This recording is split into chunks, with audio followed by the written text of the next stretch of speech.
LARPing 101. Go look at your paycheck. It's not at least 100 grand a month. You got work to do. If it's not at least 100K a month, if you're not making $1.2 million a year, you gotta be doing work. I hate those like alpha male groups. You could make a video on just this guy alone. The dudes that like smoke cigars on a hoverboard and just scream at like insecure men that they need to get rich.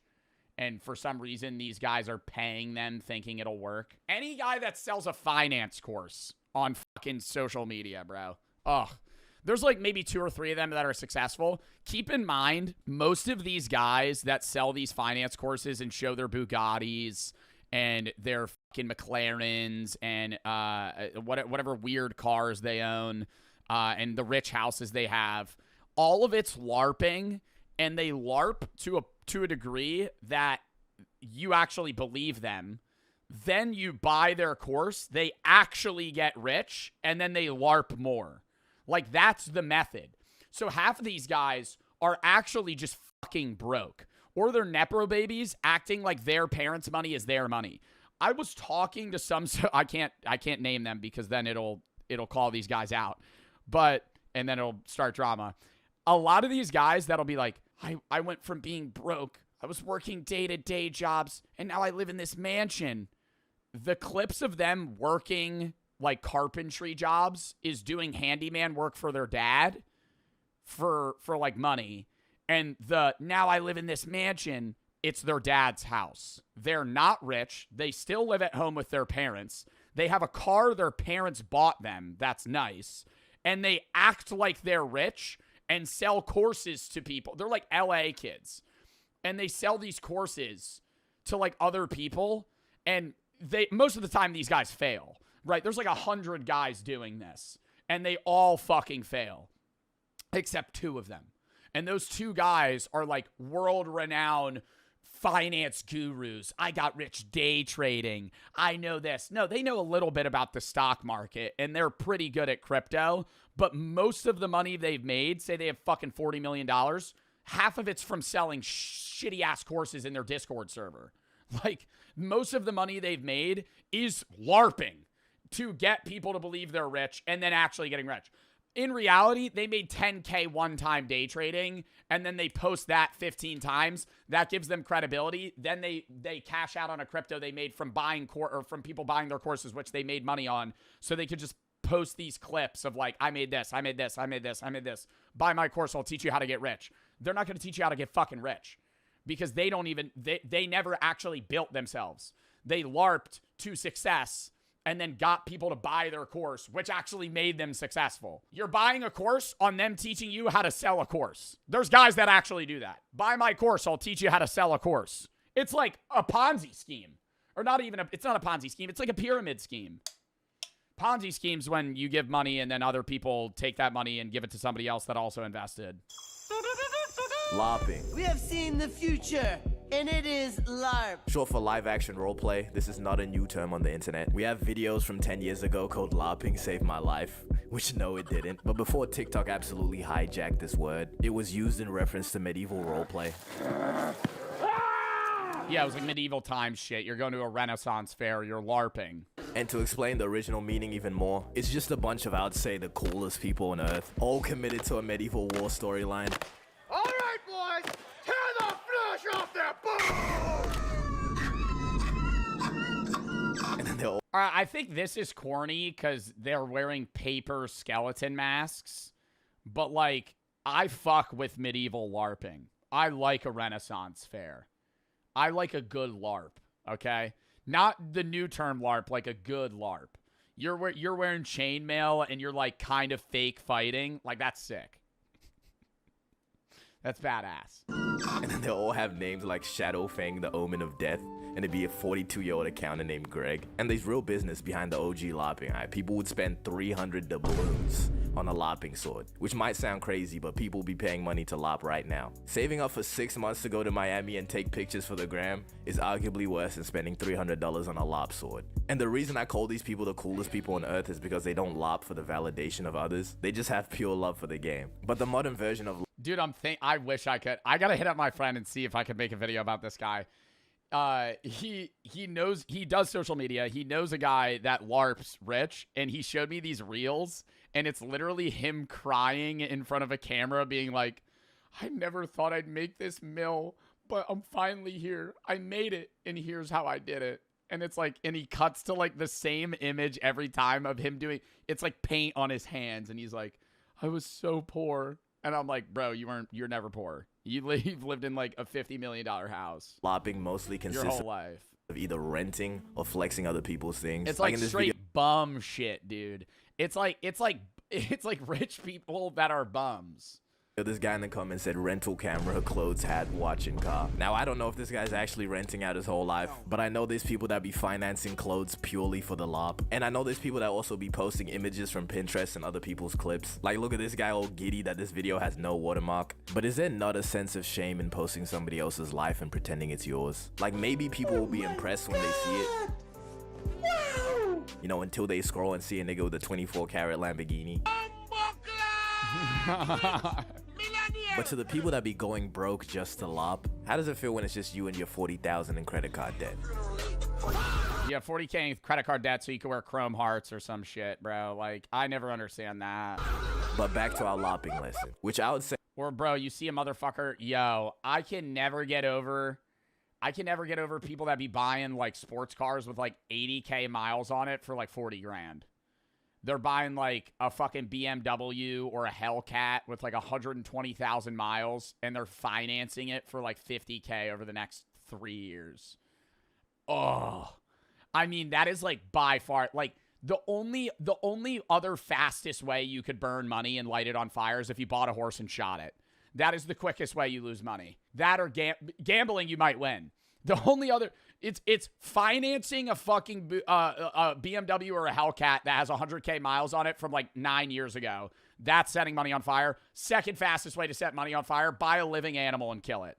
Like that is the only other way that you could burn money quicker. LARPing has sort of kept its original definition. Because you're not getting anything out of that. Roleplay aspect is now role-playing a rich nigga instead of a medieval dark wizard. But the term LARPing can also be used when somebody's pretending to have knowledge on some shit they just don't know about. Like, there's people that just pretend to have watched a show instead of actually watching. Leveling, we have Sung Jinwoo.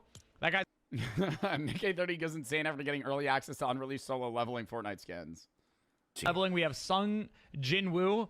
That guy's my favorite. When he does all of his crazy anime stuff in the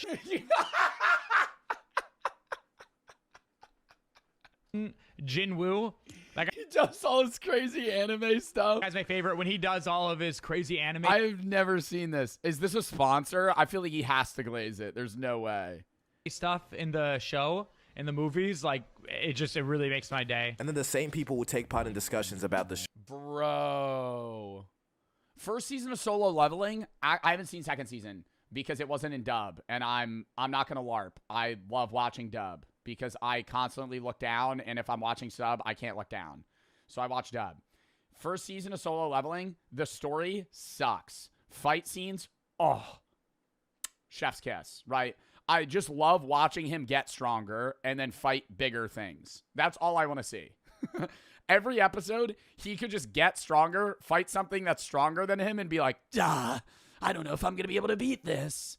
And then he beats it, and then he levels up, and then he fights something bigger. That's all you got to do. Rinse and repeat until he fights God.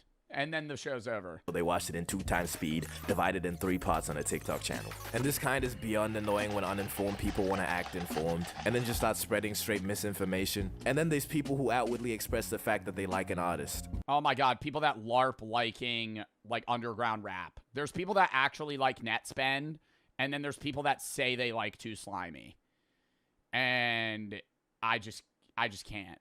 Like, I can't, like, that's like, there's a level of like LARPing behind that. And it's like, okay, I understand why you like net spend. It's like unique and it's like different. And then it's like, okay, I'm just going to be more different than that. And I'm going to fuck with Too Slimy. Like, I like Too Slimy's.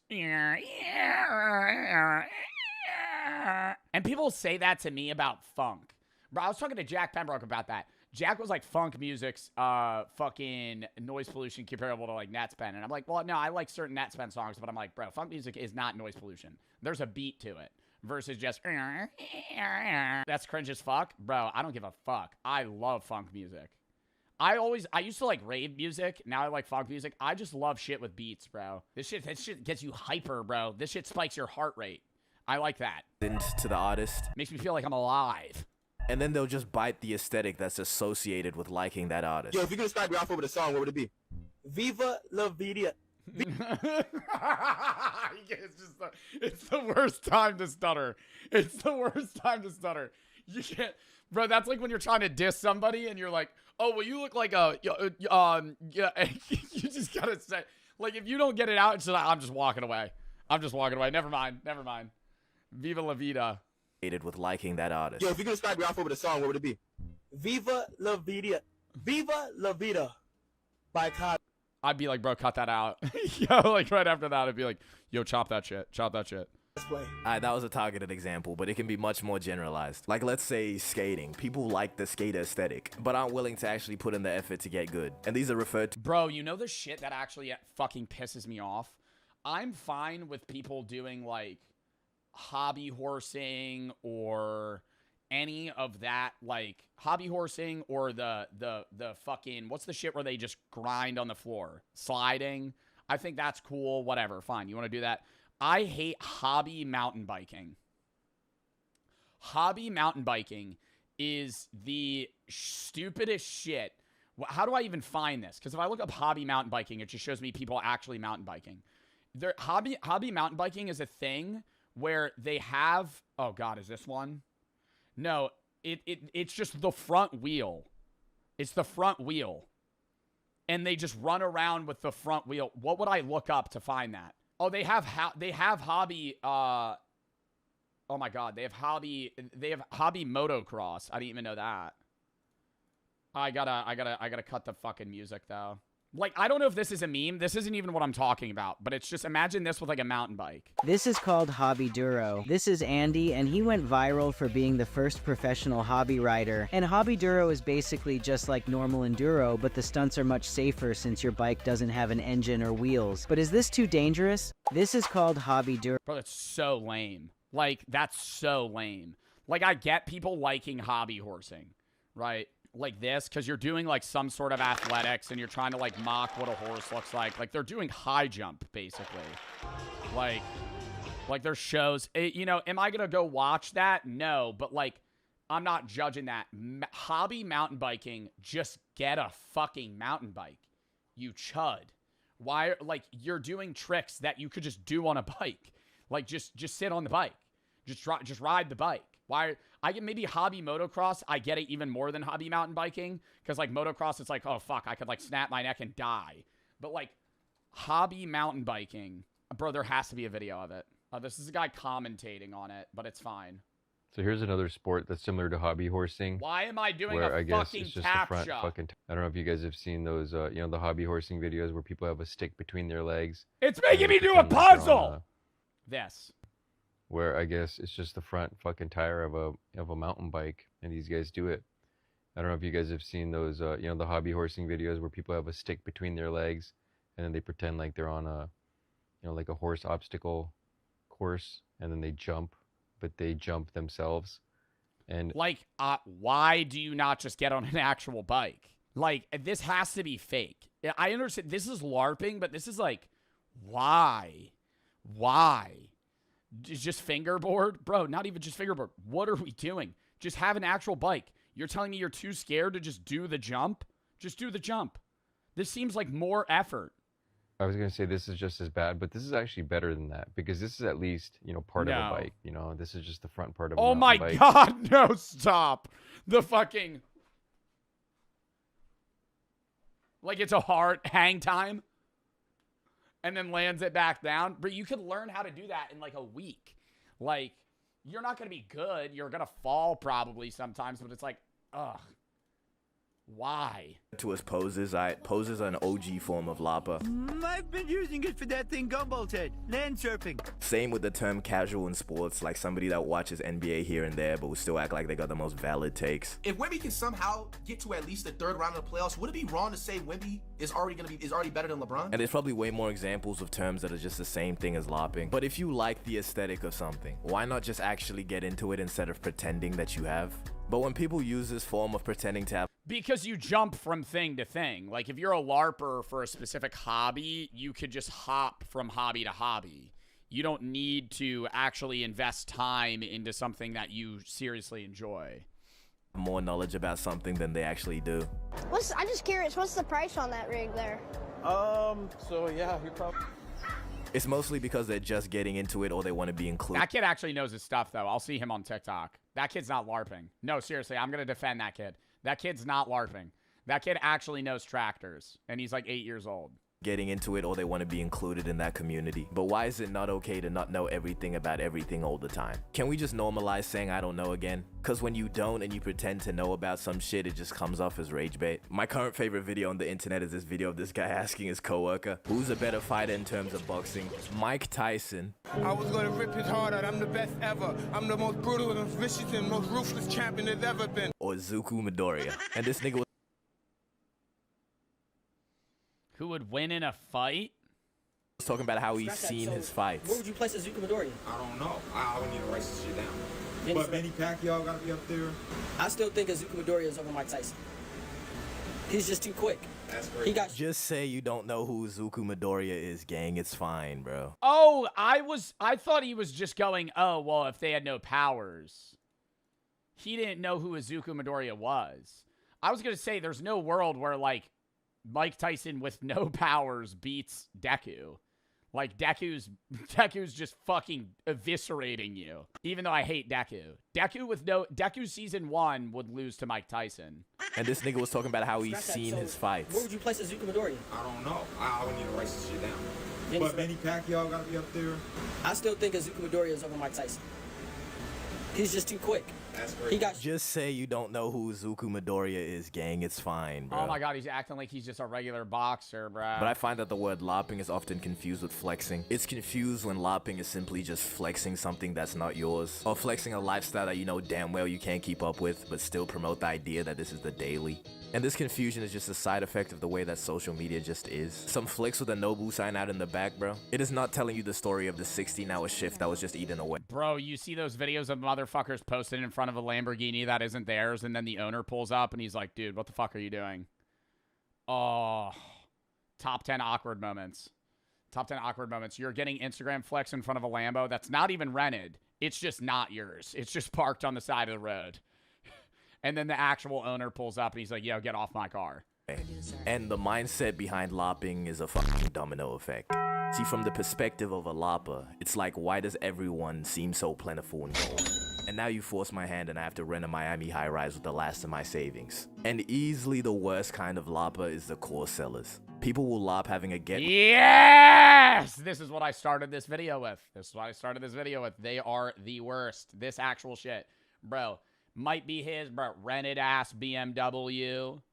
Rented ass shit. He don't own that fucking thing. He got that leased. That's one of his friends' cars. His dad bought it. Rich quick method is them lopping, and they're selling their course by showing. I will say, even if you are rich, yes, you could get inherited money. If you are a teenager and your parents are rich and you're flexing, you're LARPing because that's not your fucking money. If once you're like 25 and you have a job, even if you work for your fucking parents and now you have money, okay, fine. But like you're LARPing being rich, even if you are a part of a rich family because you have no money. Like you're flexing shit that isn't really yours. Like it's your car that your dad got you, your mom got you, but is it in your name? Maybe, but it's like, bro, you ain't got no money. They're paying the payments, they're paying your phone bill, they're paying your Wi-Fi bill, your insurance, all this other shit. You still live with them. Like you're not rich. You live with somebody that's rich. Videos of Lambos they don't own and vacations they got from other niggas' videos. I promise, like, and even it's been a witness these past few months. And this is a genuine method people were trying to make money. This is nicknamed the TJR method, and all because people believe this. Yes! he's the one that started it. He's the one that started it, and it worked. And it worked. TJR actually is fucking rich. But TJR made all these other goblins come out of the fucking woodworks that are like, I'm gonna fucking post my BMW that I rented and get people to buy my course. You're not TJR. You're not TJR, right? It worked for him. It's not gonna work for you. Ty Lopez is the OG. No, somebody in my chat just said, remember, Ty Lopez did it. No, Ty Lopez is the OG. Here in my garage with my new Lamborghini. But you know what's better than all these cars? Knowledge. I read a book every day. Bro, shut up.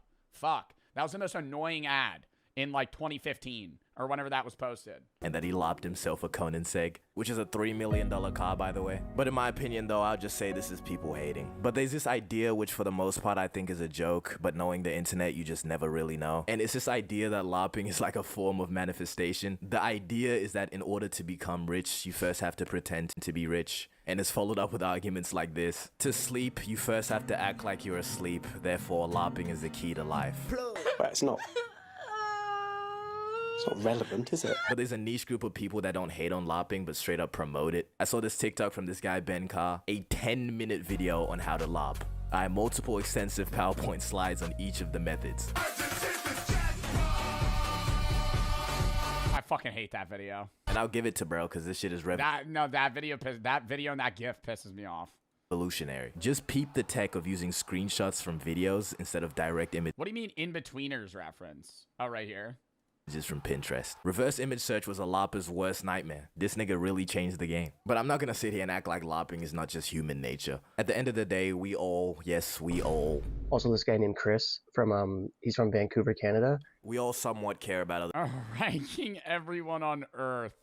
Wait, no, that's a funny ass bit. He's from Vancouver, Canada. We all somewhat care about other people's opinions. Drop that nonchalant shit 2026, it's going on a mug. But especially when it comes to posting online, I will never believe that I post for myself logic. Because when you think about it, it doesn't make any sense. Give me even one reason that shit did not remain in your camera roll then. But the main reason behind posting something personal has almost always been external validation. And in no universe am I trying to say this like it's wrong or a bad thing. It can be Bro, should I do that? I'm thinking I would love to make a fucking tier list, not of everybody on Earth, but just random ass people. Optic Scumpy, Adam Sandler, Phase Adapt, my friend Chris. I just start pulling a random president, George Washington. Like, I just get like fucking 300 people that are like all over an area. I would have to make it though, so I know who they are. As simple as I like this photo, I'ma share it, and I hope Rob Little. Other people like Rob Little followed me. This can include a whole big bunch of other things too, like a photo of a sunset. Nobody gives a fuck about your sunset, bro. It should have stayed in the camera roll if you wanted to post it for yourself. But still, sharing it because you think it's cool and maybe other people will like the photo too, that is a valid reason for posting that sunset. Lopping is just an attempt to speedrun the most amount of validation, and the only times it's not is when it's done as a growth method, you know, the lop your way to the top idea. And then there's people like J. Cole, who people say lops being humble. You know, maybe he's not lopping being humble, but someone explained to me why this multi-millionaire is driving around in a beat-up Honda Civic. The way Yeah, that is confusing. Some celebrities try to be relatable is so cringe because it's pure lop. This clip of Rocky lopping watching streamers. Then y'all got the youngsters like, you know, show speed, taking it to a whole nother level. And Kasana, he's still doing podcasting? Nigga, who the hell is show speed? And then the Michael B. Jordan Naruto incident. What do you think, Michael? Names the two biggest streamers. You know, these streamers. I Show Speed, Mr. Beast. B. Jordan's favorite anime is? It's a good question. Favorite anime is Naruto Shippuden. Naruto Shippuden. Been a fan of it for years, since I was like maybe 12, 13 years old. I'm done, bro. Eat this outro. Damn, dude. I would just make up some other shit. I would just say Dragon Ball. Because you can't mispronounce that. There's a lot of animes that I could pronounce. Or you could pronounce really badly. Naruto. What's another one? There's just like, I don't, not My Hero Academia, no. There's like so many. Yeah, Pokemon, no. Jujutsu Kaisen, Yu-Gi-Oh. I don't know. Or like characters even. Just more characters in the show. Like if you just say the character name wrong, bro, people will flame your ass. All right. Yo, lock in. I actually got to piss real quick. Then we'll hop into the next one.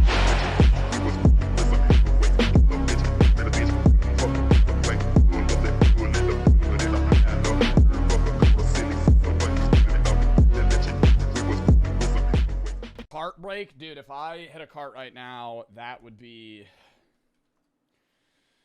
bad. The worst punishments still used today. Is this like torture? What do they mean by punishments? Like for prisoners or people that they're trying to like extract information out of? The fuck is the wooden cane? The worst punishment used to Brazen Bull? I don't think they use that anymore. The worst punishment I don't think will be in this video, but I know exists is, I think it's in some South American countries. If you steal, it's not like government, but like locals will do it. I've seen videos of it and it's fucking terrifying. If you like get caught stealing, you put both your hands like this, they just shoot you through your hands. So you'll see people with scars in like a bullet hole in their hand. That means they were a thief. Let's start with the bad and slowly work our way towards the stuff of nightmares. Number 8, the wooden cane. Many Pause. Yo, what is... countries today still punish criminals by tying them up and whipping them. But just to make matters worse... tying them up and whipping them? What countries still whip people? It's often done in front of their peers and loved ones. In countries like Singapore, criminals convicted of... they whip people in Singapore? I know you can get, like, put to death for having, like, a fairly low amount of drugs in Singapore. That's why that one time, did you ever see the video of Steve-O from Jackass? He swallowed a condom full of weed when he went into an airport and he shit it out in Singapore, I think. And then smoked it. And I'm like, you could like die. Or not maybe get put to death for that little amount of weed, but like he could have been imprisoned for a long time. Violent crimes or vandalism can... yeah, how did that not like fuck up his insides? ...still be sentenced to judicial... it's life in prison? I'm Googling this. What is the sentence for marijuana possession, Singapore? Up to 10 years in prison and a $20,000 fine. If you have a trafficking amount of 500 grams, it's a mandatory death penalty or life imprisonment with caning. Caning here. Oh my God, bro. Do they have like a guy whose job is to just cane people? The criminal's bent over and has their ankles and wrists tightly strapped to a large wooden trestle. Before the criminal becomes a piñata, the cane is first soaked in water for a few hours, making it a lot more flexible and primed for whipping. The man who carries out the punishment is a highly trained officer, trained to deliver each strike with maximum force and precision. After each strike, there's a long pause, just to make sure the criminal feels every bit of pain that is humanly possible, before the next powerful strike is delivered. The severity of the crime dictates how many strikes the criminal receives, but it can be as many as 24. Criminals are 24 strikes? Wouldn't you typically start like with deep wounds? Yeah, I was gonna say you would start profusely bleeding. But it can be as many as 24. Criminals are typically left bleeding with deep wounds and permanent scarring, leaving them with a life... Yo, what else are they caning you for? You think you get caned for like loitering? What crimes result in caning in Singapore? Vandalization, robbery, property offenses, weapon and explosive offenses. So pretty heavy crimes. But do they cane you once and then you just get thrown in jail? Lifelong reminder of the hellish punishment they once received. Robbery, Number 7. robbery, I stuttered. Robbery. Oh my God, white room torture. Where do they do this? Room. There's a room so terrifying that is That's like actually one of the worst ways. It's not like one of the worst torture methods physically, but getting put in a white room, you go insane in like 3 days. Strikes fear into even the most hardened criminals. It's simply known as the White Room. Inside Evin prison in Iran, there's a small, all-white isolation cell where the bright overhead lights never turn off. And all outside... Really? Yeah, dude, Vsauce did a video where he got trapped in white room, or in a white room, like simulate white room torture for like 3 days. Immediately lost track of time because the lights are always on. You're in a white room. You don't interact with anything but white stuff, and your food generally is white as well. It's like sensory deprivation, but like to an extreme level that you start like hallucinating almost instantly. Like if you get thrown in a white room within a day, you're gonna fucking lose your mind. Not like to the point of, oh, you're permanently insane, but you're gonna, like if you were stuck in there for like 2 weeks, you're fucked. Noise and human contact cease to exist. This punishment begins with the criminal being dressed in all white before being thrown into a completely soundproof all white cell. The bed, walls, floor. Sorry, YouTube frogs. I'm hungover. How do you take my shirt off, dude? I'm like sweating, man. This is next level, dude. My body is radiating heat right now. And even the plate and food they receive are all white. But it gets even worse. The guards outside the cell wear cushioned shoes to silence their steps, ensuring the prisoner never hears a single sound from the outside world. You see, the color white. But what are they doing this for? Like, what crime would you have to have committed for them to throw you in a white room cell? Wasn't chosen at random. Like terrorism? Like murder? I feel like it's gonna be even like murderers just get thrown in jail usually. White eliminates contrast, depth, and visual reference points. And since the brain doesn't get any stimulation from the outside world, it begins to create its own, tormenting the prisoner by spawning in vivid hallucination and noises that are not really there. And because the lights never turn off, prisoners lose their sense of time, not knowing whether it's been days, weeks, or even months that have gone by. Yeah, it's usually like, if you watch it's a really good Vsauce video, by the way. You should definitely watch it if you haven't. But the problem is, you're stuck in this white room. There's no windows. You could say this about prison in general, but like, because you have no contact, no clocks, nothing. You fall asleep, wake up. You could have been asleep an hour, 5 hours, 8 hours, 12 hours. And so like instantly the second you go to bed, you've already lost track of time. So there was a moment where like he goes in, at a regular, clock time. Like he's going in at like, say noon. He's on a regular sleep schedule. By the end of it, he was only in there like 4 days. He was up at like 4 in the morning thinking it was like 3 in the afternoon. Like literally exact opposite schedules. There have been reports of prisoners remaining in this cell for up to 8 months, with some claiming that even after leaving, they have never been the same since. Number 6, amputation. Amputations are still used in countries like Iran, Yemen, Nigeria, and Saudi Arabia, and are typically reserved for thieves. For example, they'll cut off your hands? I knew about this shit with the bullet. In South America where they'll shoot you. They cut off your fucking hands? Oh my God. In Saudi Arabia, thieves can still be punished by amputation of the hand, while armed robbers receive a little extra, having their hand and the opposite foot amputated. Now, before you... Damn. That sucks. Like, that's worse than, like, 5 years in prison. Like, they're just chopping off your body parts. Get the wrong idea. These countries... Do you still have to serve jail time, or do they just chop your hand off and then you walk? ...do sometimes take it easy on criminals and just amputate the fingers instead. That's not really doing much anyway. I mean, okay, now you got a palm, you got a nub. You cut your fingers off. I mean, that's not really helpful. I mean, you still have a palm, I guess. Like, you could grab things. Like, if you had no fingers, you would still be able to, like... I guess grasp stuff because you still have a wrist. Which is exactly what is done in Iran. In 2025 alone, at least 3 thieves had the fingers on their right hands amputated. The punishment uses a guillotine style. I'd be begging for them to chop off my left fingers, dude. Holy. What's your dominant hand? My left.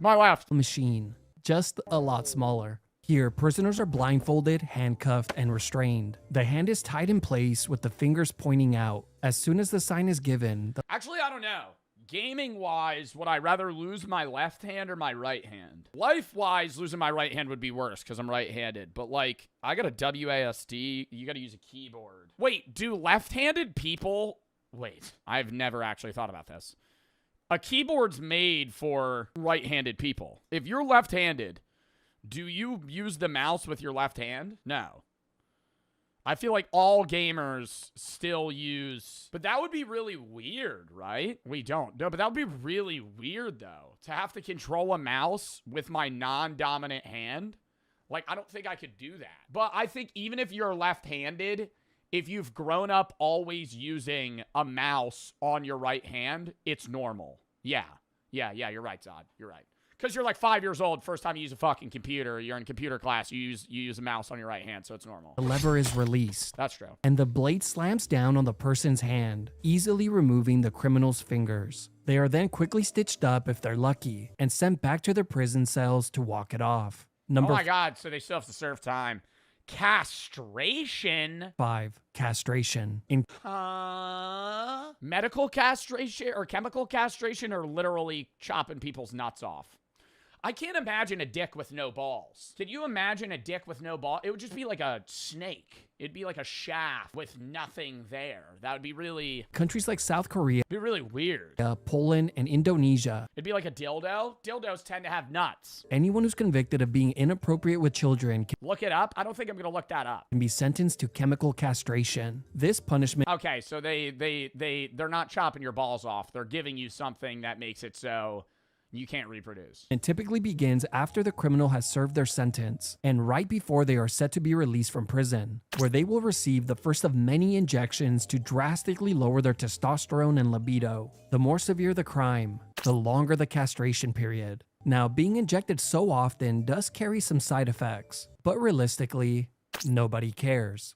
But in countries like the Czech Republic, castration is taken even further. High-risk criminals who continue committing heinous crimes can be permanently castrated. From 2000 to 2016, over 84 surgical castrations were carried out. But in recent years, the numbers have plummeted. After heavy international pressure, the law was changed. Well, if you don't have nuts, does your dick still get hard? No, right? Because you would have no, especially if you're chemically castrated. No, if you're chemically castrated, your testosterone's low. It would be erectile dysfunction. If you have no testosterone, you're not getting hard because you're not getting I gotta Google this. If you don't have balls, will your dick still get hard? Question mark. Yeah, it's possible, but it's a lot harder. While single testicle produces enough testosterone to maintain erectile function, removing both testicles significantly drops testosterone, often causing low sex drive and erectile dysfunction. Bang. So I was kind of half right. Furious Pete has one ball. Today, they still perform permanent castrations. I remember that. I remember I used to watch Furious Pete all the time. He'd go, they had to cut off one of my balls. He had testicular cancer. But are now only given to criminals who A lot of people have one nut, though. volunteer. Number 4, an eye for an eye. In Iran, the victim or their family can request an equivalent punishment for their attacker. This means they can request a life for a life, an injury for an injury, or in this case, an eye for an eye. The act of blinding someone as a form of punishment has been carried out a few times in recent years, with the most Getting chemically castrated or having them take my eye out? Nah, I don't know. recent 3 cases occurring in I need to see. Well, they only take one eye. 2022. Surprisingly, many of the cases were very similar. A person, for one reason or another, decided to throw acid on someone, causing the innocent person to lose their eyesight. The victim or their family can then legally request the same punishment for the attacker. It all begins with the person being restrained and having their eye or eyes held open. Acid is then dropped into the eyes, permanently blinding them. The drops are administered by authorities, but the victim can request to do it themselves. Well, as long as they can still see. The injury is then verified by authorities, and the attacker is sent back to prison to serve the remainder of their sentence. Number 3, pushed off a cliff. This is one of the most disturbing and strangest punishments in the world. In Iran, criminals can still be sent. Is it okay? Why are all of these in Iran? Why is every single in every single one he goes in Iran? In Iran, they're doing that. Jesus Christ. I was going to say, this isn't even a punishment. This would just kill you. Sentenced to be thrown from a height. Now, Get thrown to your death. That's not a punishment. You're dead. as bad as that sounds, it only gets worse. Here, the criminal is taken to the top of a cliff, then placed inside a sack. The sack is tightly sealed, and both the sack and the criminal are thrown off the cliff. But here's the twist. In the extremely unlikely event that the man survives the fall, he would then be freed from the sack, only to be hanged instead. Wow. A few men in recent years have been sentenced to... I feel like you gotta let him slide. I liked that old medieval rule they had where if you were stuck to one of those wheels that you were gonna get tortured to death on and it broke, it was like a sign of God and they let you go. You know? I feel like that's cool. Where it's like, you're going to be put to death, and then, you don't die, and they go, okay, never mind, you get to live. receive this punishment. I'm not saying it's necessarily a sign of God, but I'm like, if you get thrown in a potato sack off a cliff, and you live, and then they fucking hang you. I mean, what a fucking shit. What a shit hand. You know what I mean?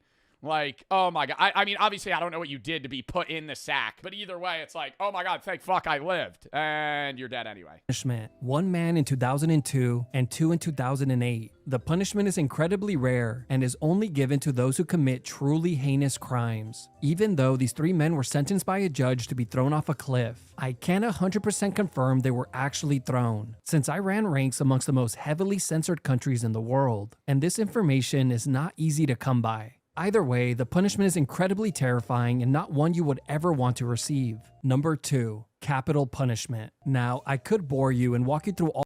I mean, what, capital punishment? The one, oh my God, where do they do that? Is it in Japan? Somewhere in Asia, they'll still shoot you, but they'll shoot you in the back of the head and they'll make you open your mouth. So so you can still have a regular funeral. Because if you close your mouth and they shoot you in the back of the head, your fucking face gets fucked up. But they'll make you open your mouth, they'll shoot you right here, the bullet goes through and you're dead. Why? So because if your mouth's closed, it's gonna burst through it's gonna fuck up your whole jaw, your teeth, everything.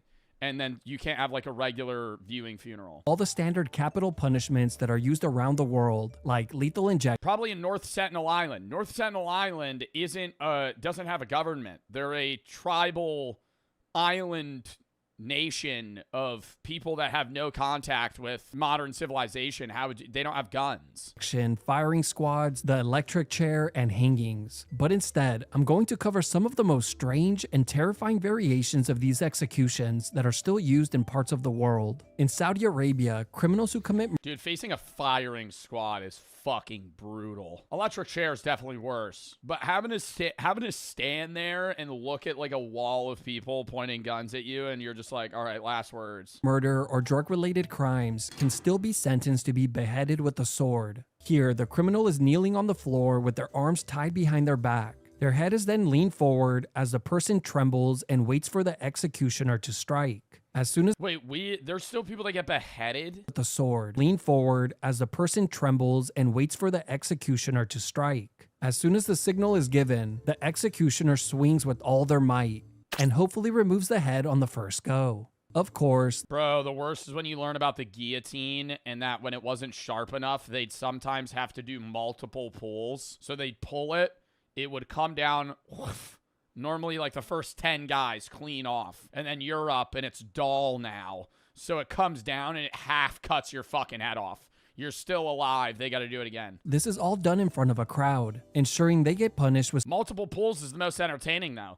Why are you watching guillotine executions for entertainment? I think that's part of the problem here. Why are you shirtless? I'm hungover, and I'm really overheated, and when I was wearing the shirt, it was making me more nauseous. Severe PTSD as well. Then there's China. I wish I could sit in like a cold bath right now. That would be, oh my God. China, where execution vans deliver lethal injections directly to a person's front door. On arrival, Jinxie wants to go to Diamond Gym, do a bath stream. I'm not doing a bath stream. Where is Diamond Gym? Criminals are apprehended in New Jersey and placed inside the van. They are then quickly strapped down. Yo, what up, Junko? Is Junko watching? I'm really hungover right now. And given a lethal cocktail injection. It's estimated that around 8,000 people have been... JC, would you rather lose one of your eyes or both of your balls? That's what we were talking about. Wait, Joe, I'm going to call you really quick. Both of his balls. Oh, he's calling me. Hello? So, Joe, you stay in Jersey, right? Yeah. So, Joe, have you heard of a place by the name of Diamond Gym? Yeah, you want to go there? Well, I was thinking about going, bro. Like, do you think you would want to, like, go with me? Potentially. The only thing is, like, they're gonna fucking eat you alive there, man. You realize that, right? Like, even, like, like, guys that work out there that are, you know, influencers like Lex Little and like other people that are like actually like full on jacked get like so like it's brutal from what I've seen. So, but is there a way I could fill out like a Google Doc and be like, hey guys, this is what I'm comfortable with, this is what I'm not. Guys, also they are not listening to that shit, bro. You gotta fill out a Google Doc saying, oh, so can you guys go easy on me? Okay. Well, Joe, I'm like, look, I might go to this, bro. So okay. I'm just letting you know. If I die in there, Joe, I'd love you, Joe. And like, Joe, if you want to come with me, more than welcome. Yeah, let me know when you're going. If I'm able to, I'll pop out. Okay. All right, Joe. I'm not gonna die in there, Joe. Like, I'm an athlete. Dude, look, yo, no, wait, you were just on that one video. Like, look up Diamond Jim on YouTube. What do you want me to look up specifically? It's just like Diamond Jim. Trends. Which one? You can look up Diamond Jim. Will. Yeah, Will did a really good one. Tennyson. I know Lex Little. They didn't let him drink water for like 3 hours. So there's no drinking water, no closing your eyes, no sitting down, and no stopping in the middle of a set. Yeah. Bro, I think I could make it through this. I really do. Bro, chat, is it possible to actually die of exhaustion? Like, legitimately? Yes, you could die of exhaustion. Oh my god. Okay. Well, maybe I just need water and maybe rest, but we'll see, bro. All right, Joe. I don't want to take up too much of your time. I know you're busy, but Yeah. I'll let you know, Joe. I will let you know, bro. All right, let me know, bro. Have a good rest of your stream. All right, you too. W Jinxie, bro. Joe, chat, Joe's shirtless with a chain on right now? But is it... Chat, Joe is shirtless with a chain on, dude. Like, I mean, I don't know. I'm slightly erect. Been intimidating for people to come in here. I'm training with like Hadi and those guys tonight. So by the way, this guy looks gigantic. I mean, look at his Dude, all the guys at Diamond Gym are huge. I feel like I would just get pissed off, bro. Working out there, somebody screaming at you the whole time, I'd be like, bro, shut up. All right, lock back in. Executed in one of these vans, but the real number remains a mystery since the program is covered in secrecy. Then there's hanging executions. Some countries still use the more humane method, the long drop, which instantly breaks the neck and causes unconsciousness. This method obviously requires a math formula to get right. Too short of a fall, the neck remains intact, and the person hangs there and slowly chokes. Too long of a fall, and it becomes a beheading. And a very messy. Why is that Oh, yeah, because it's messy. I was going to say, why does that matter? They're dead either way. And annoying cleanup. But in countries like Iran, the math problem is simply tossed in the trash. And instead, they use a method called the short drop, which is a lot more short drop and you choke to death. More cruel and vicious. But hey, at least no one could ever say they're bad at math. Here, the criminal is rigged to a crane with their arms tied behind their back and is then slowly lifted a few inches off the floor. As the criminal panics and kicks, the rope tightens, and eventually, within minutes, the person passes out and stops moving. Number 1, stone. Oh my god, no, stoning's the worst. Stoning's the worst. Bro, I've been saying though, how long are you alive for a stoning, you know? I think if you're getting stoned to death and you're buried on the ground, you're really hoping you just got Shohei Ohtani in the crowd there. You know, I'm hoping some dude throws a piss missile with a fucking rock and just instant kills me.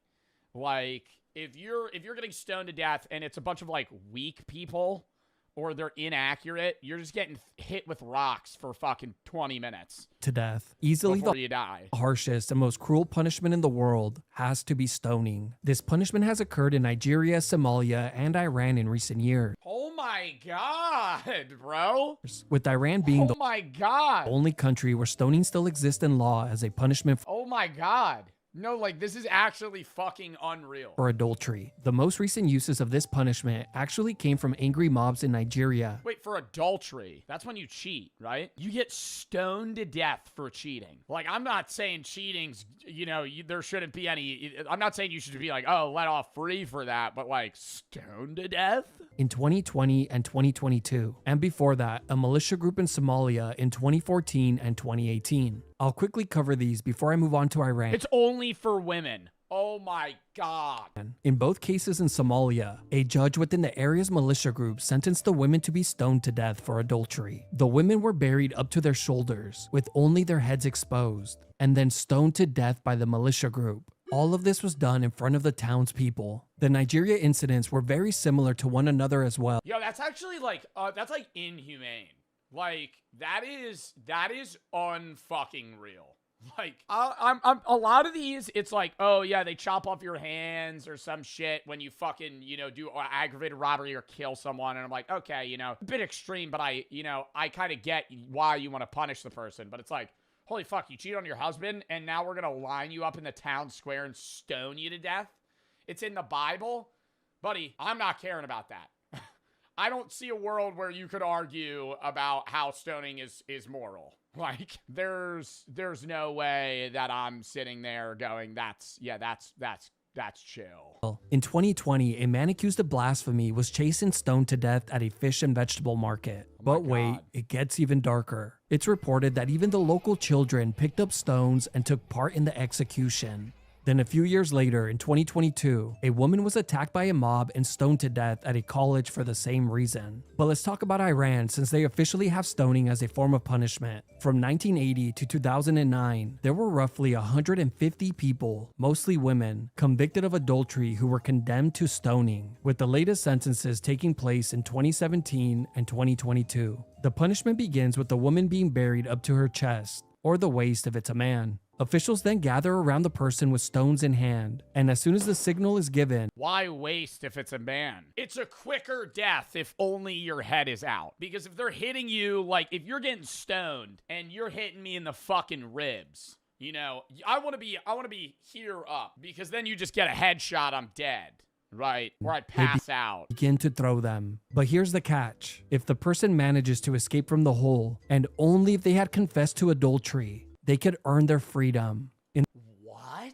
So if you confess to adultery, you get put in the hole and you get out before you die, you're free? In the second scenario, if the person manages to escape but were caught committing adultery, they are placed back in the hole for round 2.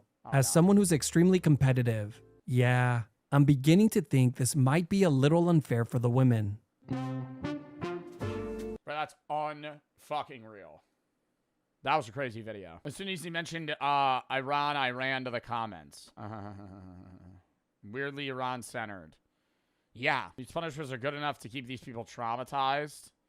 Bro, half of them cause death. Being released from such a place like White Room, mental damage was done to you, then seeing the outside world again? Yeah, it'd be fucking shock. Actual shock.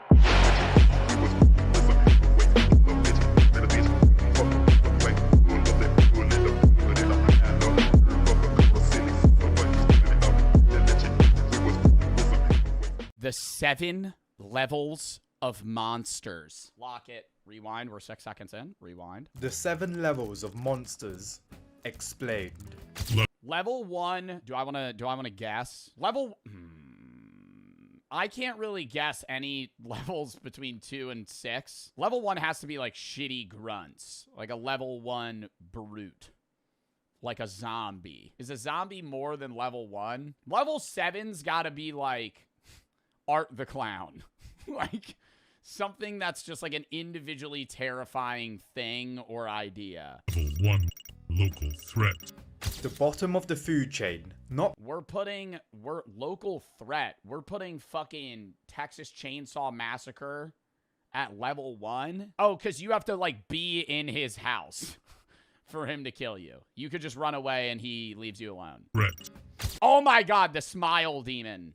Something that like follows you around. The smile demon is like level 7. The bottom of the food chain. Not because they're bad monsters, but because you can literally leave or alternatively beat the crap out of. Most of these monsters you have to go to them. They're most likely not even hunting you. For example, those descent creatures. There's a reason you stick to tourist. I don't know. Like, yeah, you have to go to them, but there's certain creatures that are still really fucking scary. Like the Conjuring house. It's like a ghost, but if you're not in the house, it's not going to kill you. But if you are in the house, that's fucking terrifying. Like, from an outside perspective, yeah, level 1, just don't go near it. But, like, to prove that's fucking terrifying if you're inside of it. I'm not going, oh, that's a level 1 monster. I think a level 1 monster is like a zombie. A werewolf. Explored caverns, and as we see from the movies, all it takes is for a woman with a disloyal boyfriend to absolutely go ham on these creatures and to come out somewhat alive. Other monsters like Leatherface, yes, humans can certainly be monsters, the Pale Man, Frankenstein's monster, the Creeper, and Gremlins fall into this category. Don't get me wrong. Yeah, gremlins are kind of more just like weird goblin creatures than monsters. They might not even be level 1. They're like mischievous. I'm not saying they won't. Like a leprechaun would be in level 1. Won't rock your shit. They absolutely will. But their threat is limited to a few miles. Oh, but the creeper can fly. Firstly, that lazy, unemployed sloth only wakes up every 23 years for 23 days so we can spawn camp his sleeping bag. And even then, he's basically a road hazard. Bat Soup is more globally dangerous than him. The Creeper has to eat similar parts of humans to regenerate its own counterpart. Therefore, we can lure it using a trap. Yeah, I think like any of those monsters, dude, even like the Jersey Devil, Bigfoot, are those monsters? I mean, they're more like they're like mysterious creatures, but even those are like level 1, bro. Mothman, yeah, shoot him with a fucking gun. Never understand. I'm gonna have the take that like Voldemort is a level 1 monster. I can't get over the fact that in the Harry Potter world, having a revolver is more powerful than the most powerful spell in existence. Before he goes, Avada, I just shoot him right between the eyes. He's dead. That's not an L take. If you live in the Harry Potter verse and you have an AK-47, you are Voldemort times 30.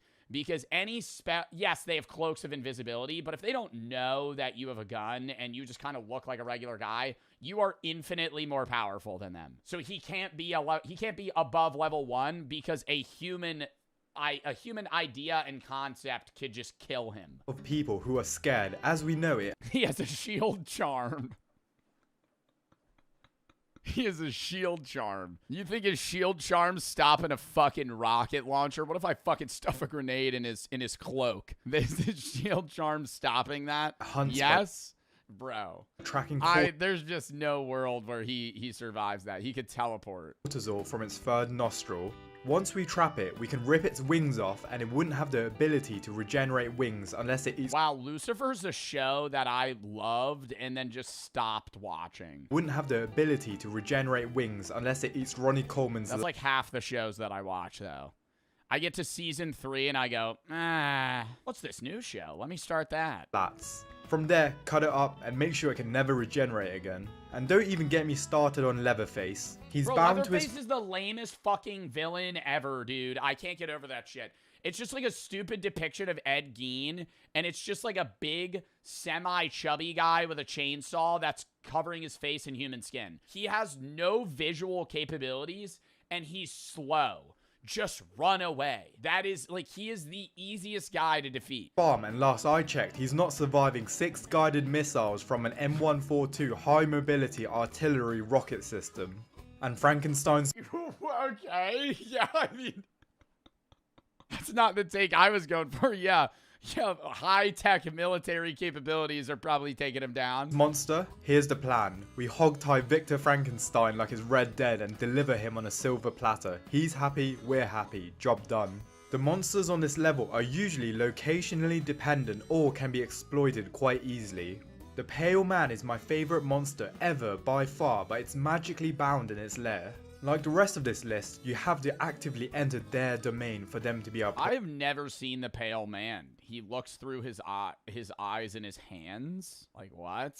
Their domain for them to be our problem. There's not much risk to civilization here, unlike— Level 2. Predator. Oh my god, Chucky. I don't know if you could have Michael Myers. No, Michael Myers, you just run away from his town. But Michael Myers is technically immortal, and so is Jason. Chucky, on the other hand, is stupid shit. I think Chucky's probably one of the worst monsters. He's just like a conniving doll. He's like a fucking Goosebumps story. Kick him in the fucking teeth. Break him.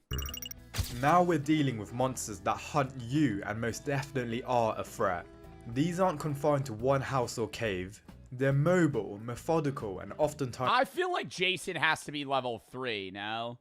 Michael Myers could be level 2. But because Jason will run at you. Michael Myers only walks. Again, just have a 4.5 mile per hour pace, and you are not dying to Michael Myers. Even if he teleports or whatever, if he's like in your vision, he's just going to like walk towards you, and the second you're out of town, he fucks off. Relentless. Monsters like Jason Voorhees, Freddy Krueger, Michael Myers, Diddy, and Chucky are predators.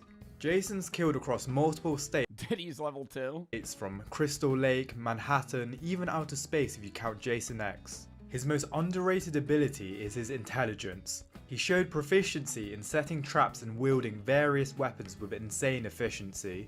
He also demonstrated SEAL Team 6 tactical skills by disabling electronics and cutting off communication lines before hunting his victims. And just like his Bro, did we just say he had SEAL Team 6 level tech for turning off a circuit breaker? This guy must have been in the Green Berets. This guy knew how to fucking turn off the lights in the house. arch nemesis, He cut the wires. Freddy Krueger, is also an absolute threat that hunts you in your sleep. The dream world is his home court advantage as he has reality warping powers capable of turning someone into a cockroach. He also went band for band with Jason, so we know he can take the upper echelon of beatings. But here's Freddy's fatal flaw.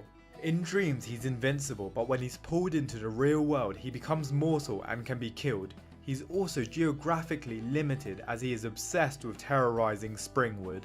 If you move away from I just hate the whole Freddy. I hate the whole Freddy Krueger series, man. The whole point is like, we can't fall asleep. They fall asleep.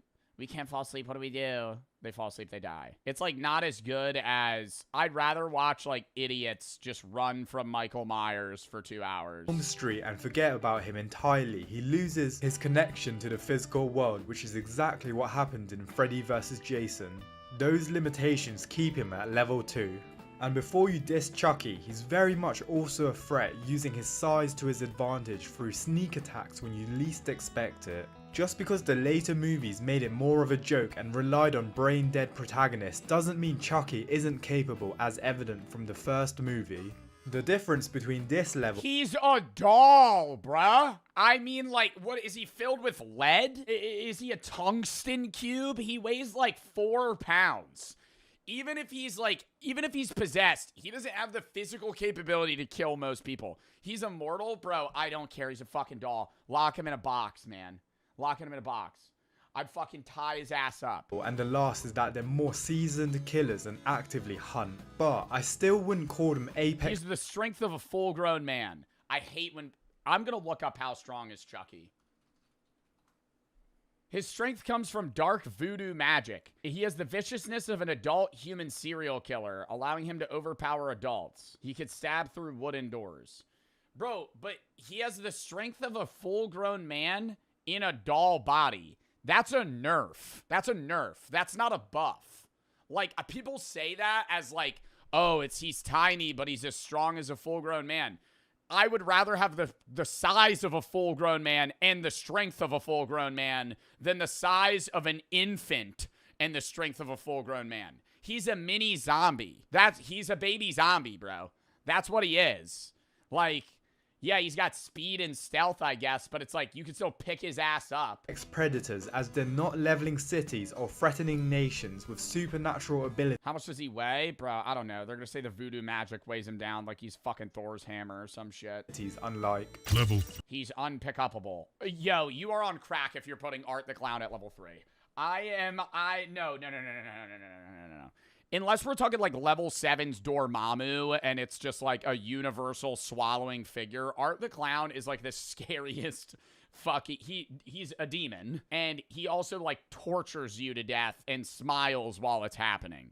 Like, that's not... Oh, God. I just can't... No, I can't sit here and say Art the Clown's level 3. Apex Predator. Level 2 monsters you can theoretically escape or rely on a gimmick, but level 3 gets a bit more dangerous as their supernatural abilities are more prominent. Monsters like Samara Morgan, Art the Clown, Burgul, and the creature from It Follows are apex predators. Imagine your dumbass friend shows you a tape that says do not watch, and next thing you know you're fighting Samara Morgan in hand to hand. I don't know, you could escape Art the Clown. Like, the one scene in the 3rd movie when he's at a bar, he's kind of like bantering with everybody. In that moment, if you went, this shit's weird, I'm out. Just leave.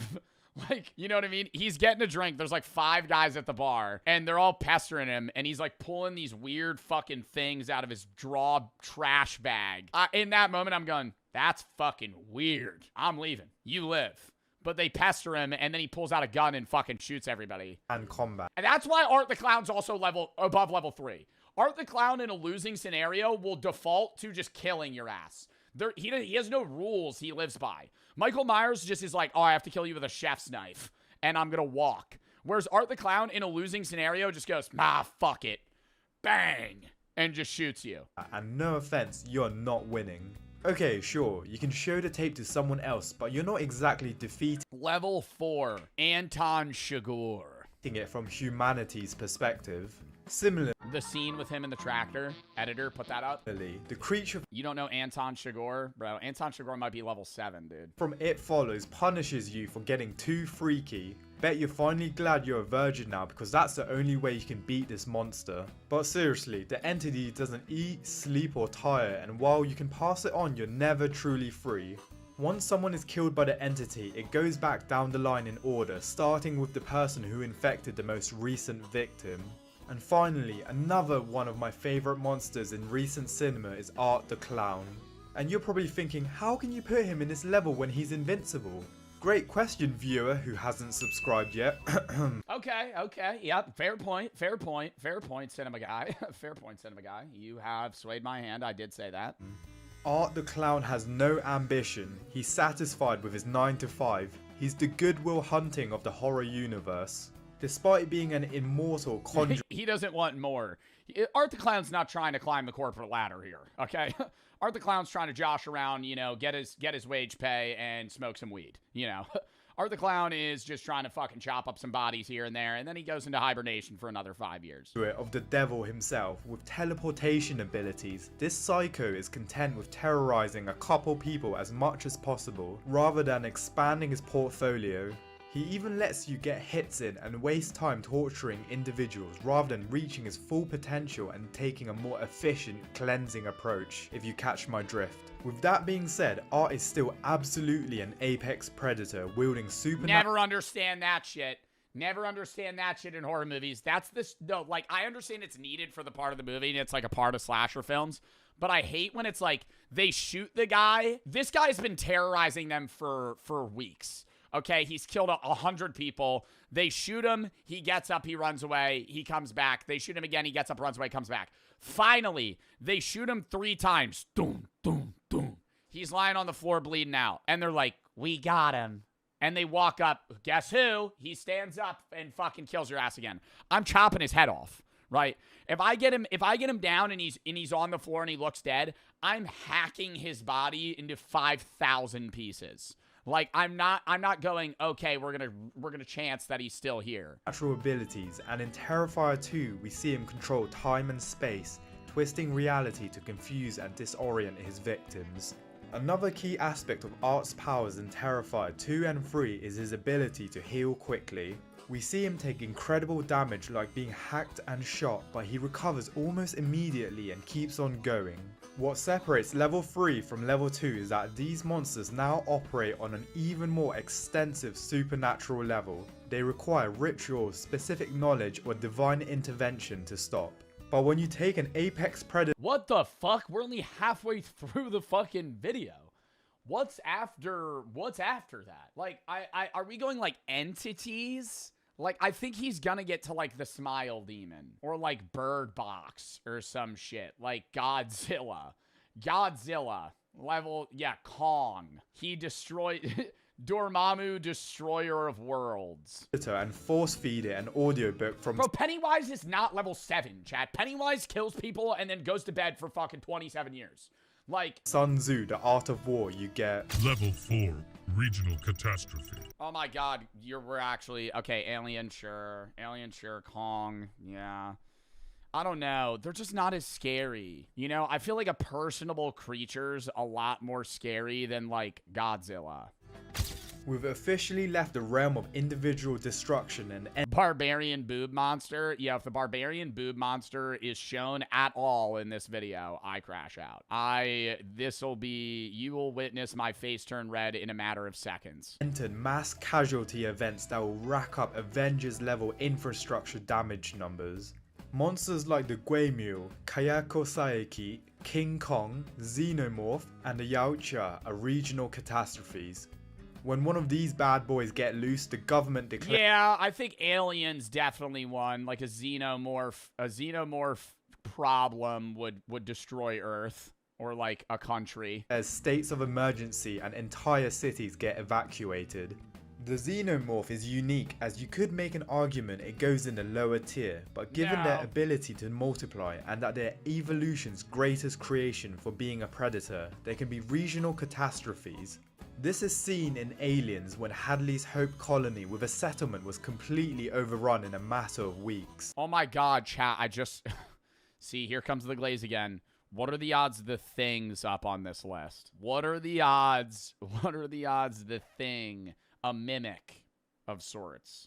What? 0? Bro, that could infect everyone, though. One singular infestation. If you released the Thing into New York City, the whole world's dead. Spawned everyone dies. 150 plus xenomorphs, requiring nuclear destruction of the entire facility to stop.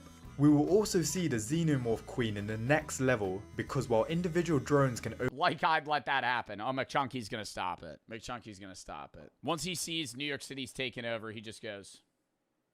Overwhelm a colony, a queen lays hundreds of eggs and can establish a self-sustaining hive that spreads exponentially across the entire region. Their biology makes them devastating, and as the android Ash once said, they are the perfect organism. They're suited to any environment, can survive extreme temperatures, can exist in the vacuum of space, and their molecular acid blood makes them nearly impossible to kill without dying yourself. Not only are they fast and intelligent, but they don't radiate heat, making them invisible to thermal imaging. Another regional catastrophe would be the Guemul from The Host that goes on a rampage through Seoul, causing South Korea's entire emergency response system and military to be activated for one creature. And moving away from infrastructure damage is the... Yeah, I fully believe that if a monster like this ever got released, I don't think they're trying to contain it. I think they're just nuking us. Like, say you live in a city where, like, Godzilla gets released, yo, they are nuking your ass. It's a contamination thing. Like, it's like, if this gets out, it's bad. Kayako Saeki from The Grudge, which unlike Samara Morgan, curses the whole location and is parasitic through touch, which most people don't know about. Anyone who enters the compromised location becomes instantly part of the curse. Then anyone who encounters this person or merely touches them becomes unalive. The curse spreads across cities, taking the lives of thousands, and even reaches America. You can't burn the house down either, they've tried that. This curse also possesses people to commit atrocities, which spawns another curse where the atrocity was committed, separate to the curse before. Oh, that is fucking terrifying. I've never seen this film. That. And finally, to round up the regional catastrophes is King Kong, who seems almost quaint compared to modern kaiju, but his intelligence and agility makes up for his disadvantages. Yeah, but King Kong's kind of nice, though, you know? He's, like, misunderstood. He is devastating on a regional scale, as seen in the movies, but the reason he isn't a national threat is, let's be real, the missiles he was taking were standard missiles and cruise missiles, but he's not surviving a GBU-57 massive ordnance penetrator to the head. I love how he gives the specific missile. He's not like, oh, he's not surviving a nuclear bomb. He's not surviving a G-58 bomb with high caliber fucking speed rounds out of a B-52 bomber dropped from an altitude of 20,000 feet going 98.7 miles per hour. What makes level 4 different is the scale and response, as these monsters force entire regions to mobilize. The death toll climbs into the hundreds or thousands, and the economic and infrastructure damage approaches Avengers level. But if we took this and scaled the power even higher, we get Level 5 National Threat. The flip? The flip? Is this just not another Xenomorph? Now we're talking creatures that can't be stopped by conventional military force, and it's the Queen. Nukes become the top option despite it might not even working. Monsters like Clover, Xenomorph Queen, Rodan, and the Otachi are national threats. Don't sleep on Rodan. Yo, I would love if he just rage baited and put like Mothman at level 6. Level 6, the Jersey Devil. This badass went Yeti toe to toe with King Ghidorah and only lost because, well, it's Ghidorah. And Clover destroyed New York City in one night. It's strong, aggressive, and covered in bear-sized parasites that are deadly predators themselves. We see that conventional defense such as tanks, airstrikes, and guided missiles don't work. The Hammer Down Protocol at the end is likely a tactical nuke on American soil, That's what it takes to make. Yeah, I think I went into this video going with the idea of like, okay, level 1 through 7 is going to be off like scariness and death, where it's just like, oh, death count. Like the monster that kills the most people. Kill Clover.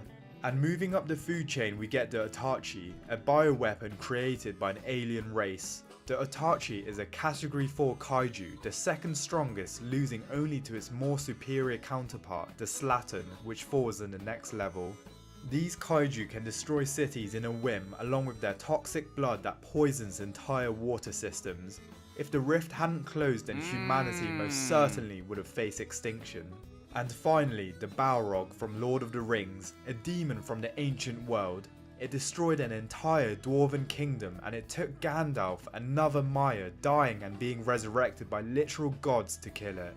All the monsters on this level have to be neutralized in a special way, may it be the chainsword in Pacific Rim to kill the Itachi, or relying on a volcano to incinerate them like with Rodan.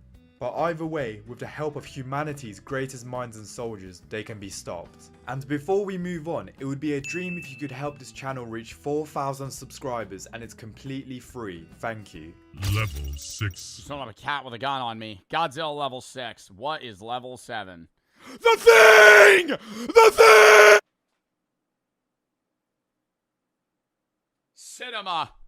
That's the thing, right? That's the thing. Global threat. The endgame. The monsters that can wipe out our species and send us to play with the dinosaurs. Oh my god! Yes! Yes! Yes! Level 7, admittedly, but, you know, level 6, I'll let it slide. I'll let it slide. Best movie ever. Best movie ever, it's fine. Whatever. Dinosaurs. Monsters like Godzilla, The Thing, Chat, you don't understand. The Thing's worse than a xenomorph. Because a xenomorph, you know it's a xenomorph. The Thing is killing you like a xenomorph, but it looks like your mom, you know? Like, it's killing you and then cloning your body and replacing you with all of your memories. So it's like, it's just you. It's you in every way outside of the fact that it's the Thing. King Ghidorah, the fighting... And you have no way of knowing. Well, no, there's blood tests and you get into that. They can't replicate earrings and body piercings and shit. Machines from War of the Worlds and the Death Angel. But it would kill everybody. The only way you could really stop the Thing is if you were like a North Sentinelese Islander. Like, if you would have to live somewhere so remote that nobody would ever find you. It's only, and I emphasize only, if they come in the thousands through meteors like in A Quiet Place Day 1. Otherwise, one singular Death Angel would go into Predator level. These apocalypses require divine intervention to win, like in War of the Worlds, where the only way the tripod fighting machines were stopped was through catching a cold. This thing can take nukes like it's nothing but got stopped by a little sneeze. And do I need to say anything about Godzilla? His mere presence causes seismic activity across the Pacific Rim, and his atomic breath has the yield of a thermonuclear weapon. Well, it's also hard to gauge Godzilla because there's so many Godzilla movies where he ranges from, like, basically level 2 to level 10. Like, he breaks the scale in some ways, you know what I mean? Like, if you watch a Godzilla film, there's ones where he's just kind of like local city threat. He's like 1/10 the size as other Godzillas. There's ones where he has like plasma rays shooting out of his fucking mouth. Like he could just kill Earth instantly. It's inconsistent in like how strong he is. He can even drill a hole through the Earth with his heat ray and can... I watched this Godzilla movie. Every time, bro. We need Godzilla's here. It's like you're always watching and they just like, they like lore vomit onto you. They're like, Godzilla's in the underworld with King Kong, but he's broken free. He's awoken from his slumber. This hasn't happened in 57.7 years. We didn't expect him to wake from now. We have to go get King Kong and give him some cool gear. Oh, but King Kong has a toothache. That's gonna delay our problem. Fling King Kong like he's a child. And the only monster that can go toe-to-toe with Godzilla without help or a weapon is King Ghidorah, a three-headed alien dragon that can fly at supersonic speeds, regenerate from almost any wound, and shoot lightning gravity beams from each mouth. Ghidorah creates global superstorms just by existing, with hurricanes forming around him wherever. Your calluses are level 7. They're not that bad. They kind of look like blisters. They kind of look like blisters on my hands. What do you mean, ew? What do you mean, ew? What do you want me to wear fucking fingerless gloves at the gym like a loser? There he goes. The one chatter that wears fingerless gloves at the gym. He's an alpha predator that can control the minds of other titans. The only thing that stops him is Godzilla, not humanity. And finally, the Thing. Oh my god, I've been waiting. I've been waiting. The most insidious threat on this list because you can't see it coming. It's an extraterrestrial organism that assimilates any living creature it touches, perfectly replicating them down to their memories.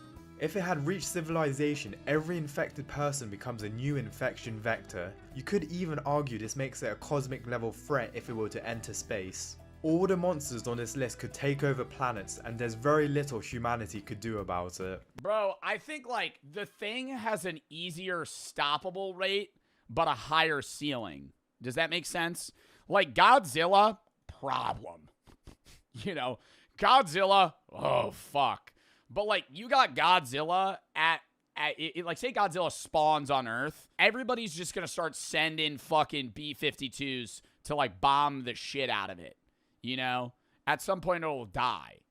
But if you have the Thing, it's going to become a pretty big... You either snuff it out like in the movie, or it becomes a pretty big problem pretty fast before anybody knows. And then at that point, it's like, well, there's nothing you could do. Like, you don't know where it is. But they're not steamrolling multiple planets or have the potential to be a universally existential threat, unlike...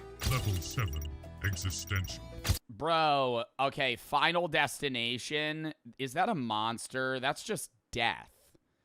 Does that count? Final Destination is just death. Yeah, I guess that's a monster. But, like, that's just death itself. Or a karma. Why is Pennywise on 7? Because he's technically, like, a demon. We've now reached near godlike beings, and in the case of one of them, death itself. Yeah, bro, like, I don't know. Death itself, that's not really a monster. These are forces that exist beyond... That was Candyman? Bro, that shit was not... I'm telling you right now, if Candyman is on this fucking list. That was not Candyman. That was the guy from Final Destination. He's the doctor. Our dimension and beyond our reality. Monsters like Cthulhu, Death from Final Destination... Why is my middle finger so bent? Who cares, dickhead? You ain't seen Final Destination. I know that, motherfucker. And Pennywise as Deadlights are cosmic threats. Cthulhu is a priest of the great old ones, and his mere existence warps the minds of anyone who perceives him. Cthulhu can conquer without lifting a finger. H.P. Lovecraft... Candyman level 8. The bees. Even described him as a being so alien that the human mind cannot process his true form without fracturing completely. When he awakens, humanity goes mad and then gone in an instant. And to quote Lovecraft, Cthulhu is not composed altogether of flesh and blood and can never truly perish. When the stars are right, they can plunge from world to world through the sky. And similarly, Pennywise in its true form is not just a clown. It's an entity older than the universe. The Deadlights are a construct of pure, ancient evil that predates our cosmos. They are powerful enough to cause instant death, permanent insanity, or a catatonic state simply by being looked at. They can destroy, consume, and trap human consciousness operating at... Oh shit, I haven't seen the show of the origin of Pennywise. I might be dead wrong, bro. I forgot that he just took the life in figure shape of that clown. He's not actually... Like, I knew he's not actually a clown, but it's like... He is a lot scarier when you make the connection in your head that he's just making himself look like that, when in reality he could look like anything. Cosmic level, with the only way to permanently destroy is to hope... What in the flat earth photo is this? Ice wall on the back of a turtle? Oh, Jesus. Maturin, the giant turtle, intervenes. And finally, Death from Final Destination. You can't fight death, it's as simple as that. And also, those movies traumatized me as a kid. It's why I'll never go on a balancing beam or go in a tanning bed in my life. Anyway, what makes level 7 different from every other level is the scale, as they threaten sanity, reality, and existence itself, requiring literal gods to defeat. And if you want to see the 7 levels of psychopaths, check out Anton Chigurh! Anton Chigurh. Out this video here, don't. Bro, Anton Chigurh could be on the monster list, bro. Trust. Call it. This coin has been here for 22 years. It's been waiting to get to you. Call it. Well, what do I stand to win? Everything. Solid scene. I could rewatch that. He made that movie.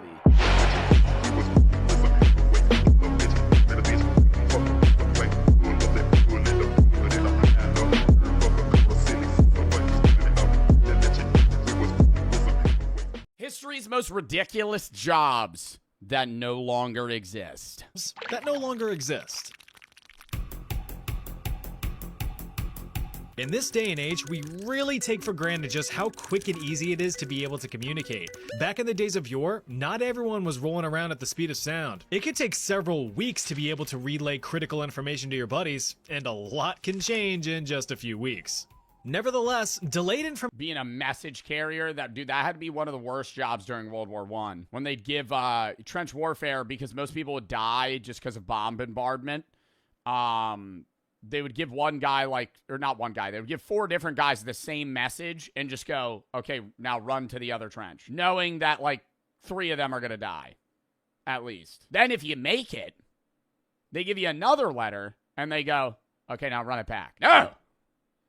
What the I mean, that's the worst job. That's going to be the worst job ever in World War I. Being the guy that has to run from in area to area, just knowing that you're probably just going to get blown up. Information was better than no information at all, and that's why highly trained long-distance messengers could make or break empires. First used thousands of years ago in ancient times, couriers were the best and fastest form of communication pretty much up until the invention of the telegraph in 1837. Sure, boats and trains made things a tad bit faster, but the principle was pretty much unchanged, physically transporting documents from point A to point B.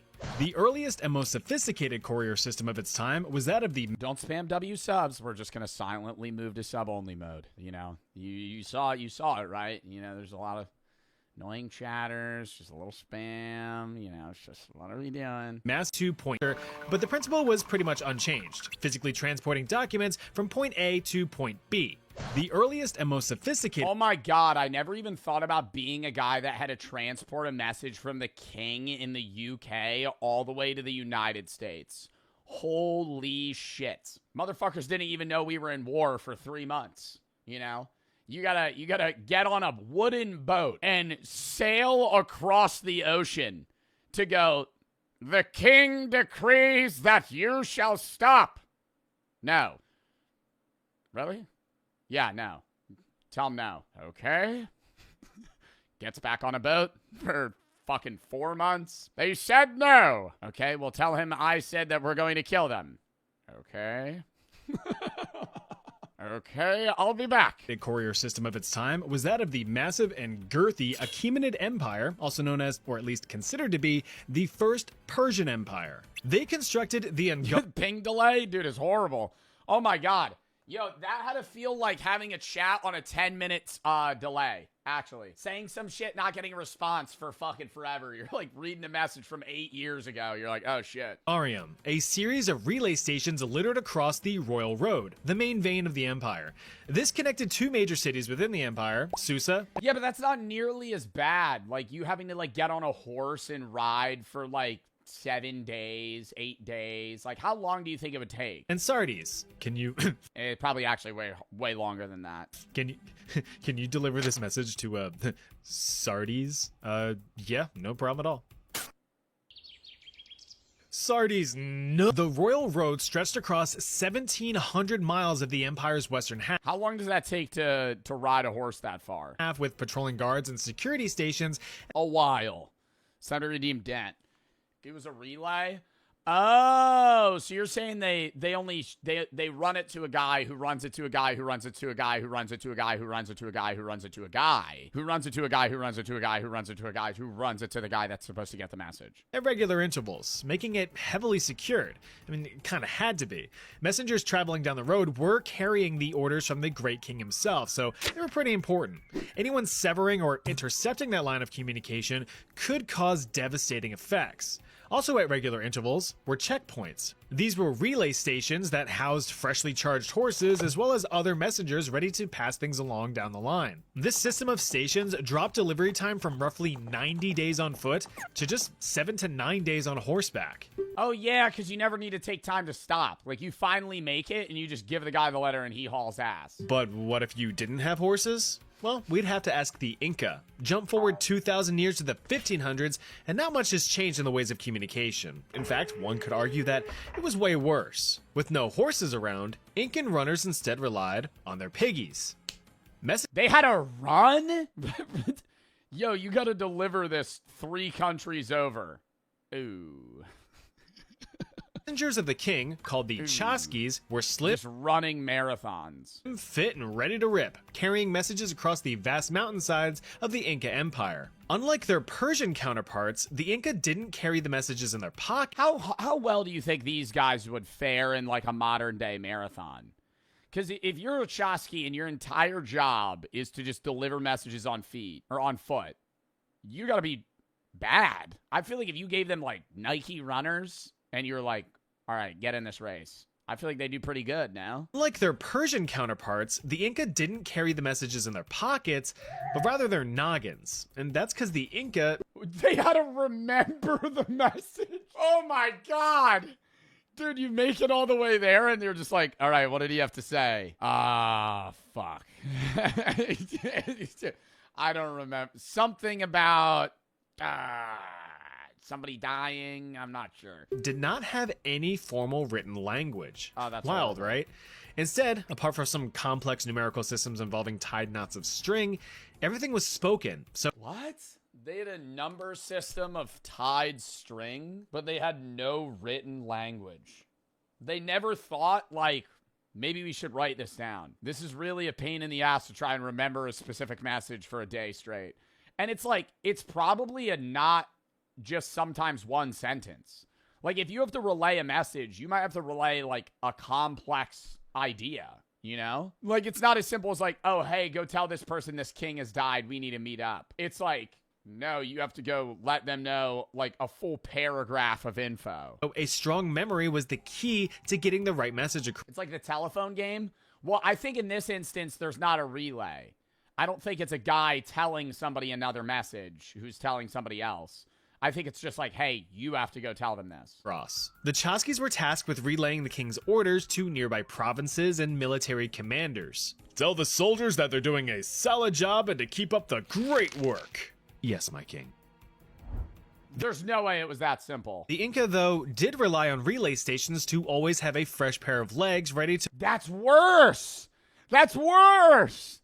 You have the fresh pair of legs, but then now I'm telling a guy a message that I was told, and he has to tell somebody else, and then now it's like the message gets to the guy that needs to hear it, and it's just fucked. To deliver a message. It is telephones. According to Spanish chroniclers, that's a fun word to say, each station was about a half a league apart, but could be as far as a league and a half. That's over 5 miles, or for you metric fellas, over 832. 5 miles, bro? That's not that far for a guy to, like, I mean, that's a far run. Like, I couldn't run 5 miles, like, easily. But for a guy that's job is to run something 5 miles. 2,000 centimeters. The stations were more or less weather-resistant small huts. Why did we not hold the fuck up? For the people that don't use we use the Imperial. For people who don't use the Imperial system, why are we telling them how many centimeters it is? Just say how many kilometers. 8.3 kilometers. 132,000 centimeters. The stations were more or less weather-resistant small... It's a joke. Yeah, I know, but it's still... huts with other Chasquis standing about, ready to get a move on. Upon arriving, the first messenger would give the oral performance. You must be fun at parties. Oh my God, I remember I used to get that all the time. But then I usually was the guy that was like, why are you fixing a watermelon with ramen? Just eat the watermelon. Performance for his buddies, and then repeat the message that he came with. After memorizing the information, the next Chasqui sprinted up to 5 miles to the next station. Now keep in mind, this was the Inca Empire. It wasn't easily traversed flat road. It was pretty much uphill both ways, wobbly, cobbly stone roads 10,000 feet above sea level, on par with how our parents walk to and from school every day, or so they claim. The king said to slob his knob and that Greg's a jerk. The fuck did I do? It's unfortunate that sometimes things get lost in translation, but remember the first rule of exchanging information. Never shoot the messenger. Sin Eater? What? That's a job? What do you do? Leave it to the English to come up with some spooky dooky hocus pocus type stuff.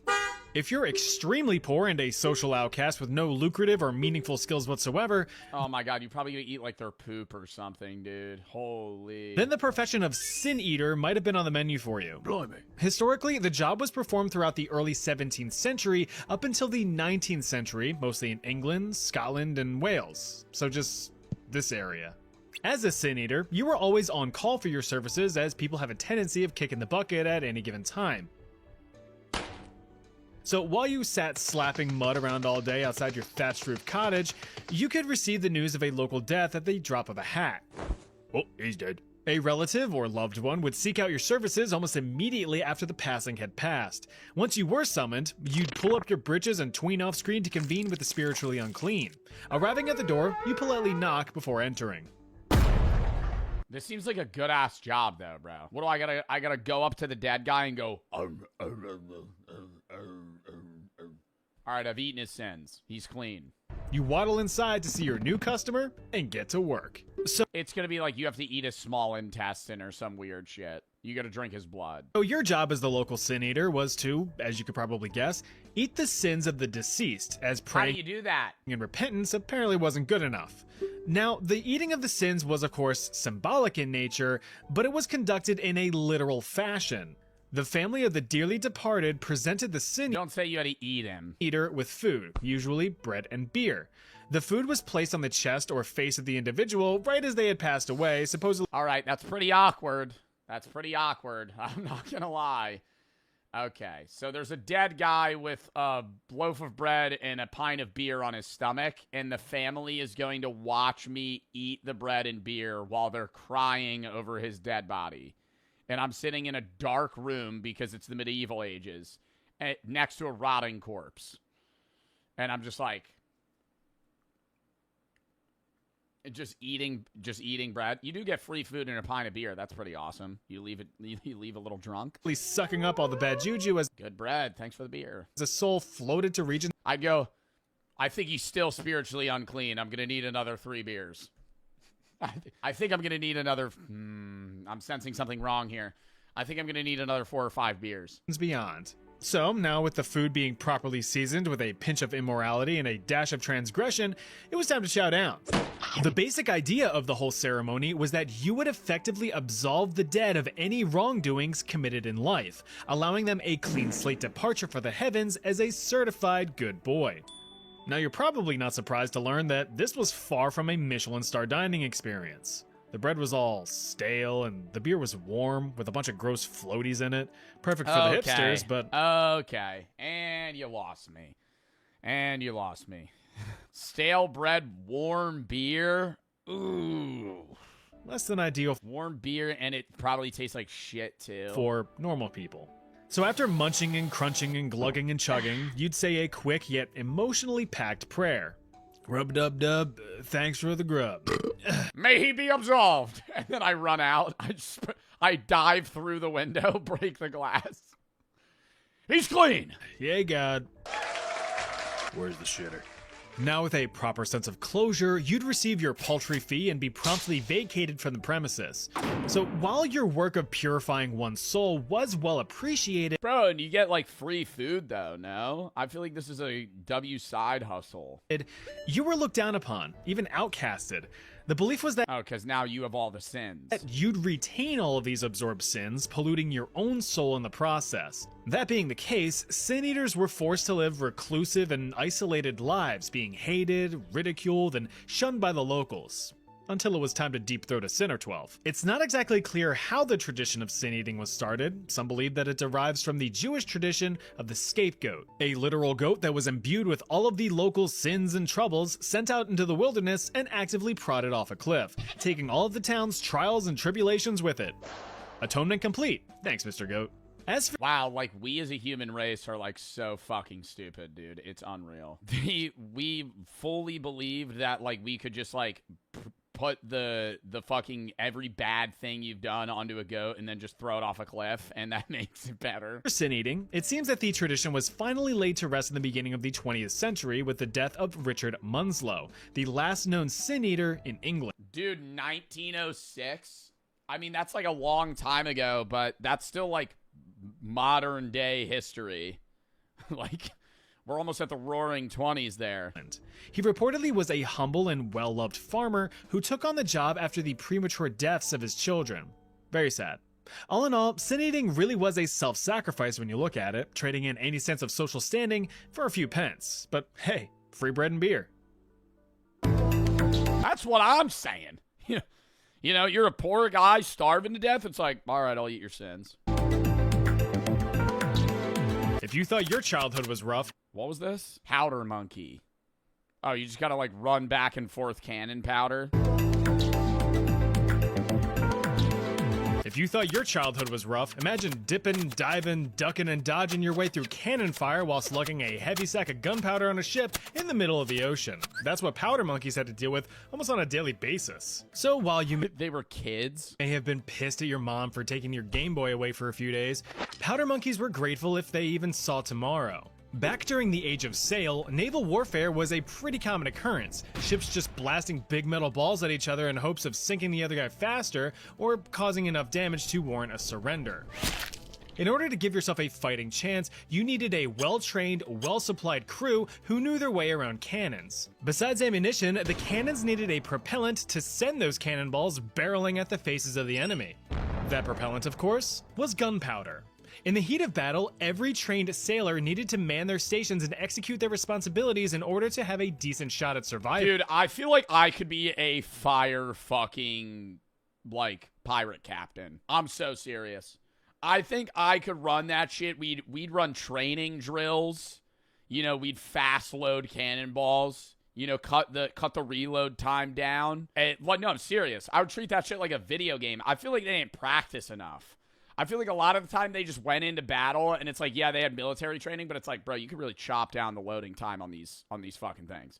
I can never get over the fact that, like, in the Revolutionary War, the battle consisted of everybody lining up in a line and shooting a very inaccurate gun and then standing in front of the guy that's pointing a gun at you and spending 2 minutes reloading and fucking, you know, pushing the metal ball down back into your gun. Like, why are we in a line right now? We're making it easier for them to hit us. I know it's like, okay, now we're shooting a wall of bullets and we're able to hit something. Why don't we shoot, separate, merge back, shoot, separate? Like, I don't understand. There had to be a better way to fight. Like, I haven't read Sun Tzu's Art of War, but, like, there's no way in those, like, early gun times that was the best play. But one responsibility that didn't need much training outside of carry this shit and run over there was that of supplying powder to the cannoneers. Since there wasn't much to the job description, they spread out once guns became accurate. Yeah, and then it was guerrilla warfare. But, like, still, like, guns aren't accurate. All right, I'm not about to walk in. Like, dude, they would just walk at each other and shoot. And sometimes it'd be like, oh, fuck, they're hitting a flank. They're a mile away. They're flanking. They're flanking. Oh, take fire. What the fuck? I'm running away, dude. I'm not. What? And it's like, they have the flag bearer. And, like, say the flag bearer gets shot in broad daylight. Somebody else has to go pick it up. You're just dead. Just for the symbolic nature of, like, holding the flag up. I'm like, we're just losing a man.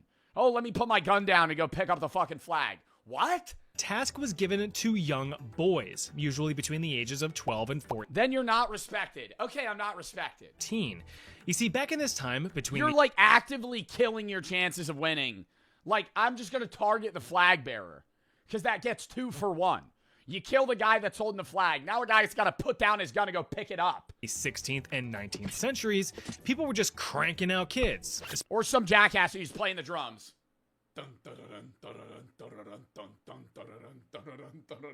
Gets his head clean blown off with a cannon. Especially the poor. Simultaneously, it's a war crime. The guns were inaccurate. You can't say that I could go, I didn't mean to shoot him. I was aiming that way. Nature was just cranking out infectious and deadly diseases, and industry was cranking out fatal working conditions, both of which were promptly streamlining children into the orphanage pipeline. This, of course, caused orphanages to become overburdened, and they needed some relief. And where's the best place to put able-bodied youngsters just looking for any kind of future? The army!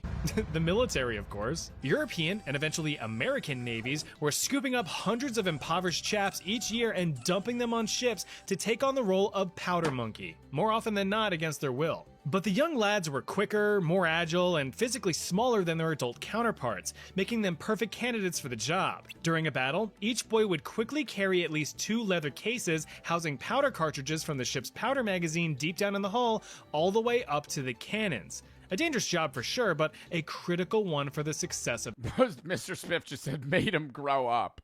Yeah, made him get some hair on their chest. Yeah, did him good. Did him good. The skirmish. Same thing with chimney sweeps. Yeah, go jump in that hole. Oi, lad. Go jump in that hole. Here's a broomstick. Bring me that very explosive powder, eh? And be quick about it. Yes, sir. Right away, sir. It's because guns weren't accurate and standing in a line was the only way they found to hit the enemy. Muskets hit inaccurately and had a row of them guaranteed that the enemy gets hit. Hitting a flag bearer wasn't a war crime. It showed that their patriotism. Bro, listen. Okay, standing in a line proves accuracy. Why don't they stand in an arc? Why don't they surround the enemy spaced out so they're all aiming in a diverging point where even if they're inaccurate, they're likely to still hit an enemy, but they're not a wall. So individually, the odds that you get hit are extremely low. You know, hey, let's spread out in groups where we just go doom, doom, doom, doom, doom, doom, and aim like inward. They did do that. Yeah, but all the shit you see is like people in like literal lines just fucking shooting, standing like a foot apart from each other. Man, that's a good lad. In exchange, the young fellows were clothed, fed, and given... You're gonna shoot at one person. No, I'm gonna shoot at the group of idiots that are fucking lined up, aiming at me alone, right? All right, you'll kill me. I'm one person. We all shoot at you from different directions. We just killed 10 of you. Beds, even a little bit of education to fill their head. Dude, it's wild how high ground in, like, early war times was just GG's. We're on a hill. It's over. No point in fighting. No point in fighting. You've lost. Even now, having high ground's crazy, but, like, back then, dude, oh my God. Having high ground, it was just, you're cooked. We're just going to aim cannons at you and it's over. The plan was to have the boys eventually become official full-time members of the Navy, assuming that they survived to adulthood. Yet despite the fact that they were a key part of the crew, they held no formal naval rank on the ships which they served. Now, while it was nice to have a place to call home, clothes on your back... Oh my God, this is a real powder monkey. ...and food in your belly, it of course came with the steep price of witnessing the horrors of war. Just to clarify, I said that powder monkeys were usually between the ages of 12 and 14. But in reality, some were much younger, with some documentation showing cases of children as young as... Jumpin' Jim and Legless Larry. 7 years old. These little guys were subjected to watching... Bro, there's zero chance a 7-year-old would be good at delivering gunpowder. Their fellow crewmen being blown to smithereens, impaled by split bits of ship, blinded by shrapnel, or having limbs ripped from rogue cannon fire. None of which they were immune to themselves, mind you. It wasn't until the end of the War of 1812 that formal regulations were put in place, preventing any recruitment of powder monkeys under the age of 12 from serving on ships in the United States. The British followed in suit with an age limit of 13. Bro, you're a 7-year-old on a fucking warship. Oh my God. 13 for the role, though these age restrictions were still often ignored. And you're getting targeted, dude. They board your ship, you're just easy kills. Like, and they're gonna kill you. Because, I mean, like, maybe they take you captive if you're lucky or some shit, but, like, they're just gonna kill you. This did, however, fully die out in the mid-1800s once child labor laws were put in place and technology made the role obsolete. Sorry, kids. Looks like it's a big old box of PTSD for Christmas this year. Euroscopist. Medieval medicine was wild. Physicians back then were really just throwing anything at the wall to see what stuck, which led to a bunch of strange medical practices that would, luckily, fall out of favor once modern medicine emerged. One such practice was that of uroscopy, the art and science of checking out your pee to determine your health. Now, oh my god, dude. Was there like a guy that would like taste your urine? No fucking way. Why is this the Epstein Island here? What the fuck? I know what you're thinking. Isn't this still used in the modern day? Yes, but no. Urinalysis, as it's practiced today, uses chemical, physical, and microscopic analysis of urine samples to generate quantitative data for diagnosis. Versus a guy just going, yeah, I think you're gonna die soon. Uroscopy. That tasted bad. Let me say this nicely. That was gross. On the other hand, well, it had dudes snooping, sniffing, and sipping your pee. Well, Doc? I need a second opinion. And what is that guy doing? Is he comparing the urines of like healthy people and unhealthy people and then determining that like if your urine tastes like an unhealthy guy, you're gonna be unhealthy? Yeah. No. That actually doesn't seem like bad logic to me. Like I'm serious. Out of all the dumb shit that like people did medically, where it was like, oh, smells are the reason you're getting sick during the bubonic plague. Like, having a guy drink the pee of a dying man and a healthy man, and then now you know the taste, it's like, okay, now let me just taste other people's urine, and if it tastes like the unhealthy guy, you're probably going to be unhealthy. But, I mean, I feel like that would be, like, semi-true if you had, like, weird kidney problems. You might be surprised to know that the practice of uroscopy has been around for thousands and thousands of years. The earliest known evidence... Damn, bro, you think they were getting paid well to drink people's piss? Evidence that historians have dates all the way back to the 4th millennium BC, where some ancient Sumerian physicians took note of urinary color.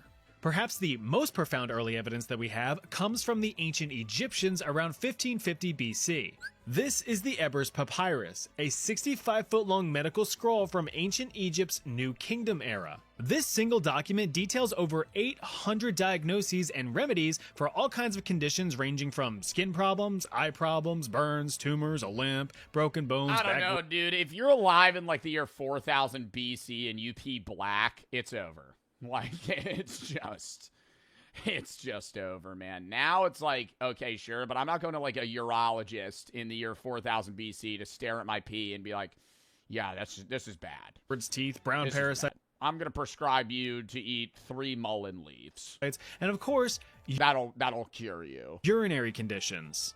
The study and examination of urine continued for a while, but the formal occupation of uroscopist is believed to have been introduced between the 4th and 7th centuries in the Byzantine Empire. Didn't you drink piss? Yes, I've drank my own piss multiple times on accident. On accident. Keep that in mind. One time, I'm not going through these stories again. Yes, I've drank my piss on accident. It tastes like really thick, warm salt water, if you're curious. Pee tastes like really gross salt water. All like slimy salt water. Empire, hitting its peak in the Middle Ages. According to medieval Welsh medical texts, it was believed that urine was the filtrate of the Tell us the story. I'm like a freshman or sophomore in high school. I'm playing Black Ops 3 Search and Destroy. Maybe I was in 8th grade. I'm playing Black Ops 3 Search and Destroy, because I think that's when it came out, actually. I might have been in like 7th or 8th grade. I'm playing Black Ops 3 Search and Destroy. It's mid-round. I have to pee. I can't run to the bathroom. I pee in a bottle that I was just drinking out of. I put it back where I was drinking out of. Moments later, I go, I'm quite thirsty. And instinctively, I grab the bottle. I sip it. I go, that's piss. Yuck. Spit it out. Wash my mouth. Move on. Right? I do it again like 6 months later. Then there was another time where I was drunk at my friend's house, and I packed a water bottle in my bag, my backpack, because we were going to go to a bar. I was going to sleep at his house. So I pack a water bottle in my bag, and I fall asleep. I wake up, and I go, thirsty. Reach into the bag. It's very dark. I start drinking, and about like 2 gulps in, I go, that's piss. And I put it down. And I go, I hope it was my pee. I assume it was my piss. But at some point, I think I had to have stood up and peed in the bottle in the middle of the night or something. I don't really know, but... yeah. Or humors: black bile, yellow bile, phlegm, and blood. Of course, we now know that there might have been a 4th time, but I think there was 3. Your pee is the product of your kidneys filtering your blood and excess water, but Hey, medical science was still a baby back then. Because of this How do you pee in a bottle? You aim the pee into the bottle. So easy. What do you mean? I've pissed in a bottle 1,000 times. 1,000 times I've peed in a bottle. It's hard for women? Yeah, because they don't have a fucking rod to aim with. You're just, you're just guessing. Uroscopists believe that urine... Gatorade bottle's the easiest, but you could pee in a water bottle. There was one time where, those like snack water bottles? There was one time I was at like a track meet and I really had to pee. Or we were going to a track meet and we only had those bottles and I filled like 4 of them. It was like I was like bottling like alchemy, like or alchemist chemicals. It was like done, had to cut the pee, throw it away. Fill another one. Was the end all be? Dude, I told y'all there was one time we're going to a track meet that was far away. It was like 5 hours. And my friend had to pee, but he didn't have a water bottle, and everybody held their water bottle. Like, we wouldn't stop. So all the guys had piss bottles. Like, you would just drink water out of a bottle, and then you would pee in that bottle, and then you would dump it out at the track meet, like when we got there. And, well, there was one time that I filled my water bottle, and I still had to pee. So I went, I need to dump this out. So I didn't want to wait till we stopped fully. So I was like, oh, I'll just dump it out when we're going slow. And I'm sitting in the middle of the bus and I'm dumping the pee out, but the fucking wind resistance is just slapping the pee right into the side of the bus. So the whole side of the bus is covered in my piss. And so I just go, well, and I just pee in the bottle. We get to the meet and I step out of the car and bro, the whole side of the bus is just stained with piss. I just leave. I come back, the bus is clean. I guess the bus driver might have assumed something happened. But there was another time, it was a spring meet, and I don't know where we were driving, but we were driving far. And my friend had to pee, but he didn't bring a bottle, so he peed in a Dorito bag.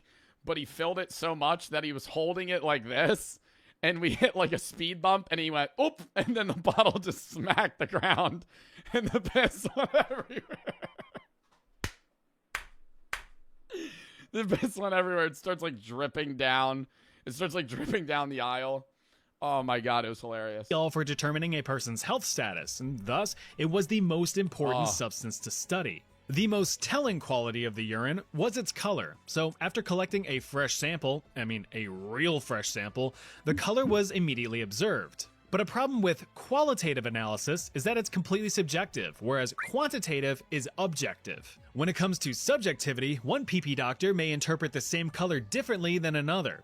For objectivity, gotta get multiple opinions then. Numbers are numbers. There's no argument there.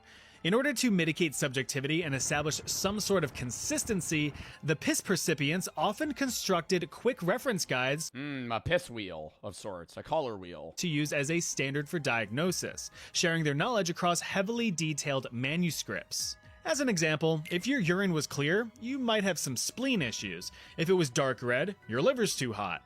Green, you've got jaundice. Black, well... Yo, if I'm pissing green or black, it's over. You're bleeding like, if you piss black, you're bleeding profusely into your urine, right?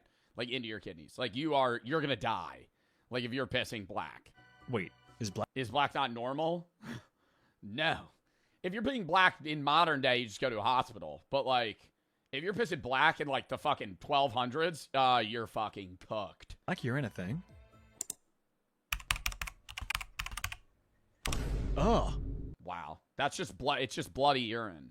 Oh, God. Yeah, I don't think you're going to be doing too well if you're ink. Bro posted that shit on Reddit. Is this normal? Is this normal? Question mark. You know, your dink. While you had the visual fucking pee and grape juice aspect, uroscopists also ventured down the avenues of smell and taste to solidify their reasonings if a diagnosis couldn't be immediately deciphered from color alone. Wow, dude. Literally just smelling the fucking urine bottle. Urine that tasted sweet was evidence of diabetes, whereas stinky pee-pee usually meant infection. Now, while this may seem... What if they were eating asparagus? ...silly looking at it through a modern lens, there was some validity to the practice. Uroscopists were able to properly diagnose conditions like diabetes and jaundice through their practices. Diagnosis was great and all, but without proper and effective treatment, you're not going to be making much progress, except just being closer to the grave. It's like if someone tells you, hey, your car is broken, and then proceeds to offer no meaningful solution. At that point, they're just taking the piss. Garden hermit. The ultra wealthy really love spending their money on stupid shit. They love it, in fact. When you've got more money than you could spend in 50 lifetimes, why not? Dumping the most expensive champagne on luxury watches, a fifth mansion on the beach, rigging elections, whatever tickles their sacks. But ostentatious spending is nothing new. You see, back in the 1700s, wealthy estate owners in England, Ireland, and Scotland were bored out of their skulls. I mean, think about it. The extent of dopamine rushes back then were what? Attending yet another opulent ball, hunting some wildlife, racing a horse or two, then putting them down when they don't win. And when you felt like a real degenerate, you had excessive gambling. But these frivolous activities got stale real quick. There needed to be something fresh, something grand, something right in your own backyard. That's when the idea of the English landscape garden started to bloom, transforming sprawling grounds of estates into picturesque and serene scenes. Replacing the clear-cut and formal gardens of their French counterparts, English landscapes were to appear engineered by nature itself, with natural slopes, ponds, groupings of trees and flowers, a nice boulder or two. How is that interesting, though? Like, what? How does that provide entertainment? And it's just like a better backyard. Organic decoration. These established wonderful getaways for owners and guests alike to retreat and get in touch with nature. But for some, all the stone and trees and grass just wasn't cutting it. Something was missing, something human, like a person. Believe it or not, some wealthy fellas sought out to hire real-life people as decorations for their gardens. Take, for example, one Joseph Pocklington. Born into a wealthy banking family and receiving his inheritance at just 26 years old, his priority was to just spend the shit out of it. After all, what's the point of having money if you don't spend it?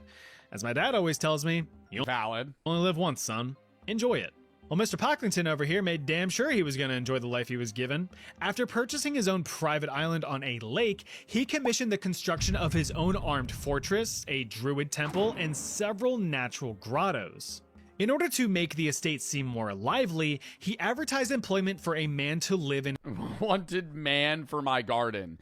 And he just watched the guy live in his garden. That is so fucking weird. His garden, demanding that the man, quote, live for 7 years without washing or cutting his hair. Live for 7 years without washing or cutting his hair? So every day you just check up on like, oh, is this guy dead or not? He has to like, he's forced to just be in like some secluded area. Hair or nails. The man was to never speak or interact with any guests and would spend his lonely... Oh my god, you would have your own little gnome. Yeah, you would have like a little, like a guy that you would watch from afar and just be like, what's he doing today? Days in an artificial cave. The basic idea was for guests to observe a man in his most natural state, untouched by societal influence. If the man was able to carry out these conditions, he would be paid the equivalent of about $100,000 in today's money. Now that's spread over the whole 7 years, so... That is pretty bad. 100K in 7 years? So it's not really that much. But the position... But does he get fed or does he have to like hunt for food? Was dubbed the Ornamental Garden Hermit. Now get this, Pocklington was not the only fella to come up with this idea. Others employed their own hermits with much more lenient rules. Perhaps the most well-known example was the Hill family from Shropshire. Their botanical bro was dubbed Father Francis, and he fully interacted with guests, told stories, and dispensed his own wisdom, all while maintaining a mysterious yet comforting presence. I want to see the hermit, mummy. I want to see the hermit. The trend of the ornamental garden hermit lasted just over a century, finally being uprooted in the 1830s in favor of... Yo, that really does suck as a job, though. Like, I feel like I'd rather be the guy, like, having to, like, taste pee and shit than, like, actually just live alone for 7 years and not interact with humans. Like, having a day job where you kind of look at pee and once in a while you gotta drink the pee, it's like, that's better than being, like, actually fully alone. You would go insane, would you not? A part of your job requirement is you can't interact with anyone. Of living statues. And to answer your... That's horrible. Like, you don't get to live. You're literally a hermit. You have to fucking live in a cave for 7 years. Question, no. Garden gnomes were not inspired by the garden hermit. Those came from Germanic folklore, hundreds of years prior. But they'll still guard your garden as best they can. Wow. The worst jobs in. All right, we gotta watch that another day. Now we got a royal butt wiper. Oh my god, watch that. No, we're gonna watch that another day. That's got to be watched another day. That is so interesting. Royal butt wiper, and they've roped me back in.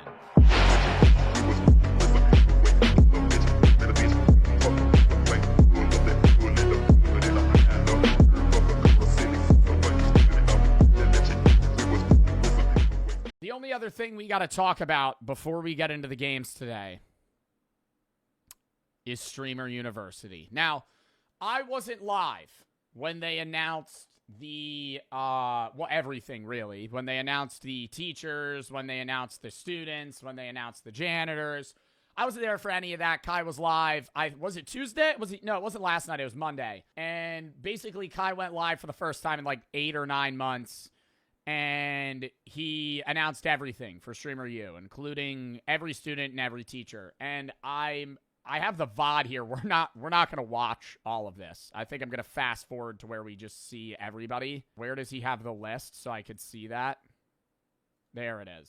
All right, so the reason I want to talk about this is because I know a lot of people are going to want my take on who he has for students and teachers. I don't really care about the teachers. I think he could really pick anybody. The only one I'm questioning is Lizzo doesn't stream. So I don't understand how Lizzo is a Streamer University teacher, not a streamer. So it doesn't really make sense. It's like she does stream now? Really? What is her Twitch name? She just started. Then shouldn't she be a student? What is her Twitch? If I look up Lizzo, it doesn't show up. The only thing that shows up is Lizzo mukbang. And that is not her. What was that profile picture? I think pixel art of Lizzo twerking, potentially. Anyways, all the other teachers, Maya, Sushi Dragon, Ludwig, Lizzo, or outside of Lizzo, Adapt, Pokimane, Pootie, Kaya Sanat. Is that like the sibling of Kai? Agent Duke and Cinna, and your age as a guidance counselor. So not really a teacher, but nothing wrong there. I think they'll have classes that are good. Some will be clip farming, blah, blah, blah. The real thing that we're here to talk about is the people that he had as students. Now, I'm just going to fill out the board here. We're going to go to where this is, and then we'll talk about it when he has all of them up. Now, here was my take. Before we even started watching the Streamer University selections, I said this weeks ago, and I said it while I was watching it. I wasn't live, but I was tapped in. I was talking to my friends. I said, what do you think the cap should be for a student, view count-wise? I said 500 viewers. And the reason I said 500 viewers is because I think if you have over 500 viewers, you are at a point of success streaming-wise where you could already be making over $100,000 a year. And you've proven that you know how to garner an audience.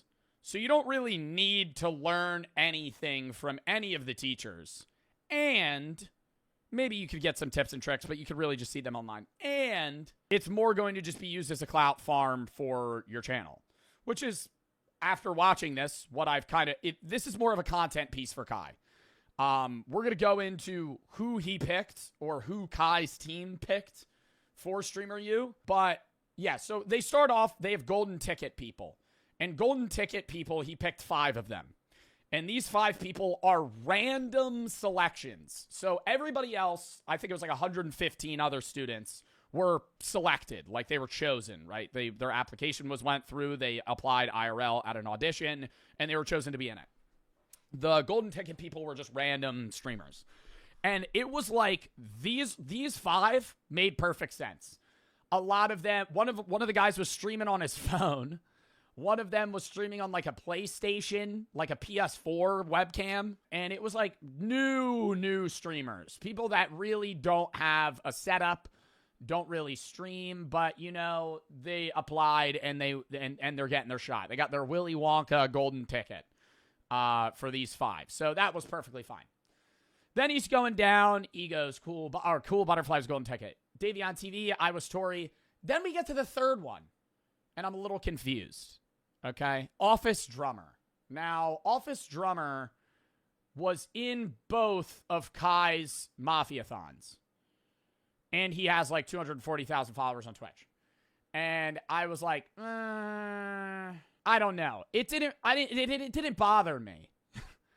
It didn't bother me. But I was like, well, you have an audience and you've been on Kai's streams. And I'm going to have the take that Streamer University is not going to start your career more than being on Kai Cenat, the biggest Twitch streamer of all time, stream for 2 months straight. Like, there has to be some level of, you know, like, if you didn't get from there, where else are we get? I don't know what he averages, so he still might be in that view count range that I was saying. But I do know Office Drummer was on his stream, so I was like, whatever. Then he gets down to Juicy Jacob. And Juicy Jacob, big on other socials, but I liked this. A lot of the people that he picked had proven their entertainment value on TikTok, Instagram Reels, YouTube Shorts, but aren't really big on stream. Juicy Jacob, if you don't know, is the guy that says, "Yoo-hoo, it's a Labubu." He dresses up as the Lorax. People say he sounds like me. Juicy Jacob is a funny guy. And so I go, oh, yeah, sure. Give him the streaming spot, right? He's not big on Twitch, but he's funny. Yeah, he's Vector. See, you didn't know his name, but when I reference what he does, he walks into Walmart dressed as the Lorax. You've seen his videos. He got accepted. There's a part. Wait, I should actually. Oh, this is the golden ticket guy.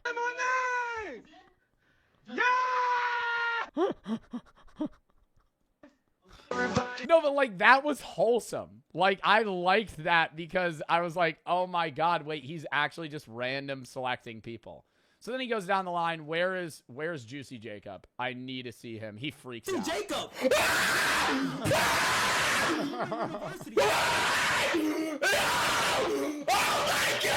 No! What the? Yes! Yes! What? No! Oh yeah, baby! Let it grow!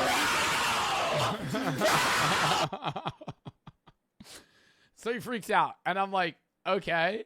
And everybody else, fine. All the other picks we're moving through. I'm like, some of these people I've heard of, you know, they have 400 or 500 viewers. Who cares, right? Yeah. Then he goes down, and he starts doing a speech about how he doesn't like this person's art, and I'm high out of my mind. And I'm like, who the fuck is he talking out?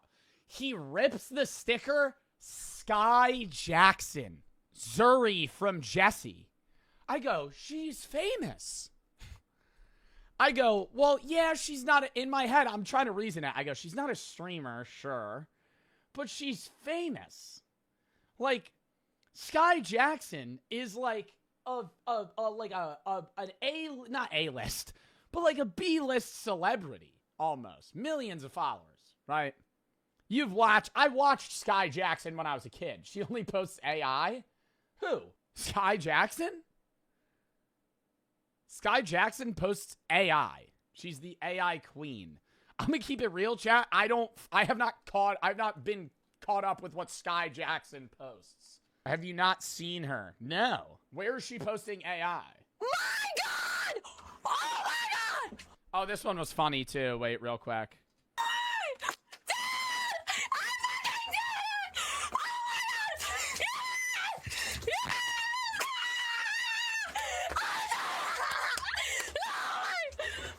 Dude, I'm pouring milk all over your body. Oh, and then she does this. Are you proud? Anyway, see you there, podcast. Yeah. Ah! Respect it. Respect it. All right. So, already the two that I was questioning, not really heavily, but I'm like, Office Drummer Sky Jackson. Okay, he accepted them.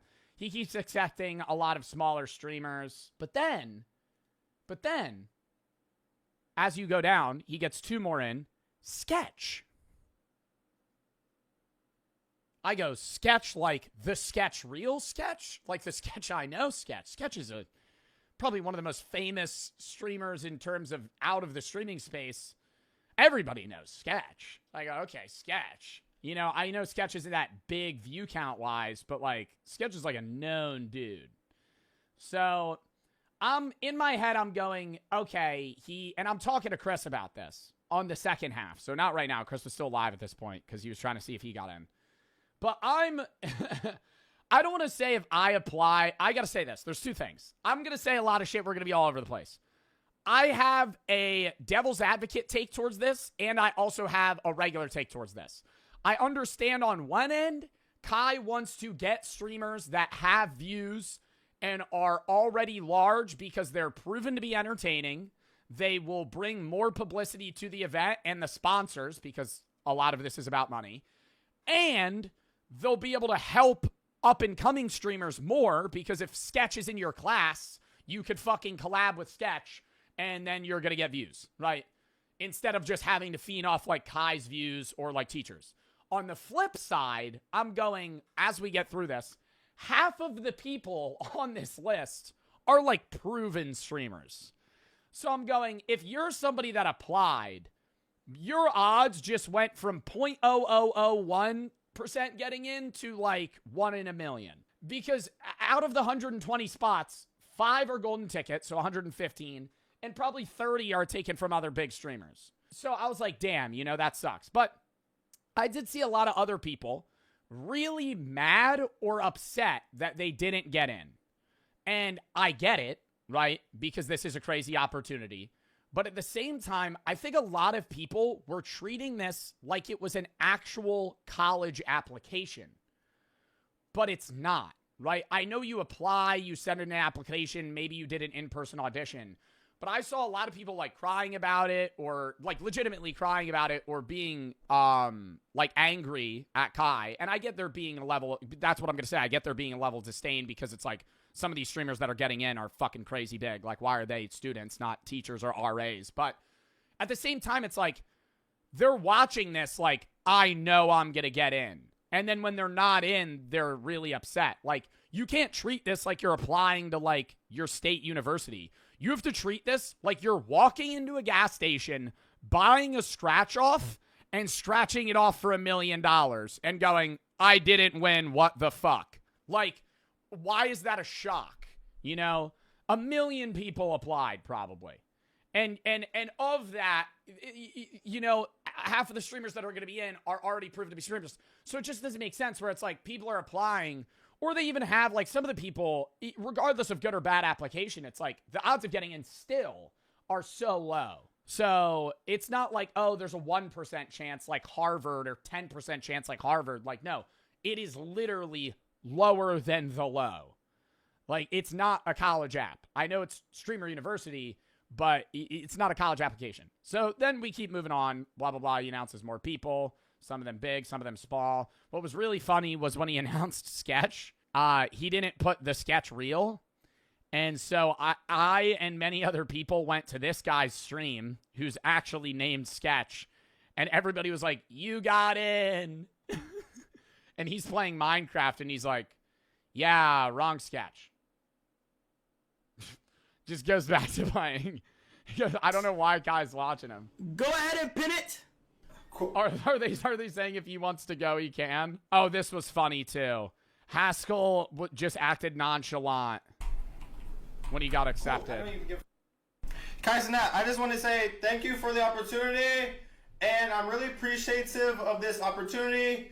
Thank you. I will be attending Streamer University soon.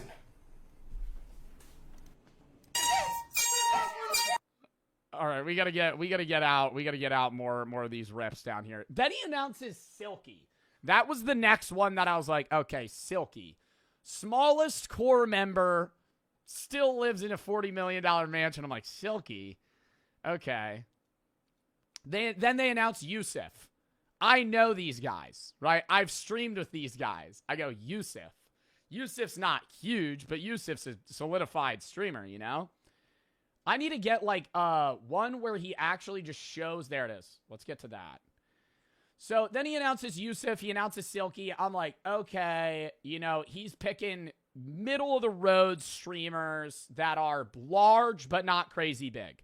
We get down. He announces Edward So. I've done a bro v bro with him. He averages like 400 viewers. Still fair. Then he announces Aisha Sophie, who's like not a big streamer, but like a huge Instagram model, OnlyFans model.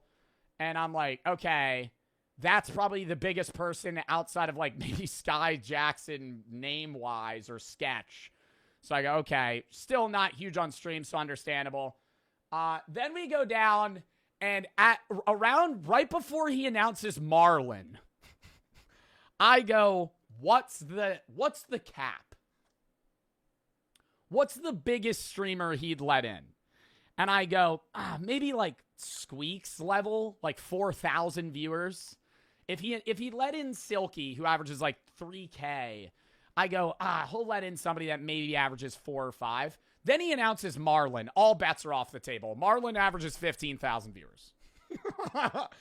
I see Marlon's name. I go, hell, I should have applied for Streamer University. Maybe they'd let me in. I go, they'd let me in. Marlon? Marlon's a student. I go, okay. Marlon means anybody, right? And they already have Adapt as a teacher. They have Silky and Marlon as a student. So this is 3 of the core boys. So a brainworm speaking to me and going, they're going to let Ron in. They're going to let Stable Ronaldo into Streamer University. And Ron at this time was watching with 80,000 viewers. Literally the second biggest streamer on Twitch at the time. Like the second most views on stream. So he goes down. He says some other, Marlon freaks out. They go through a bunch of other names. And it's fairly tame for a while. Let me get to like another moment here. Also, the problem I had was a lot of the announcements, they were people I didn't know. And there was like 15 people freaking out. And I'm going, who's in? Which one of you is the streamer?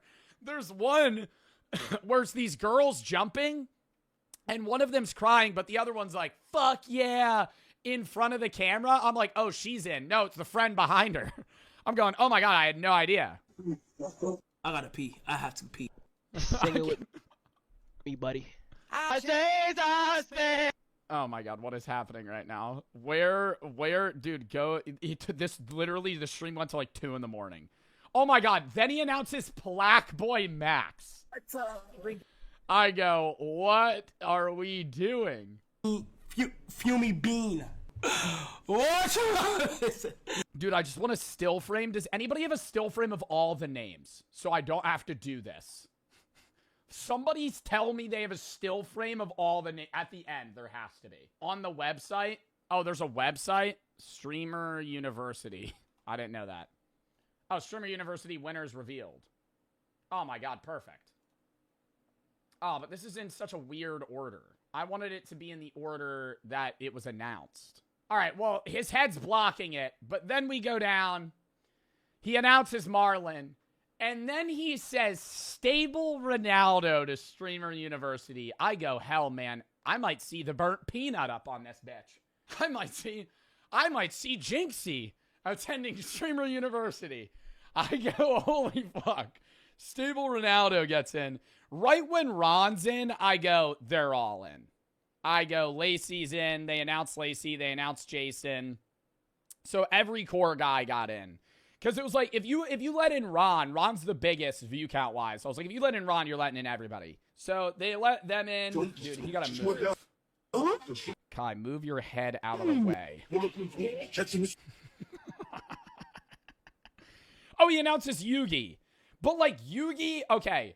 Yugi's a level that I think Yugi's too big, but I get it, right? Yugi and Arki are like 2 to 4K streamers. They're big, but they're not like top 100 streamers on the platform.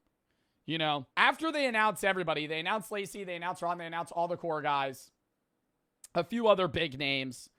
I sat on it and I was like, here's my take, because I know people are going to want it.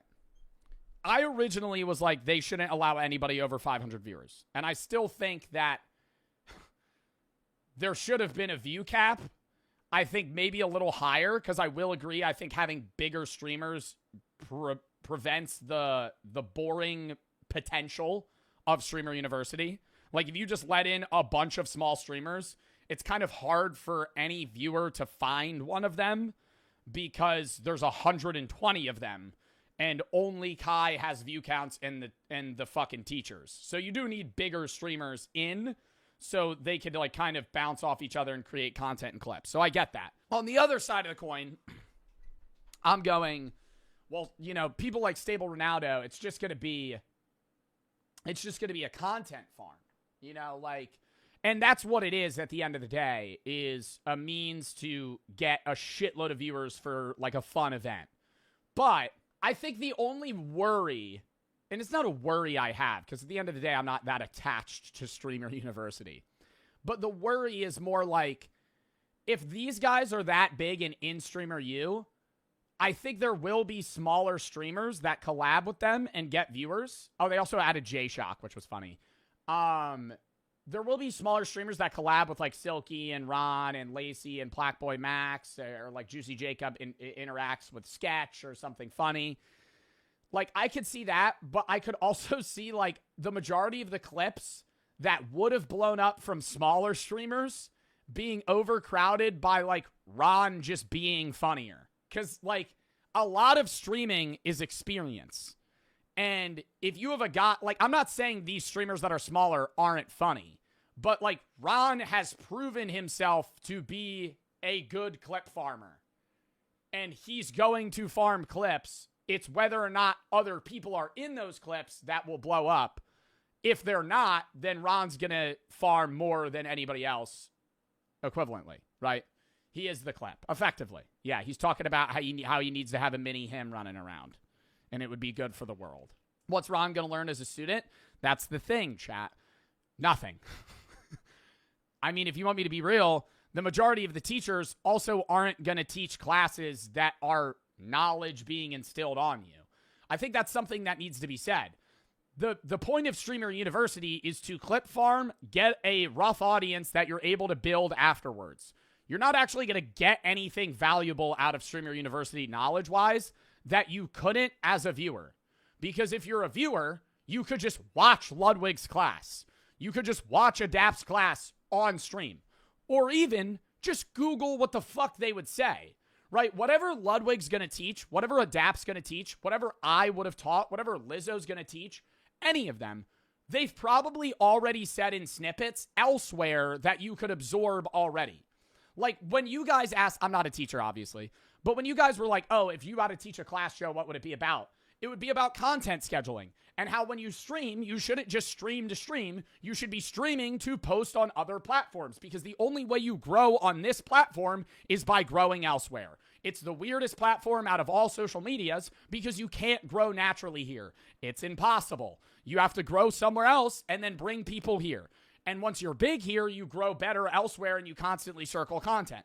The amount of streamers that just go live and try and entertain their audience and don't post elsewhere is fucking astonishing, right? But I've said that before. And any level of depth I could go in an hour and a half doesn't matter because I've already said it. Or you are teaching a legitimate class, have fun kicking out half the students. Because most of the students are just going to want to clip farm off of you. They're not actually going to respectfully sit in silence and watch your class while they stream it, because that doesn't get views. The teacher's going to get views, right? So I don't know. It's just, it's a weird, somebody redeemed that. It's a weird dynamic, I guess, is all. Do you think there could actually be a university course on streaming? On social media, yeah. On streaming, no. I mean, there's people that do social media marketing as like a major, like marketing with a fucking specialization in socials. But no, I don't. Like, you could probably have a class on streaming, yeah. But it'd be like, why are you paying for this? You would have a whole week on OBS, and then you would have a whole week on this and that. And I think that's like the other thing that needs to be said. Is Kai accepting streamers that are already solidified is also kind of needed, because if everybody was like golden ticket streamers, no one would even know how to stream.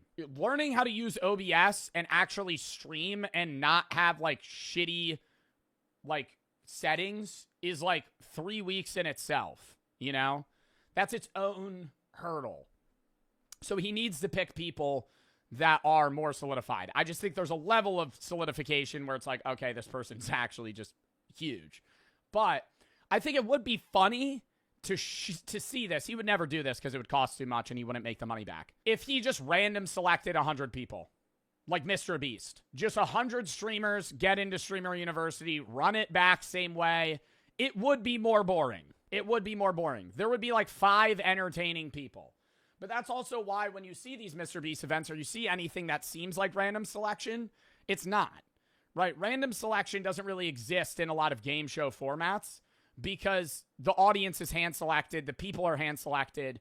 Because if you random pick 100 people, 80% of them are going to suck. Because it's just like half of the people are going to jokingly apply, right? I mean, you got to think how many applications were just fucking memes. Some of you guys probably applied with no actual aspirations to be streamers. None of you, right? I'm not saying none of you, but a lot of you probably applied for a joke and was just like, if I get in, I'll go. But like, you have no streaming experience. You're just kind of like memeing, right? People did that last year. People did it this year. People showed up IRL at the auditions with no streaming experience whatsoever, no social media presence. And we're just like, I'm going to go in and be funny. Chat, the one thing I will say is I know I'm not a teacher at Streamer U. I would just be crashing out on people the whole time to like actually lock the fuck in. Honestly, I would do a video one day if y'all wanted where I actually get like a fat ass whiteboard and I do a presentation on how to be a streamer. Like I could do that, but I think doing it at Streamer U, it's just, you know, it would just be me going in depth about the stuff I've already said. Like, if you're an avid watcher of mine, you already know, like, most of what I would say.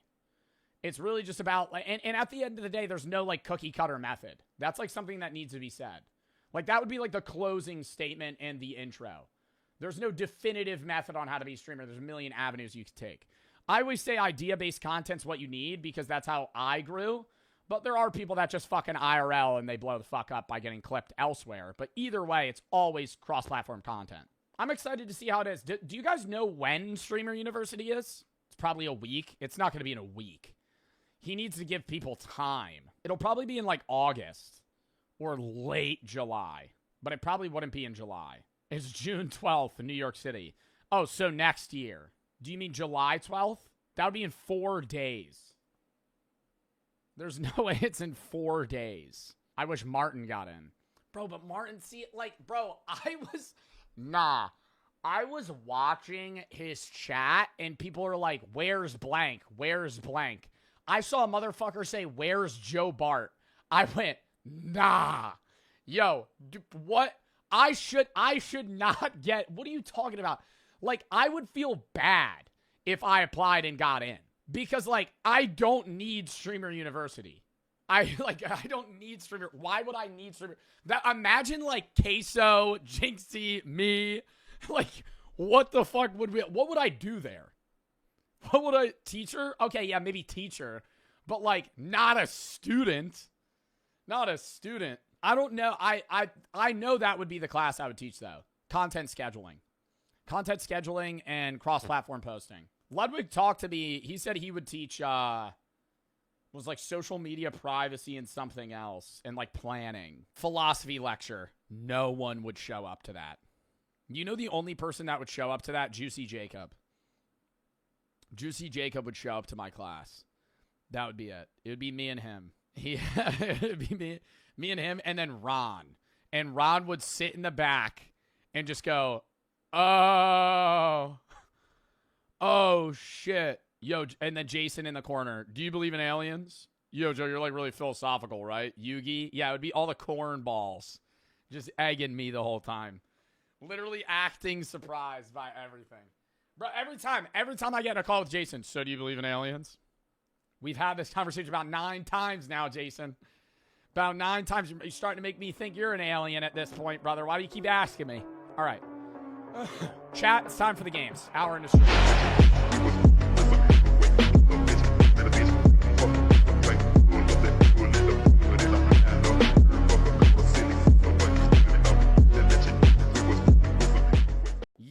your life at every level of attractiveness. Level 1. Bro, it's over. Give up. At this level of attractiveness, you have an asymmetrical face, hairline that started receding in your mother's womb, nose going east. Most people have an asymmetrical face, to some degree. Nobody's face, like if you look at my face is not symmetrical. Like if I started inverting, wait, actually, can I do that? If I can invert my camera, but if I invert, yours is super bad. You're super bald. Okay, I'm not super bald, dick. But everybody has an asymmetrical face. I don't think you should be, like, insecure about that. While chin goes west, your teeth pointing in 6 different directions like they're all trying to escape your mouth at the same time. The kind of face that makes babies cry and dogs bark. And you're probably in a wheelchair, too. Nah, just kidding. Oh my god. But real talk, daily life at level 1 is genuinely rough. Walking into a room... What is level 1 attractiveness? Like a 1 out of 10? A level 1 attractiveness would be like 4 or below on a scale of 10, if average is a 7. I feel like it's very rare you meet somebody that you would describe that low of attractiveness. Like the average person I see in everyday public, like I would rate like a 5. Nah, I would rate like a 6. It's like, oh, you look like a normal dude, 6. Or worse, feeling people actively look away. Trump's a 1. Yeah, Trump is also a 84-year-old man with a spray tan that has semi-annoying mannerisms and is also severely balding with a toupee-esque haircut. Cashiers don't smile at you. We're talking about, like, the average, like, 30-year-old. Strangers don't hold the door. In group conversations, nobody makes eye contact with you. And on dating apps, you get no matches. But bro, you're getting no dating. You're getting no matches on dating apps, even if you're like a 6. Here's the thing. There's plenty of people at this stage living a life. Remember that one guy on YouTube who straight up called himself super ugly and made it his whole brand? He got millions of views, built an entire community. Are we talking about the guy that made a video about how he's ugly and now he has a wife that was one of his viewers? So first of... This guy is not a 1. Like, what are we fucking... Bro... When I think, like, what a 1 would be, I'm thinking, like, you don't look like a person. Like, what are we talking about? This guy's not that... This guy's... I mean, like, yeah, he's not fucking Brad Pitt.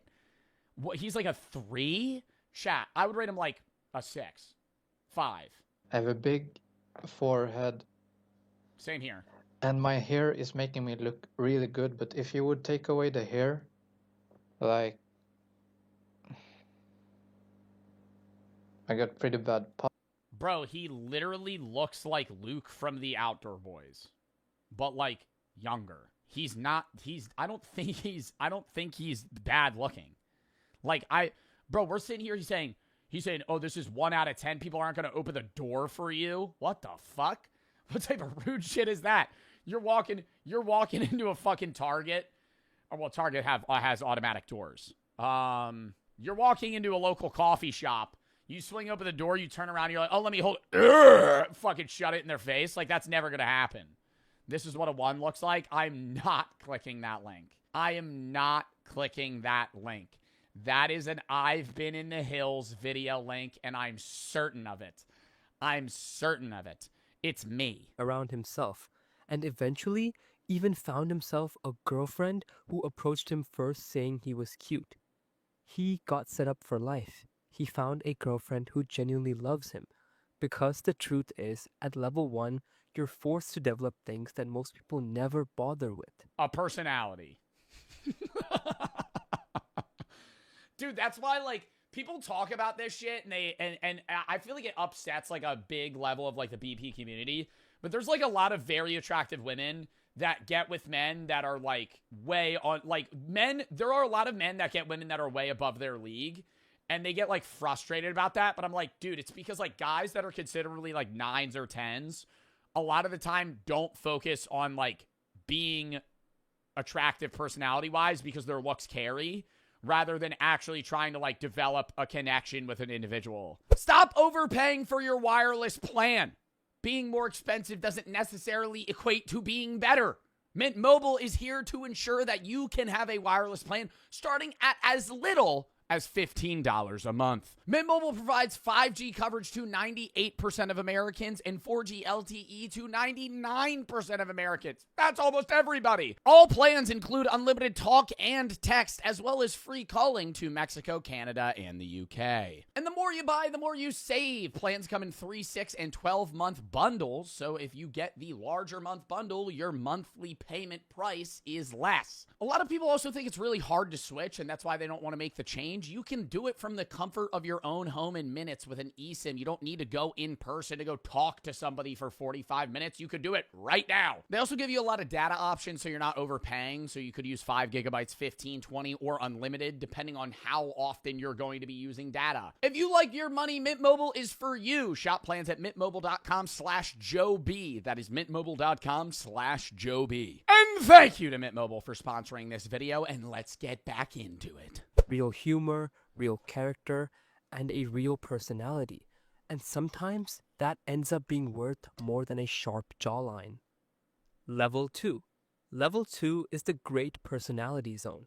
When someone asks your friends what you look like, they pause for a full 3 seconds. All right, but we gotta cut this here, though. Like, now we're stereotyping fully that, like, uglier people are inherently better personalities. Like, I think that applies, but there are also people that don't take care of their body, don't care how they dress, don't shower, and don't have a personality. Like, that, like, there's people that exist on every level of the spectrum, personality-wise and looks-wise. And then they say, he's really funny though. Daily life at a 2 is a constant low-grade rejection that nobody talks about. The barista never remembers your name. At parties, people... What fucking barista is gonna remember your name? What are we, like, I feel like we're just making shit up right now. Like, what, I mean, they write your name on the cup. People only talk to you as a stepping stone to talk to your better-looking friend. Getting a haircut feels pointless because the barber can only do so much with what he's working with. Yo, on God, though. No, that's actually, like, facts, dude. I feel like every time I get a haircut, I feel like my hair looks like shit. And then, like, a week later, I think it looks great. Grow out your hair? Bro, my hair looks better when it's grown out. But I want to get a haircut. I don't want it too long. But it requires maximum effort. The DMs have to be perfect. The texting game has to be elite. One awkward photo on your profile, and it's over. The first date has to absolutely carry on personality alone, because physical attraction is not going to do any of your work. But here's the hidden advantage of being a 2. The gap between a 2 and a 4 is literally effort. A solid haircut. You pay extra for a good barber, but yeah. Bro, a 2 is crazy. Like, I don't know. Maybe my rating scale is just off, but, like, I'm so dead ass. I don't think I've seen somebody that I would be like, you're a 2. Like, that's such a low rating to give someone. Get a solid haircut even if you're a 2. Basic skincare, clothes that actually fit you well, and 6 months at the gym. And suddenly, life starts looking way better. Brother, wearing a suit, tie, good haircut, dressed well, and in shape's a 4? What's a 10? God? Like, what is this scale we're working off of? Most 2s are honestly just lazy 4s who never put in the work. Your potential is sitting right there. Level 3. Level 3 is the I shouldn't be getting laid, but I do. And this is quite interesting because I have a personal story. I have a friend who's in my college, who's black, 200 and... All right. Did we need to... I mean, I guess it's descriptive for the story. I follow suit. Friend who's in my college, who's black, 280 pounds overweight at like 40% body fat. He's built like Winnie the Pooh. 280 pounds overweight. So he's morbidly obese. You're saying 40% body fat. He is morbidly obese. And his face is a generous 3 on a good day. But somehow this man gets play at the club every single weekend. You might be asking, but how? How does he do that? Well, it's a pure numbers game. He walks up to every girl in the club. Every single one. Bro, I have a guy friend that does that. Oh my God. Literally going out with him, he gets like 4 drinks. He just roams and he literally hits on everyone until like he goes like 1 for 100, but he gets 1. Like every time. Does he win? Does it work though? He misses, but like it's crazy. Like the miss level's nuts. Like it'll be like a one-liner like, "Hey, aired." Like he'll say it's not Chris. He'll say Chris is way too shy. For that, Chris is an outgoing person, not in that sense. But dude, it'll be like he'll be like, "Hey, what's up?" Aired. Like full turns to the side, and he'll just go to the next person. Just doesn't even care. No hesitation, no pre-planned strategy. He just walks up and says, "Hey, you want to come back to my place?" With the That's horrible. That's horrible. That works even 100 times. That's how he starts. Confidence of Brad Pitt. Does he get rejected? Of course, 99% of the time. But bro, I feel like 99.9% of the time, he walking up to people and just going, "Hey, you want to go back to my place?" That's all he says. That other 1%, they go home with him. And he told me he got this mindset thanks to the philosophy that shooters shoot. Like Kobe Bryant, who holds the record for the most missed shots in NBA history, 14,481. But he never gave up. And yes, I know what you're thinking. He only had a shot because the girls slept with him because they wanted a taste of a big banana. But listen, genuinely ask yourself, if you asked out 100 girls in your best outfit and full confidence, would all 100 girls reject you? Or would you land at least one date? Think about that for a second. Moving on, however, in everyday life, I mean, yeah, but then it's also from, like, the woman's perspective. Like, the problem with that is, like, they see that. I mean, it depends if you're in, like, a nightclub or, like, a bar. But if you're at a bar with 100 people and you walk around to 30 women and hit on all of them, they're going to see that and go, this guy's just shooting to shoot. He doesn't care who he gets. Like, the fucking saying, guys get with who they can, girls get with who they want. Like, if a 3 gets overlooked constantly, job interviews are way harder because studies literally prove that attractive people get hired faster and paid way more. Your customer service is... I think it's attraction. I don't want to disagree in that sense, right? Because I think a lot of the part of, like, the BP community is, like, extremely over-exaggerated. Yeah, you're more likely to land a job interview if you're higher attractiveness scale, but I think a big part of that is, like, confidence, you know? I think, like, you're built in to have more confidence just because you're perceived higher, so you have less levels of insecurity in yourself.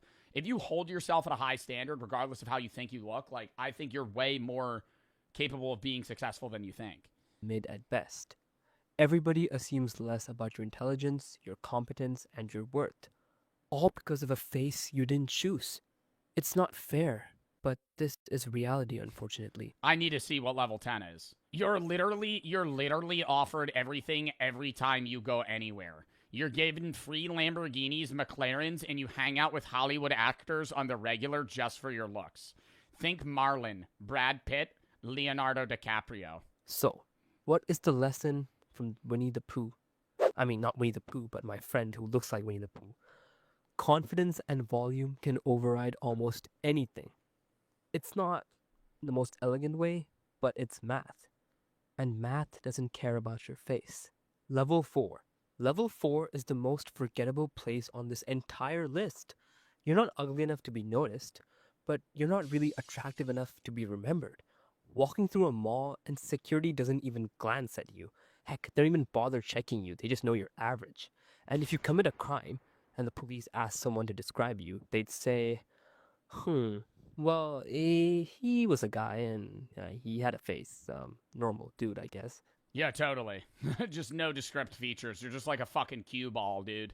You're like a mannequin walking through the fucking woods, dude. That's the average person. I'm thinking some of these descriptions are just, like, totally inaccurate. Like, your 5 out of 10 security doesn't look at you because you're just, like, average. Like, security's not focused on attractiveness scale. They're focused on whether or not they think you have a gun or some shit. Like, what? And relationships can happen at level 4, but they happen slowly. It's months of friendship first, slowly building on that connection. Until one day, either one of you goes, you know what? You've actually been really nice and I like you. Nobody is falling in love at first sight with a 4. Love at first sight requires at least a 6. But here's what makes level 4 secretly the most powerful level on this list. The glow up potential is insane. This is the stage where the bone structure is there, but it's hiding, maybe under layers of fat. Google any male celebrity's high school photo. Half of them were 4s walking around in funny, oversized graphic tees. A 4 who takes fitness seriously, gets their style together, fixes their grooming, and develops real social skills, that's a 7. And a 7 who was once a 4 is the most dangerous person on earth. Because Yo, I'm actually losing brain cells watching this. I'm actually losing brain cells watching this. Bro, like, it's the same, yeah, you're a 4, if you're a 4, but you're a 4 that doesn't take care of themselves, well, you're a 7. You're 7. You just need to work out. Like, I feel like we're actually just pulling shit out of our ass. Like, all 4s are 7s, but they just don't care. But earlier, you said 1s are 4s, or 2s are 4s that don't care. So by that logic, if you're a 2, you're actually a 4 that doesn't care. But if you're a 4, you're actually a 7 that doesn't care. So in reality, everyone's a 10, but they just don't care. This is literally, I feel like, what are we fucking watching right now? Level 5, dead center, the perfect average. You're not ugly, but nobody is writing poems about you either. You're not getting stared at for the bad reasons or any good reasons. You're just existing. This is where most people actually are statistically. If you think you're a 7, yeah, there's a very real chance you're a 5. And no. We watched a whole fucking video about this shit, dude.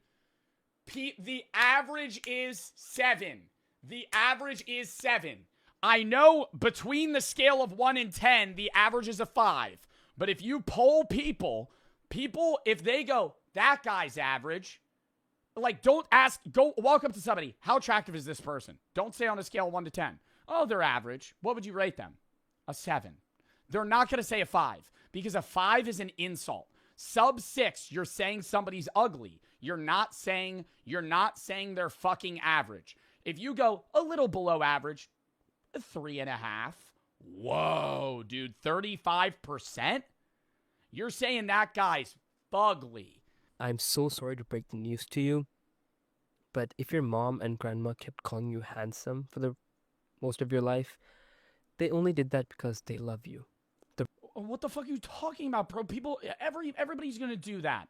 Everybody's mom is going to be like, oh, you're so handsome. It doesn't matter.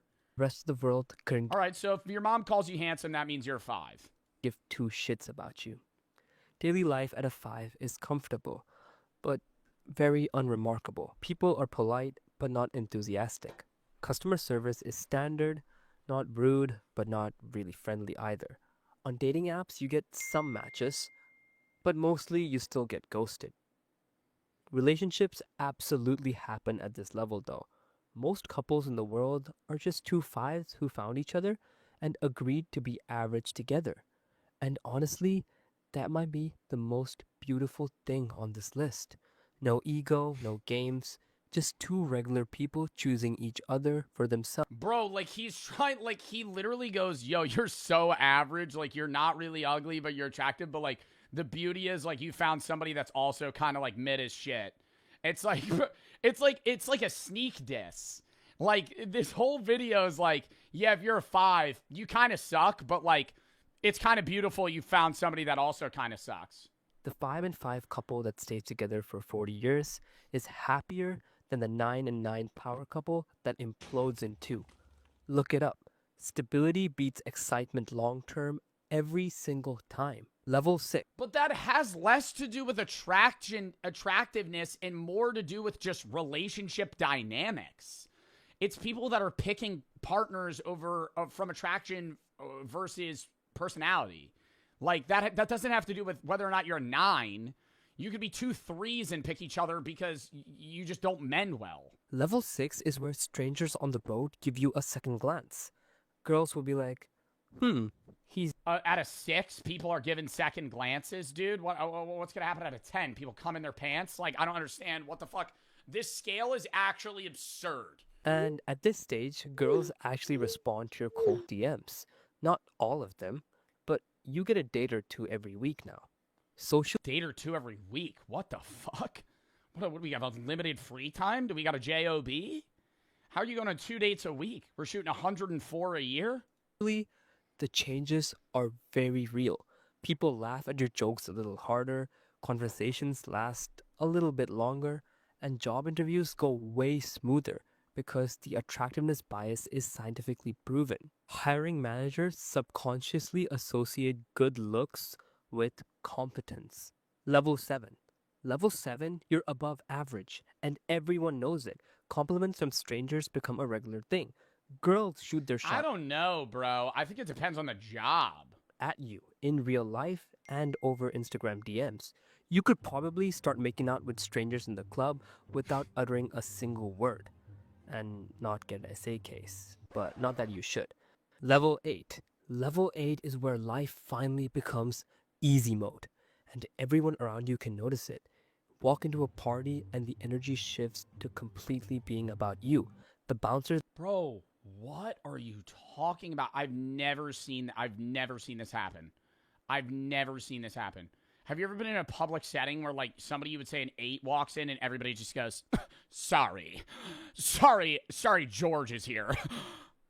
Hey, you're an 8. Lets you skip the line. Not because of who you know, but because of You're a 5, so of course. Yeah, Face IQ did say I was a normie. I was a 5. You look like. At this level, dating and getting laid... So maybe I just don't notice it. ...becomes almost absurdly easy. Multiple people are interested at you at any given time. The paradox of choice kicks in very quickly. Too many options leads to picking nobody. A lot of 8s have messy love lives. But the sad reality is that most 8s never developed a personality because they never had to. If you talk to them, all they do is smile and show off their looks.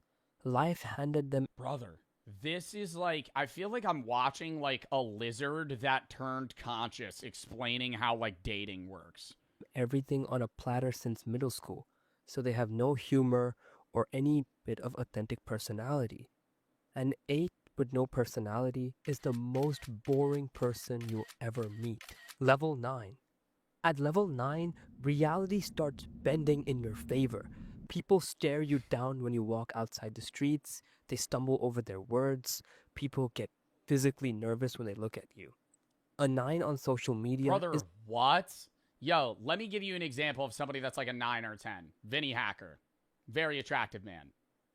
Met him in public. Talked to him in public. I'm not sitting there going, just a regular ass dude, bro. What? What the fuck are we talking about? A different universe. Post a 15-second TikTok doing absolutely nothing, and maybe just smile a little, and you'll get... I think if I did, I think if I met Marlon though, I kind of would stare at him. ...million views. I'd be like... However, keep in mind, you are so attractive that genuine friendships... Bro, Marlon has like literally perfect facial features. I'm not saying stare at him in like an annoying sense. I'm saying like if I look, like part of me would be like in the back of my head, I'm having a conversation. I'd be like, dude, this guy looks fucking unreal. Romantic partners become rare. Almost uncanny. Almost impossible to find because they are all jealous of you. Guys view you as a threat before you even open your mouth. And everybody assumes you're a player who treats people like garbage. Level 10. A lot of people say a 10 does not exist, but I'm sure they haven't heard of Dolph Lundgren. This man is a 6'5" male model. I mean, Dolph Lundgren, the guy that plays the fucking Russian guy in Rocky. Dolph Lundgren is not a 10. He's an attractive guy, but like a 10? was a male model. He was a European karate champion 2 years in a row. He won the Australian heavyweight tournament, Okay, that's holds a 4th degree black belt in Kyokushin karate, has a master's degree in chemical engineering, and he got a Fulbright scholarship to MIT. He has a reported All right, he's a 10. IQ of 160, which All right, puts him he's in a the 10. same category as Einstein. Oh my god. If you think that's it, he also speaks 5 languages fluently: Swedish, English, German, French, and Spanish. He served in the Swedish Marine Corps, worked as a bouncer. He became Grace Jones' personal bodyguard, started dating her, and even rode a Yamaha motorcycle to his first day at MIT with her on the back, dressed head to toe in a leather jacket. But he decided that MIT was not That's for him. kind of aura. At this level, reality doesn't just bend, it surrenders. Every room rearranges itself when a 10 walks in. Conversations stop. All right, yeah, Dolph Lundgren, bro. I mean, like, I feel like this is an anomaly. People forget what they were even talking about, and jobs don't get applied for. They get offered to you on a silver plate. Relationships, you don't have to work for them. They all come to you. The word no becomes something that other people experience, but you don't. But here's the twist. Even Dolph Lundgren, the closest thing to a real-life cheat code, was once a scrawny, weak kid who got bullied and called a loser by his own father. He described himself as a runt. The 10 you see today was built from pain, discipline, and an insane refusal to stay where he started, which proves the most important point of this entire video. If you're a 2, you're actually a 4 that doesn't care. And if you're a 4, you're actually a 7 that doesn't care. And if you're a 7, you're actually like a 9 that doesn't care. God has given everybody different cards to play in this life. Some are born really attractive, and some of us are not born with the best facial features. But this shouldn't stop you from trying your best, because somebody who's a 1 can ascend and become a 10, and also somebody who's a 10, if they don't work hard, they will lose the features God has given them, and they can end up being a 1. Okay, but I think it also depends on subjective attractiveness based on a populace. That was a good video. It was it was a fun video. All right. Chat, hold up. W React segment. Now it is time, chat. Hold up.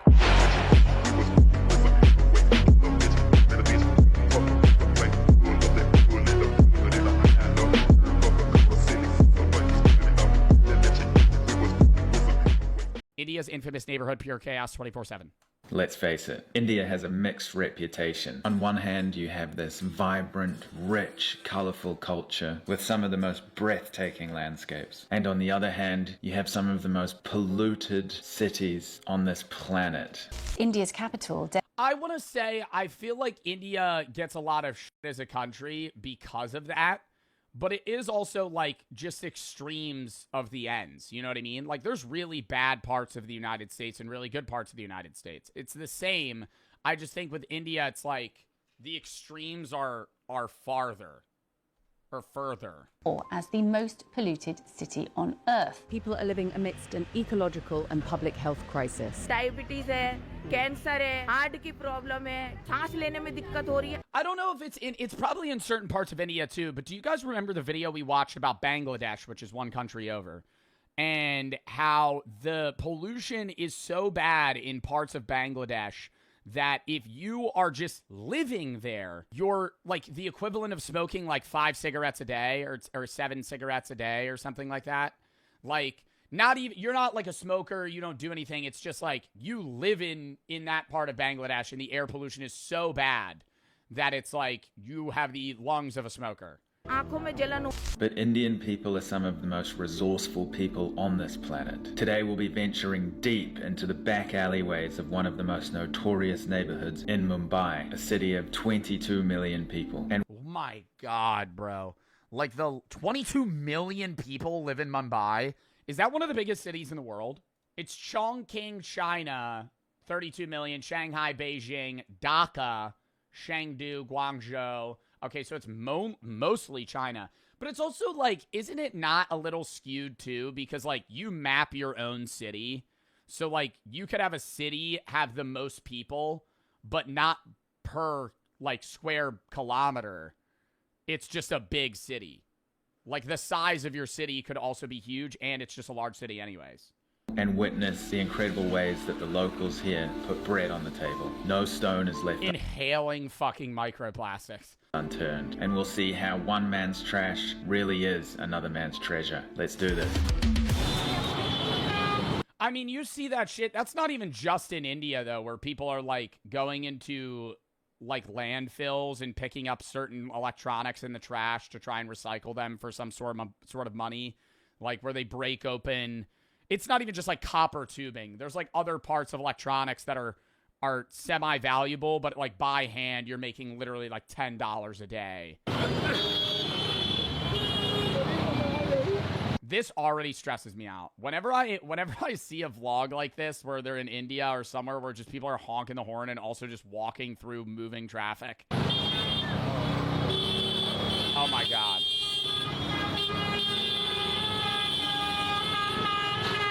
Like, are there road laws? like, there's no intersection, but there's guys on motorbikes just literally weaving perpendicular to traffic. I think the rules just don't hit each other. Bro, I saw on TikTok today that, oh my God, what country was it in? There's two-way traffic. I think it's in Argentina.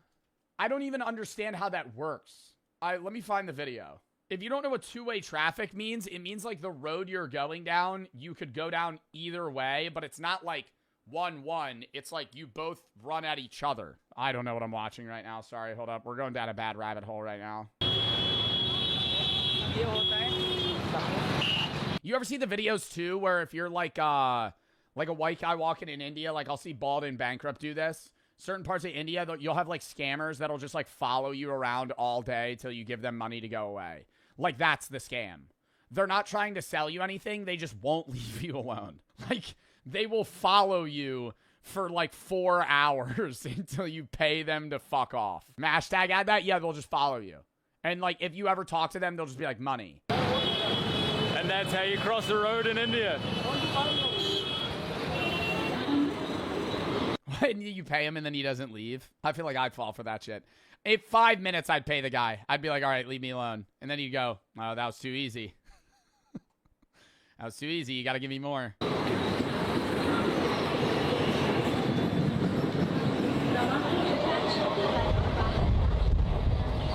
Run at that point, I just start gagging myself and throw up on him.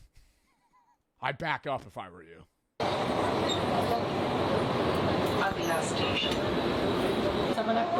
So we've arrived in Dharavni. We've entered into the biggest slum in India here. And you can see this is the commercial area where the I've been here in GeoGuessr. business goes on and everything. Assalamu alaikum. I don't need to be here in real life. I've been here before, chat virtually. Mashallah. Mashallah, subhanallah. But that's a banana, you know, in a slum, the banana is the best friend for everyone. They eat banana in the lunchtime, they eat the banana in the dinner time. Because when they... But, well, bananas are very cheap.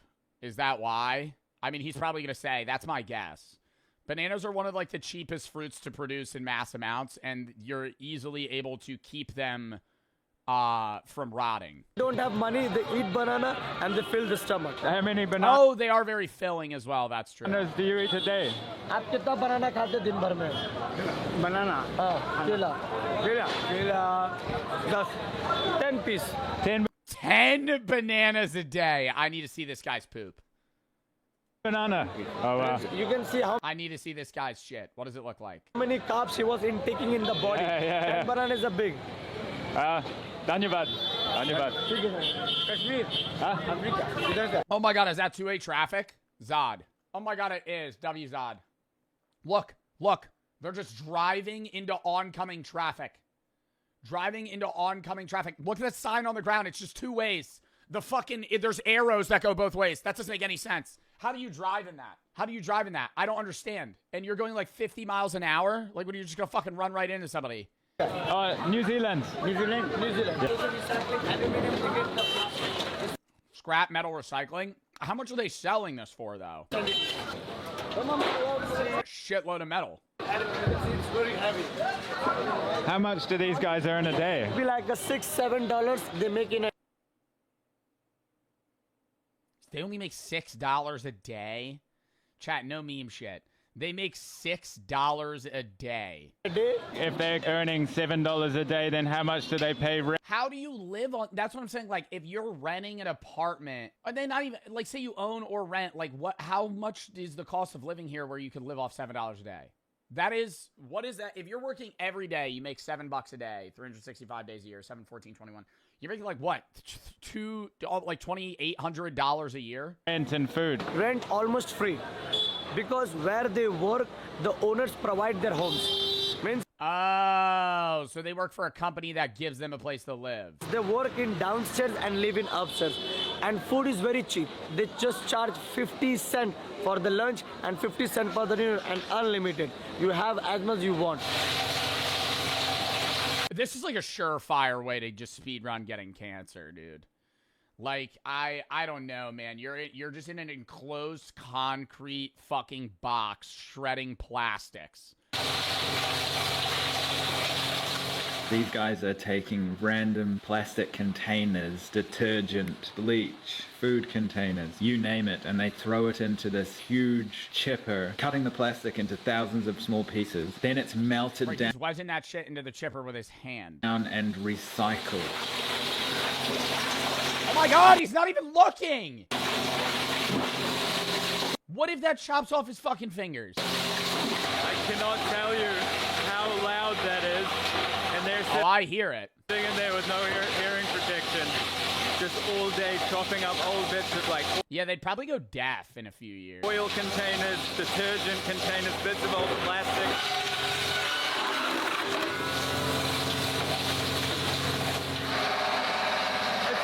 I wonder workplace injuries in jobs like this. Like, in that exact room, somebody has to have, like, chopped their hand off. Like, there's just an open saw, and they're wearing, like, flip-flops. Insane industry! And you can see this man here is organizing all the plastic by color, and he owns this business. And it's just him sitting in this small little brick hole, sorting through plastic for hours every single day. But what is he sell? I don't understand. He's sorting plastic by color, then what? Like, he goes to a bulk seller and gives it to them, and they give him, like, 10 cents? Like, I don't understand. Even if he shreds it, what is this worth? How many hours a day do you do this? 12 hours a day, he sits in a fucking corner on his hands and knees and sorts plastic by color. 12. Is it boring working for 12 hours doing this? You enjoy it? You like it? Yes, I am enjoying. Oh, really? And is it a good business for you You're then? lying. Right.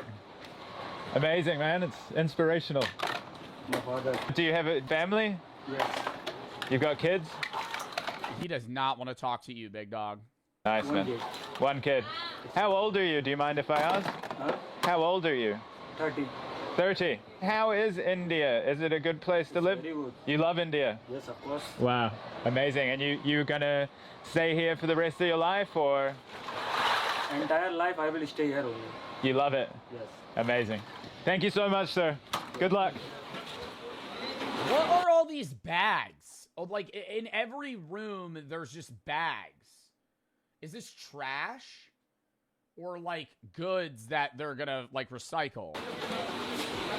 There's no way this is just walls of trash. So here, this is a Wi-Fi. Yeah, they're gonna sort. This is stuff they've sorted. Like, they take trash, sort it into one big group, and then sort it into smaller groups. Modem station.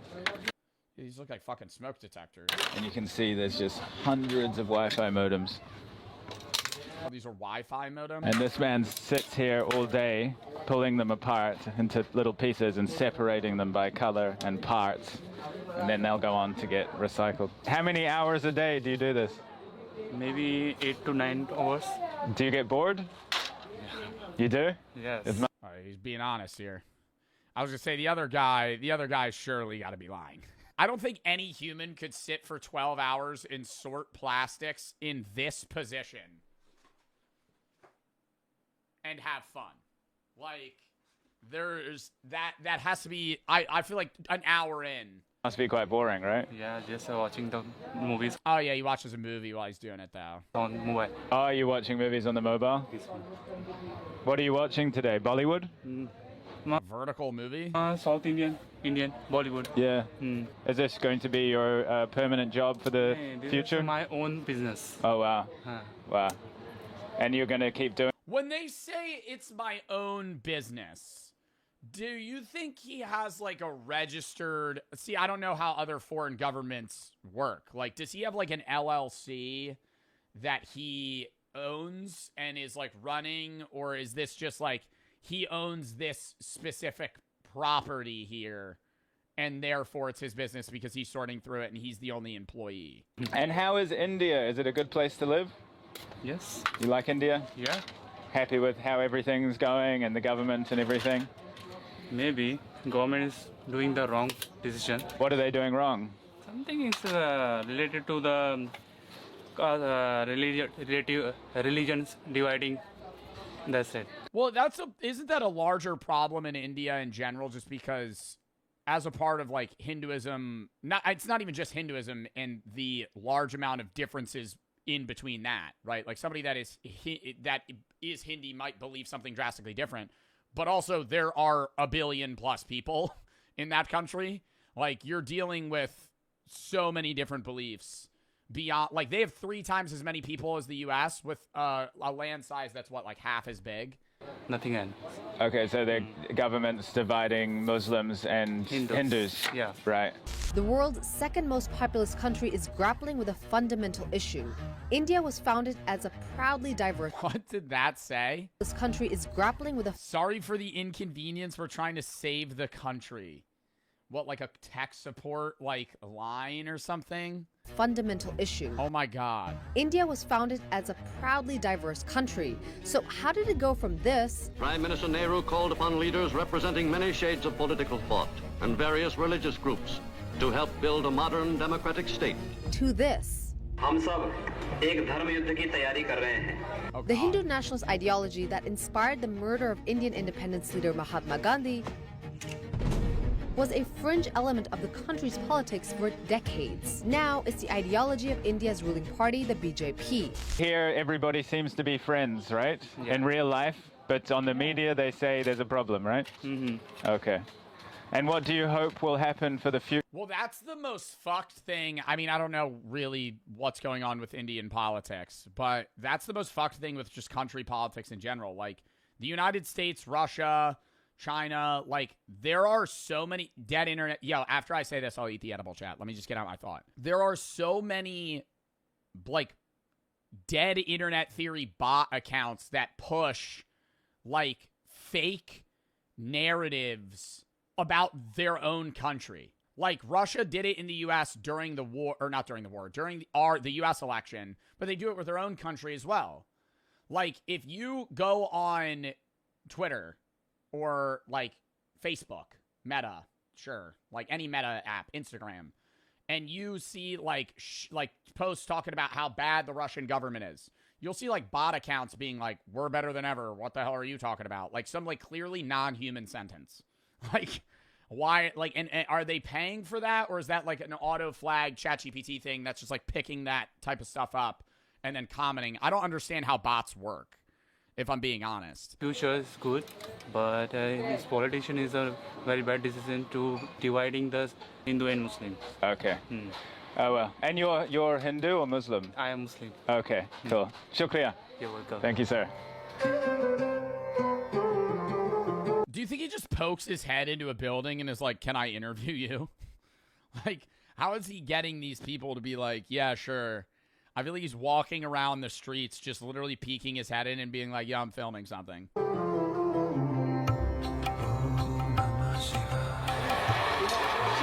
So this is where they... Like, this looks like a death trap.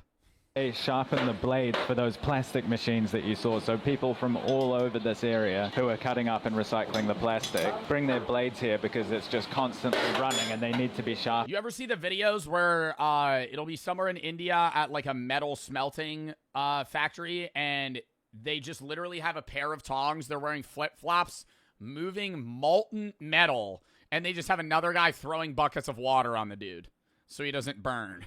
Every last thing. Oh my God. Is covered. That is so scary. Like, Are there YouTubers that have done videos where they somehow get I don't think they would ever do that. But because I think the business owner wouldn't hire like a foreigner.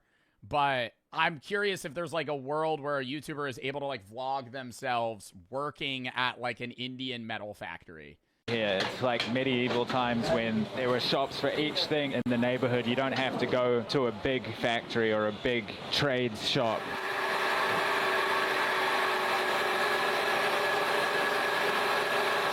Bro just mean mugging the cameraman.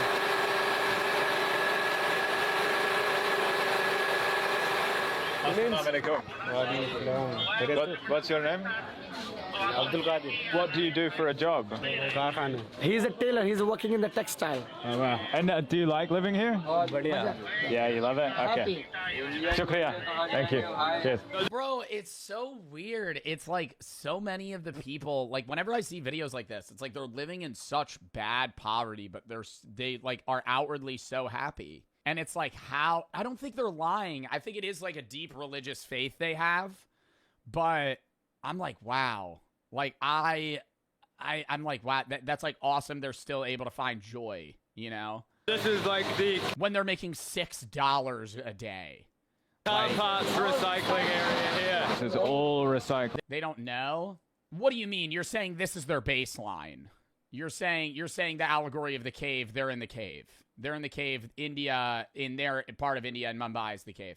Yeah, but they see everything else because they all have phones. They all have phones. They're like the guys watching Bollywood videos, like they see what life is like elsewhere.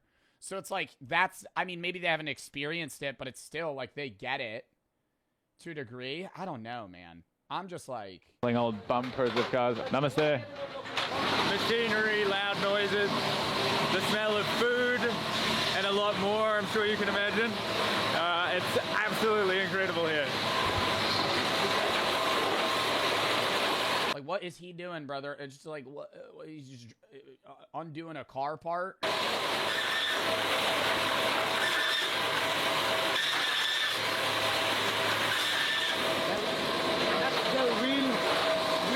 Like, this dead ass feels like a video game. Like, I know this is going to be like a crazy first world take. Like, when he's walking through these streets where there's just trash everywhere and people like cutting up stuff, I'm like, oh, this literally feels like I'm in like a dystopian cyberpunk. Like,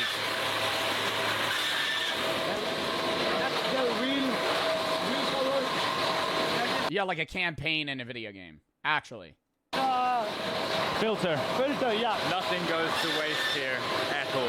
The biggest industry in this. No, don't say that. I'm not dissing India or their country. I'm saying I feel bad that it's like the average job somebody has to do is literally sifting through trash. Like that, like this is like everywhere. Everybody on this strip in this part of Mumbai works by going through computer parts and motherboards. Slum is recycling. It's a recycling. Every day they get more than 7,000 kilogram to 20,000 kilogram plastic. Doesn't matter, is there the Sunday, Monday, Tuesday. They work every day. 7 days in the week and 30 days in the month. Just the intricate streets, like, look at those stairs up into these nests that people live in, you know, look at the cables. Look at all these stairs. What do elders in India do, though? Is there a system that helps pay, like, their bills? Like, say, because this is such manual labor that at some point, dude, you're like 60. You're not going to be able to do this anymore, and your kids can't provide for you. Everywhere. Every last square inch is taken up. You've got people migrating from all over the subcontinent of India to come here because... The children do provide? This is where you can get your start in life. What's your name? My name is Rajesh Suleimani. And do you deliver all around Mumbai? Mumbai, all Mumbai. Like, is that good? Is this like the equivalent? Money? Where is you from?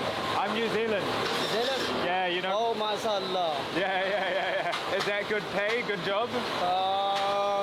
1,500. He works $15 a day. So he's making almost 3 times as much as the guys that are scrapping metal, but $15 a day. Bro said not bad. Yo, not bad. Minimum wage in New Jersey is $15.93 or some shit. Minimum wage. The lowest you could get paid in New Jersey for 1 hour is more than he gets paid in a day. Yes, the cost of living is far higher, but I'm saying still, even with that, there's not a world where you can live a comfortable life making $15 a day. Are they getting taxed on this money as well? Like, is this guy having to give part of his money to the government? And he's making $3,000 a year. Or like more than three. He's making like $4K a year. Sitting in a one position, you're driving in the traffic with the dust. Good luck, good luck. They sacrifice this for an Islamic tradition, right? It's for the Islamic tradition. Is this What is that? sacrifice this for an Islamic tradition, right? It's for the nuts. Are those balls? Islamic tradition. Is this goat on steroids? No. It's huge. Because of the breed. These breeds Yeah, what's going on here? are different. They're grown much more faster. Right. But their meat is not that much tasty. So this guy's doing welding, and his eye protection is a little piece of glass you can see there. Awesome. He's welding with glass. Glass to protect his eyes. Thank you. So all these guys are preparing hundreds of meals for the other parts of the slum. So you can actually get them delivered up into the other parts of the slum. So we've got rice here. And then we got bags of curry here. Amazing. Assalamu alaikum.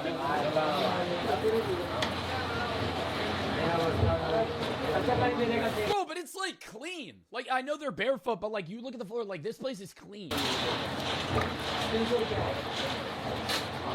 That would blow me up from the inside out, right? Yeah. You know what it also is? And I think this also skews it. Because in the U.S., where there's a shitload of poor people, there's also so many fucking rich people.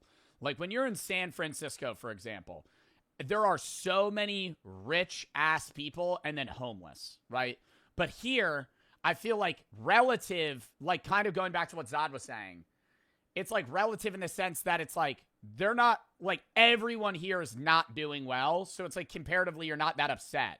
Not that upset. I'm saying like it's not, you're not like walking on the street and there's a dude in a Bugatti driving by and you're fucking homeless. It's like everyone's not doing great. That's like an argument people make for like why some of the happiest countries have also the highest suicide rate is because it's like in perspective. Like if everyone's doing really bad, you're not going to be as unhappy as if you're looking around and you're seeing everyone else doing great and happy and you're not. It's going to amplify that depression and sadness you feel. Man, no, they don't make that much spicy. As a baby, you're born with a chili in your mouth. That's a fucking lie, dude. He's gonna say that shit's not spicy. I guarantee you I ate that, I'd be sweating. Right? Something like that. But Mumbai people, they eat less spicy. If you go south part of the India, they're normal spicy. For me, you're a pussy. Bro, go eat like Indian spicy food and get back to me. Go eat like real Indian spicy food and get back to me. Oh, white boy. Get the fuck out of here. I've eaten the one chip twice, Petty. I have. I'm Indian. Okay, Zod, I'm not talking to you. It's very big spicy. So this is where they make soap. Yeah, so what they do, they collect the used soap from the hotels. Tomorrow you're gonna left the hotel. You're gonna left the piece of the soap.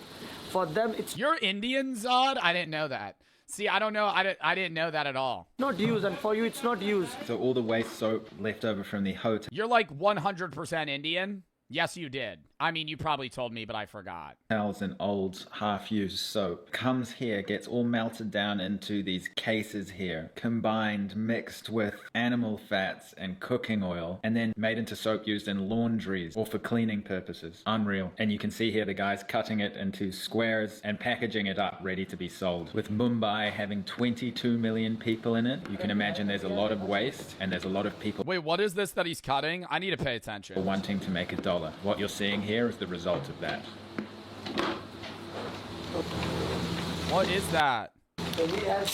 That's soap?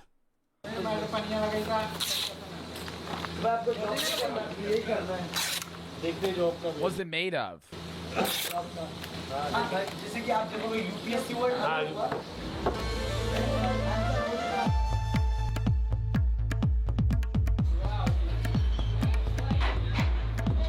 So we've come up one of these extremely steep ladders here, and in here, what are they doing here? They color the clothes. Means you saw they have a white They're color. dyeing them. They're dyeing them, yeah. This is the new diamonds made by plastics. And what they're gonna do, they're gonna take these diamonds and they're gonna stitch into the clothes. So this man makes a design on his computer, and then it gets put into... This has to be higher paid. This is like higher skill labor. But still, bro, it's probably like I hope he asks every one of them how much money they make. To the laser machine, and the laser machine carves a design. Oh, this is so much harder. Into this piece of wood. Then they put the plastic diamonds on the piece of wood, shake it, so all the plastic diamonds fall into the design. Then it's compressed onto the fabric with glue. So you have clothing with plastic jewelry pressed into it. Can you put it on for me? Why not? Sure.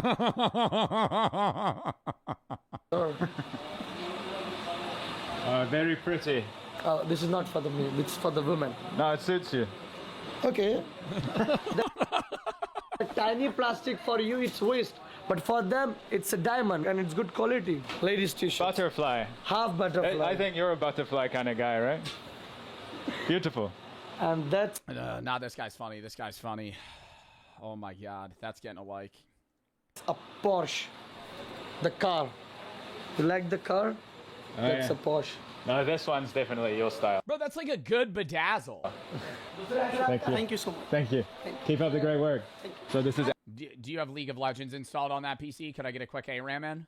You got CSGO? Actually keep it shut because they don't want people stealing their designs because everybody makes their custom version of it. And so the recycled diamonds are viewed as, you know, a thing of value, right? So they keep it top secret here behind these shutters.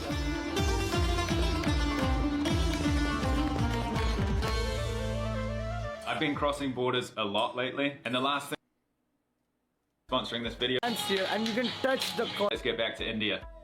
They're making pants here. They make the pants here, and you can touch the quality. This is great.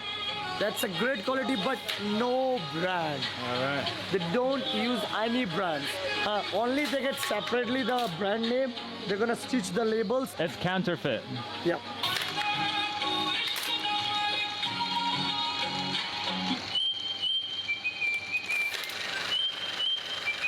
How old is this? So how much do they get to sell a pair of pants for that's counterfeit? I feel like I'd rather buy just like a pair of pants with no brand than like fake like brand dress pants. Man. Like I'd rather you just not even put a label on it. 19. How many hours a day does he do this? 13 hours, 14 hours. Wait, how much does he make? $19 a day? How old is this man? Oh my God, he's 19? 19. How many hours a day? He's a fucking kid, bro. Like, does he do this? 13 hours, 14 hours. He's sitting in the same position. 14 hours. And he just stitches pants. Supports the back. Every day, 7 days a week, 30 days a month, 365 days a year. This is not the cushion chair. This is made by wood. You know the bums get hurt.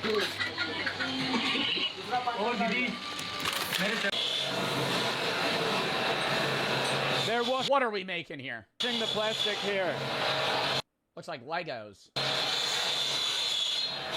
But then who do you sell that to? Somebody buys that? Absolutely. They smelt it down and remake it? Incredible. Oh my God. What is in that bag that he could carry that?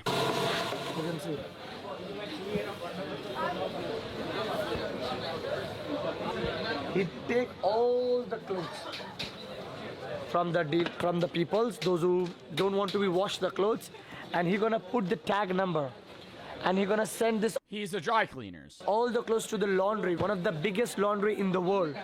They go there, they get washed on there, they're gonna dry on there, and give back to this guy, and he's gonna do the ironing. Your horse? No. What was your name? Abdul Qayyum. Abdul Qayyum. Nick. Nice to meet you. This guy's fitted. So the moment you've all been waiting for, here are the toilets. So have a look at this.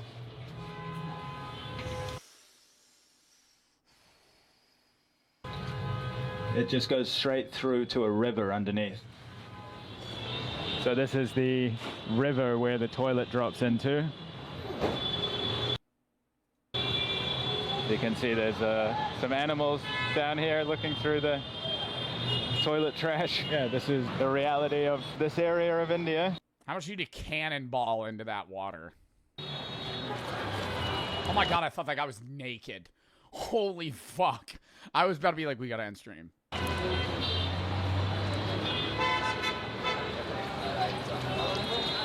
So we got some apple juice here. Apple juice. But has it got milk? Apple milk. I've never seen an apple milkshake before. No, they have apple milkshake, they have a banana milkshake. And where does he get the ice from? They have the equipment to make ice cubes, and they call them, I want a one block. They give them a blocks, and the people put it here. You need this supply, you will get this supply. You will get everything in the slum. You don't need to go. Lippers and loose ass underpants. What the fuck are we? That was what you were thinking about, that his underwear was loose. Oh, I would get an Indian street haircut, bro. I watch these videos all the time. They like slap you in the face, shave you with a straight razor. Oh, it smells good. Here you're gonna find mostly men's only. Okay. Because they people are immigrants. They have a family. Aap kahan se ho, bhai? They are from Uttar Pradesh. Oh, really? Yeah. Oh my god, he's from 28 hours away. He's from Uttar Pradesh, right, and he came here for the work to make more money. How long have you lived here? आप कितने साल से मुंबई में? 4 years. He is 18-year-old. He moved here when he was 14 alone to make money for his family. Do they not have school? 18. And he came here when he was 14. And when he came here, when he was 14. Dhanyabad, sir. Dhanyabad.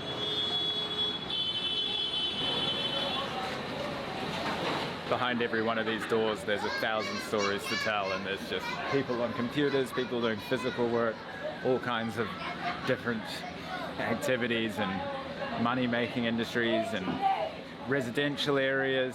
It's everything that you can possibly imagine and more goes on in these incredible streets. Hey, salam alaikum. The people are honestly so hospitable and friendly. I think that's the thing too. It's like impoverished, but they're not.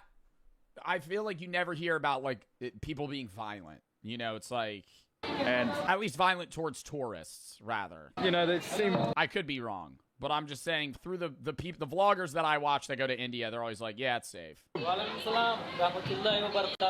Okay. Come. Okay. See, just as I was saying, I've been invited up. What's your name? Sakhawat Khan. Sakhawat Khan? Sakhawat Khan. I'm Nick. Nick, me. My name. Nick. Why? Nick. Yeah. Nick. Wow. This is your house? Yeah. Oh, wow. Where? This is his house? Why? Nick. Yeah. Nick. Wow. This is your house? Yeah. Oh, wow. You live in here? Closed. Oh, building. Yeah. Okay. What? Oh, it's not his house. Shifting on. Oh, you're moving. Okay. Okay. What about upstairs? I don't think this is I don't think either of them are understanding what the other is saying. I have a feeling that this is a conversation that is going nowhere. You show me? Come. Yeah, that's a language barrier. Oh, wow. Hey. Assalamu alaikum. Oh, is this a workplace? Salam. Assalam. Printing. Oh, printing. Yeah. Clothes. Yes. Making fish. Fish. Are we printing clothes? Are we making fish? What are we fucking doing, dude? What are we talking about? Is this a double business right now? One side's chopping up dead fish, the other's printing clothes. What are we talking about? Oh, wow. Oh, they're printing fish on clothes. What kind of fish you got? Nope, they're making salmon. Oh. Nope, they're actually processing fish. Okay. All right. What's your name? Saif Khan. Saif Khan. Oh, nice to meet you. That looks like that was enough for like lunch for them. I don't know if that's. I think that they were just saying, yeah, we're also making fish right now. Quit talking and start doing. Motivating. Why is it separated like this? Quata and stew. Like, what is the red? Hui it tall looking. Are you from? New Zealand. New Zealand. Yeah, you know it? Cricket. Cricket. New Zealand. India cricket. Yeah. Rohit Sharma, Virat Kohli. One of the most favorite sports of India is cricket, and in New Zealand. Dude, I've tried to get into cricket before. I don't understand how the game works. And it's very popular, so it's always a way that I've found to bond with Indians is to talk about cricket. Instagram? Huh? Yeah. Same as again, Indigo Traveler. Oh, 1 lakh. There you go. That's it. They're all subscribing to my channel and follow me on Instagram. Yeah. You like that? Thanks, brother. Appreciate it. Yes. Here's the bed here. Kenya. It's soaking wet. No, that's Sudan. Sudan. That's a Sudan. South Sudan. Yeah. What about Africa? What do I know about Africa? We are here. Vlogging video. Assalamu alaikum. Your brother? Yes. Oh, wow. Real brother, cousin. This is where it gets real awkward, bro. He's just stuck here having a conversation with this dude's brother. It's like when I've gotten recognized, they're like, yo, let me FaceTime my friend real quick. And then they just hand me their phone. And I'm like, hey. Brother. Hey, don't really know what to say here. Cousin brother. Okay. Selfie. Brother. Awesome. Where are you from? Auckland? No, South Island. Oh, South Island. Yeah. We're video calling everybody now. He goes in alphabetical order down his contacts and just starts FaceTiming everybody. Look at this guy. Look at this guy I met. Your mom? Wife. Your Oh my god. Oh my god. He's calling his wife. Wife. Assalamu Why? alaikum. He's from New Zealand, Auckland. Nice to meet you. But do you think it's because they don't meet, like, tourists? I don't understand. Alhamdulillah. Nice to meet you. Shukriya, brother. Shukriya. Because I have seen videos where people go into, like, very rural parts of China or, like, areas even in, like, not really as much Japan because Japan has so many tourists, but, like, certain countries you'll go to and people will gawk at you because they've just never seen, like, an American man or woman. Like, they're, like, in real life. Nice to meet you, sir. Thank you for inviting me. I appreciate it. Grab me, rope. No, they don't. Okay, Zach Bridges. So I don't die. About right. Right, Zach Bridges? About right. That's a funny one. That's a funny one. The tight alleyways now. If someone coming, just turn around and try to pass it. Okay. Right, then straight, and then left. I feel like I gotta learn how to reverse rage bait Zach, because all he does is type annoying shit in my chat. See how the houses are built here. It's like just stacked on top of each other with bits of metal welded together and old bits of whatever they can find, really. Old gates. Yeah, bro, but, like, do these houses collapse and, like, fucking kill people often? Like, this looks like a heavy house. Recycling even when it comes down to the houses. Believe it or not, I was here in this exact slum almost 10 years ago making videos, so that really shows my age. I had a bit more hair then. This has just been an amazing experience. Say hi. But what has also changed since those days is the development. There's big skyscrapers in the background here, and they weren't there. Also, the bridges and the metro that goes over the slum wasn't here. There's huge development going on here. And they're actually, ultimately, all these people will be pushed out to another part of Mumbai. What? So they're going to try and make this area nicer, and then they're going to make all the other people he's been talking to fuck off somewhere else? I mean, that's, like, literally what the United States does, where it's just, like, you have, like, a homeless people problem, you're like, leave. And the rise of the financial and middle class, the neighborhoods are developing at an unmatched pace. And this is prime real estate. Back then, Mumbai wasn't as big, but now it's growing astronomically. Remarkable to see from a first person's perspective, over 10 years, how much it's changed. Mumbai as a whole has day and night difference. It's so much more developed than it was 10 years ago when I first came to India. It's pretty impressive. This is a tannery, so you got the animal skins here from the goats, and they dye them, and also they live here. So you've got the kitchen here, and then over here, this is the bedding. So they roll out these fabrics. Oh my god, they literally wake up, eat, and then just start working. On this hard concrete ground, and they sleep on that, and up here is their bags. So, as I was saying earlier, people come from all over India to work very, very hard, as you can see, for hours on end, day in, day out, 7 days. Bro, but that's what I'm not understanding. They're saying they come from all over India. They will drive 30 hours to this specific area in Mumbai to make $6 a day. So what the fuck is the salary in northern India where that guy came from? When for him to be 14 years old, leave his family and come work in Mumbai to make $10 a day. What the fuck is the working conditions over there? Like literally nothing? Like you're just like living on the land? A week, and they live in these conditions, but they're so hospitable and kind. I mean, it's the same thing that you'll see in a lot of places, but it's always Yo, I know this is gonna be so random, but this is making do you guys remember the TikTok live era where there would be like two guys at night in the woods in India laying on like the dirt, and every time somebody would donate a rose, they would stand up and do the chicken dance, and then they would lay back down, and they would do this for like 10 hours a day. And I remember going, bro, they're making like $30 a day. How is this worth it? Because it's more than like what they're making. Like obviously I knew that the conditions were bad, but it's like, holy fuck, they're making more doing that than this. a family house here. It's just basically a few meters by a few meters. So Naira, Yes. you live here in this house? Wait, they all live in this one room? Yes. How many people live in this house? 4 and 5. 5. Wow, and do you sleep upstairs or on the floor here? Yes. Yes. On the floor? Yes. Yeah. Wow, so your mom, your dad, and your All of them? There's 5. There's 4 kids, 2 parents. brother and sisters all sleep down here? Yes. Wow. This is my sister. Oh, wow. So sister, brother, sister, mom, dad working. Yes. Do you like living here? Yes. Yeah? And you've got lots of friends? Yes. Do you go to school? Yes. Will you live here for your whole life, or will you go somewhere else? All right. What do you want to do for a job when you grow up? Navy.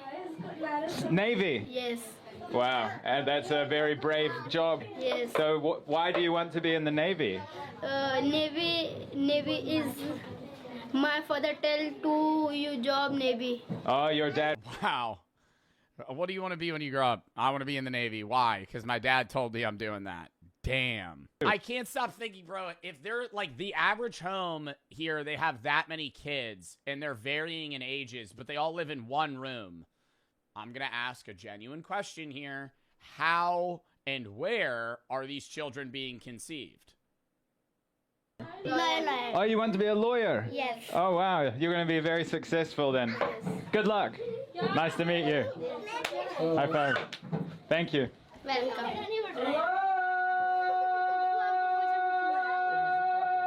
Are these all a part of the same family? I'm so lost.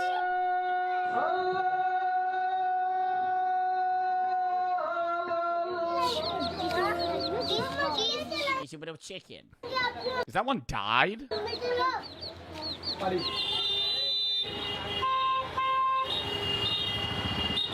So we've jumped on the train and we're about to go to this huge laundry area. Oh, the shit where they said they wash all the stuff? Oh, there's only a minute left. Lock in. This is the biggest open air laundry in the world. In the world, they wash Oh, they hang dry everything. 100,000 piece of clothes in a day. They get all the clothes from the hospital, restaurants. This business was started by the English people in 1890. Thanks for joining me as we ventured. They wash 100,000 pieces of clothing a day. Where the fuck are they hanging all that? Deep into the heart of Mumbai today. Although India does have a mixed reputation, the one thing that can't... That is insane, bro. This guy makes great vlogs. That was fucking such an interesting video. On hangers? Yeah, but you don't have enough space, like, even with that many hangers. That next video, lock it in.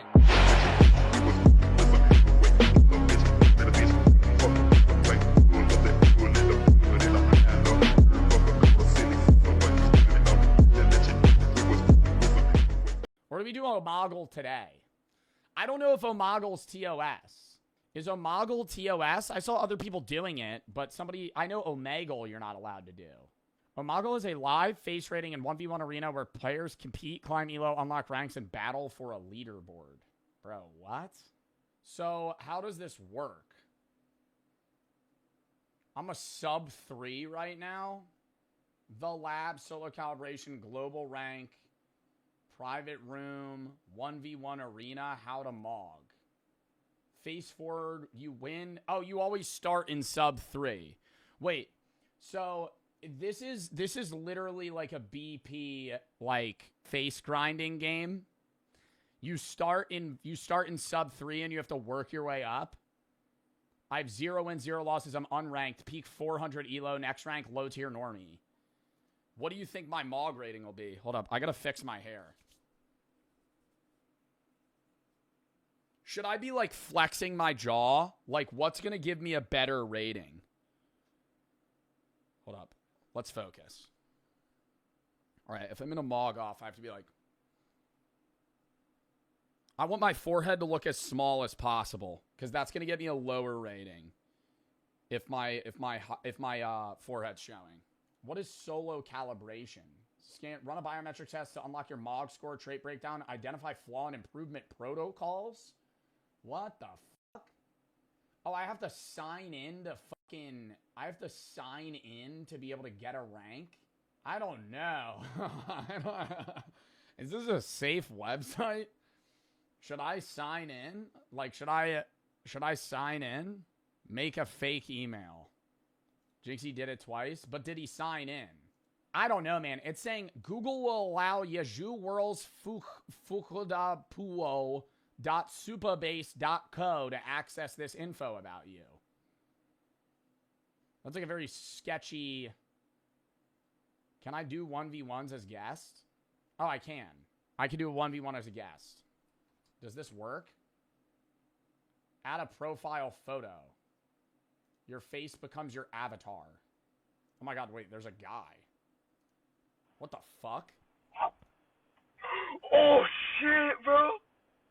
Yo, this motherfucker's laughing.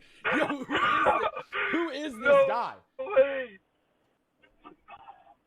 Bro. 4-2. Yeah, let me get a picture, bro. Get a picture, bro. What are we going in overtime? You don't even have a score. Bro, come on, bro. Let's get a picture. Yeah, get mogged, pussy. See you later. Jesus. There's a mic? I can talk to them? Oh, hell no. I gotta take my headset off? Oh, yeah, but then I can't hear what they're saying. How do I mute them? Bro, there's 6,000 people online. Wait till I won that. I got rated a 5.8 though. Jesus. Wait, I gotta like sit up. I feel like I gotta like stick my hair out. He probably knows you. This game is just so weird. It's inaccurate. Yeah, but how is it determining your MOG score is what I'm saying. I don't understand how it's determining that. All right, I got a full face. Don't move at all. Do you think it's gonna scan? Connecting. No. Oh my god. Yo, oh my god. You got the guy. You got the guy. Yo, you're getting logged like crazy, bro. Chad Light type shit. Take a photo. Take a photo. Yeah, take a photo, bro. 8'5", 8'6", clean, high tier elo, bro. Climbing the ranks. Stared right into the camera. Mog. I just had Joe Bartolozzi. Yo. Oh, 8'5" is actually awesome. 8'5" is actually awesome, bro. Holy. Yo, motherfuckers. Yo, chat, if you recognize me, that's fine. Bro, if you're stream studying, lock in, bro. This is a mog off. What are we doing? I'm sitting here trying to lock in and climb elo, and everybody's go, oh, let me get a picture. Bro, I'm literally trying to get to low tier normie rank. Flex on them. All right, ready? Hold up. I got to lock in. Should I stare at the camera, though? I don't think I should be staring at the camera. I don't think where my eyes are matters.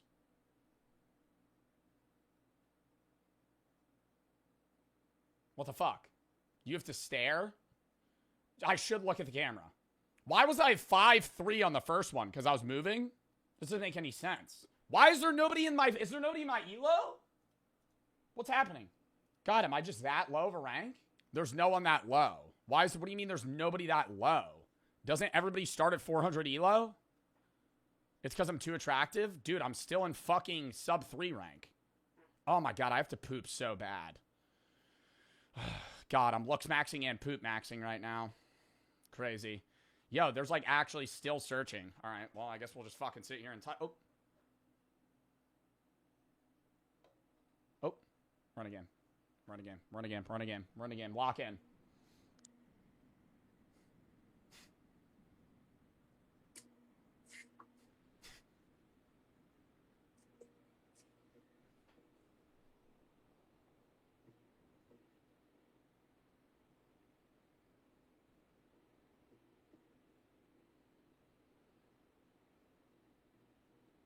Get mogged, bro. What is he doing that? What are you doing that shit? What are you doing that shit with your fucking face? There's no... Yeah, mogged! Edged. Pause. What? Edged. Edged? What does edge mean? Yo, also, is this not the most awkward thing in the fucking world? I'm dying on the inside in these lobbies, chat. There's a guy just dead silent going... It's just like... This is so awkward.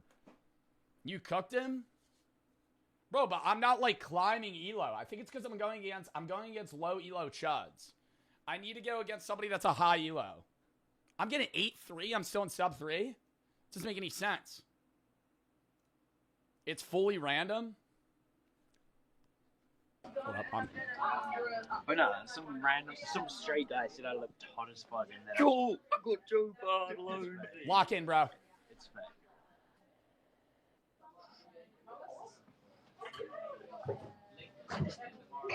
Why am I at 5'8"? What the fuck? 8'4". Bro, it's not even scanning his face. I don't know, chicken stream. 4? 4? It changes every time. It's the same fucking bullshit. I'm literally, what do you mean mocked? How am I getting mogged there? It gave me a 4 on the first one and then a 9? I'm getting a 4, 8, 4, then a 4 again? What the fuck is this? You're subhuman. I'm not bro, 2 wins, 1 loss. I gotta take my headset. Is there a way that I can mute them? Just so I can take my headset off? Because I feel like I need to lock in. How do I mute motherfuckers? Hold up.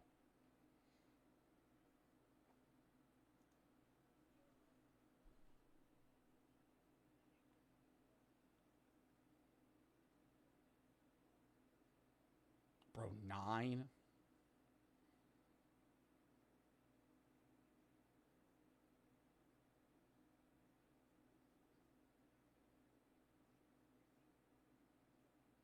Oh my God, it's pointing out my negative cancel tilt. Holy fuck. Wait, this app's actually unreal. I'm sorry, bro. I mogged that guy. There is no... It actually just... It said flaw negative cancel tilt. It actually knows that I have a negative cancel tilt. Wait, that's fucked up. This is like making me insecure. That guy got a 9. I've never seen a 9. Hold up. Is there a way that I can make my eyes not look like a negative cancel tilt? That's where I have prey eyes, chat. That makes me a chud. That makes me a chud. My eyes are like this instead of like this. No, that wouldn't work. It wouldn't fill the camera frame. I was gonna say, what if I put up a picture of someone? What if I do like a picture of like Channing Tatum? Wouldn't that climb elo? You gotta squint. So say I go like this. Like point my eyes downwards. I was at 0.6. I didn't get any, bro. I was at 8.5. Bro. I was at China. I think I started laughing, bro. That's like a Middle Eastern Ronaldo show was like fucking funny.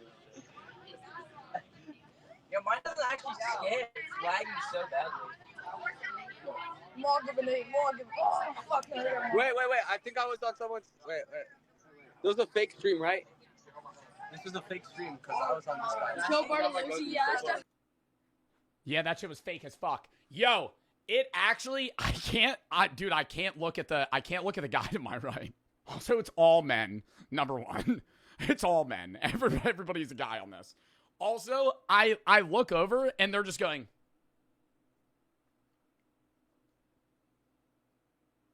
Like, I need to stare straight on.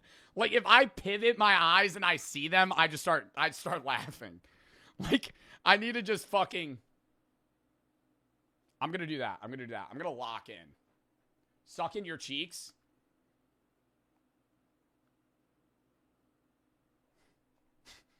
Like that.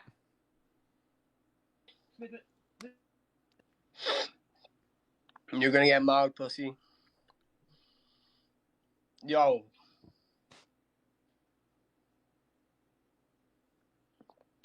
Get mugged, Joe Bart. Fuck you. Fuck you, pussy.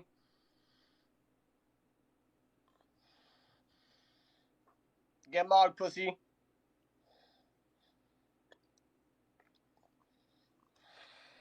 You got a beanie on! That's cheating! That's cheating! That's cheating! You're not allowed to have that. It's cover your forehead. Oh my god, this is lame, bro. This is lame. This is lame. And he's talking shit the whole time, and I can't fucking speak. Because the second I speak, it goes, oh, negative cancel tilt.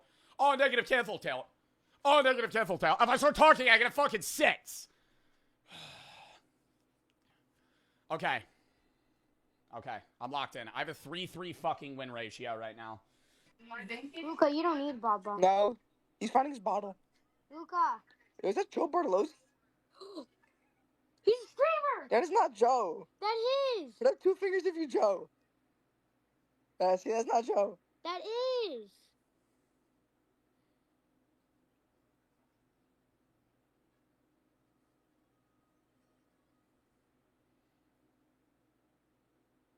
Yo, that's crazy. Yo, that's actually crazy. Oh my god, I won! Yes! Yes! Oh, I won that. I won that. Bro, does it take your average rating? I don't think it takes, I don't think it's your peak. Because you could peak at 9, but if you're averaging a 7, it goes like 7.4. Yeah, it's average. Take that headset off? Bro, then I can't hear what they're saying. All right, I'll take my headset off. I'm going to mute the desktop audio. Just in case. Just in case. I don't want them screaming the N-word. Or something like that. Just because then I'm like, they could just be screaming a slur and I'm just sitting here going. Locked in. Put the beanie on. You think of... Oh my god, bro. Like, put me in the game. Their connection's still being set up, bro. They're even playing on a fuck... 3-9?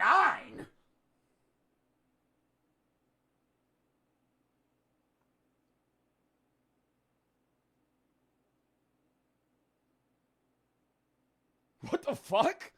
Yo, what the fuck? Am I chopped? Holy shit. 3-9. I'm putting the beanie on. I gotta cover my fat ass forehead. That'll save us. That'll save us. Hats. Hats, chat. Hats. This is what we need. This is what we need. You gotta reset when it does that? Bro, but I'm just like, was the headset giving...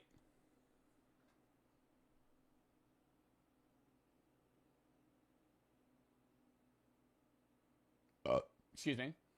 Waiting for opponent? God damn, dude. Takes forever for people to join. You're the guy from TikTok.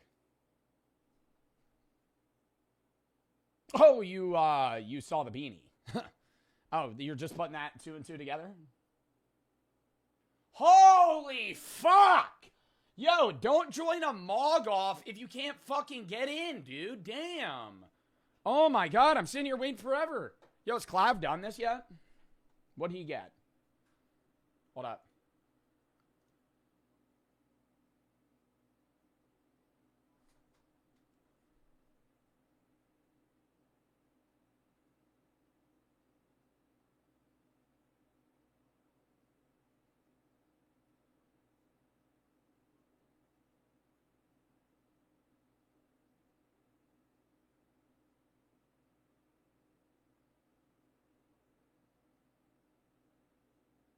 Easy win. Easy win. Yo, GG's, bro. Ooh. Ooh, too sad, too bad, dumbass. He just said the N-word like 5 times. That's exactly why I muted. That is exactly why I had the desktop audio. That motherfucker just said the N-word hard R 7 times. Yo, your white ass should not be saying that shit, bro. Literally exactly. I said GG's, bro. I hop on. I just hear him ripping the hard R. Wow. Literally the exact reason when you guys say, oh, Joe, you shouldn't fucking, you shouldn't play with your fucking headset on. Well, I have to mute the audio because then they literally, I put my headset on, he's saying a slur. I'm keeping the headset on. Holy. It was muted? Yeah, I know. Good. That shit was insane. Yo, go GG's.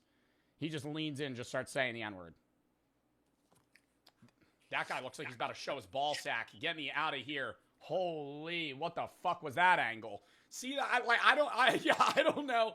I don't know about this game, bro. I don't know about this game, bro. That guy was shirtless with the angle was all the way at the bottom. I tabbed out of that shit. Holy. Nah, bro. Yo, this is literally like, just turning into Omegle. I don't know, man.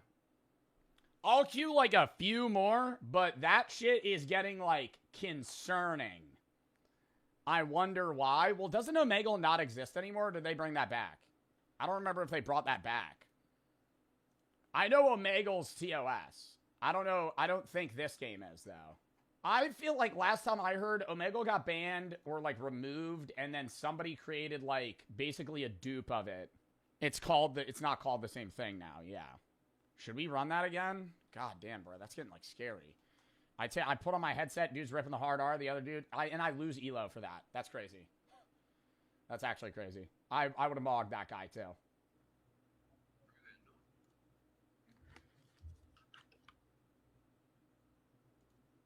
Yo, don't start your camera with you off screen. It looks like you're about to show your nutsack or something. Oh, he didn't even hear me. Oh my god, that's Joe Bartolozzi. Yeah. What's up, bro?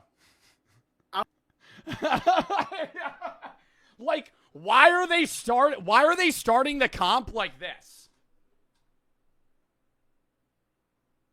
Like, is that not crazy? Like, just start, bro, literally just start like that. Just fucking stare at the camera. It's awkward? Bro, I mean, yeah, it's gonna be awkward, but I'm saying, like, it's just fucking, like, I have to set full face cam because I'm like, this guy's, like, arm is in frame, and it looks like he might be naked. Like, shit's crazy. Club killer, bro. What? This is AI. No, it's not. I'm taking it. Bro.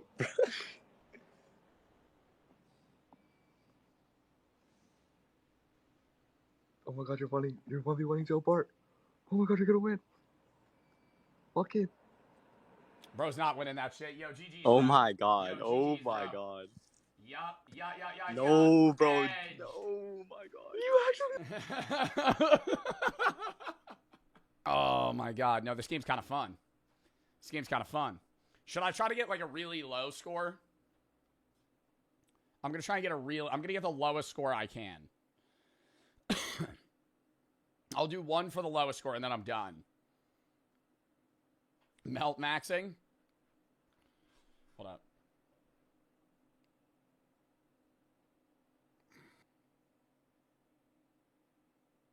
Like that. Tongue out.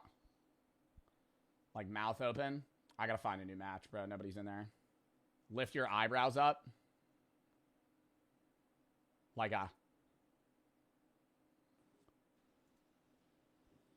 No way. No way. This is... What the fuck?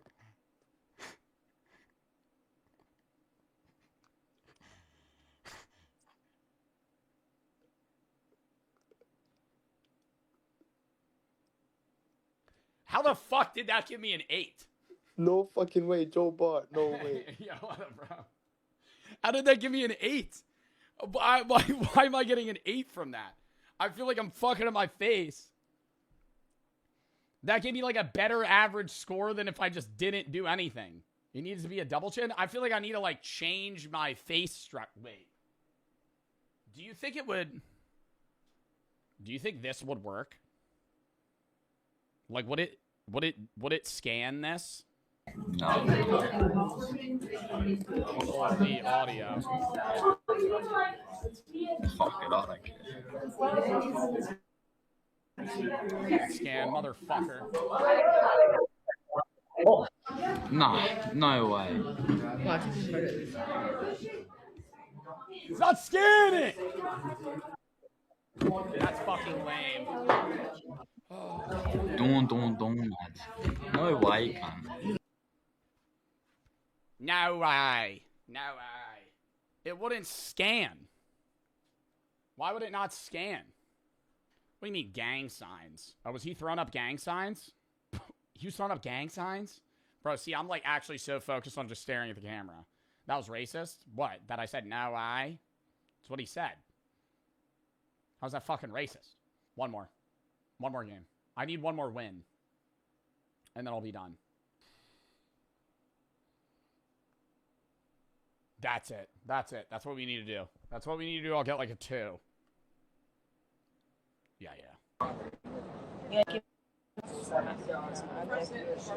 Oh, shoot.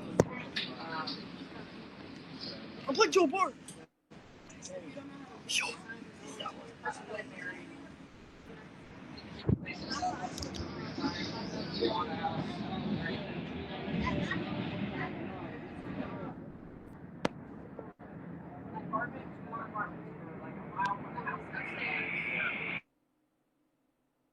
Brutal Mog.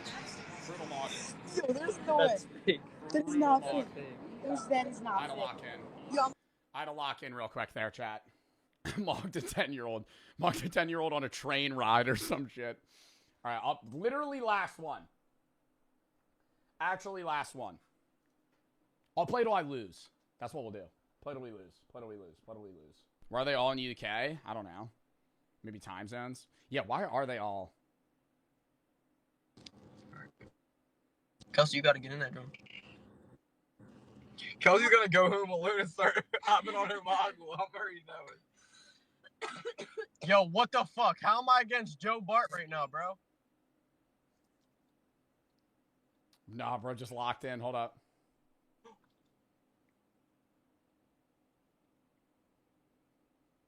Are you for real? Joe? No way, no way, that's actually Joe. Are you actually fucking... Yes! There we go, bro. He locked in, though. He had like a 5, and he went like that, and it just showed it instant to a 9. I haven't hit 9. I think the best I've gotten was an 8-8. What have I gotten? An 8-8? What's the highest score I've gotten? I think lowest I got was like a 3. I think I got a 3 and then an 8-9. Yo! Joe! Joe! You can't make me laugh. You can't make me laugh.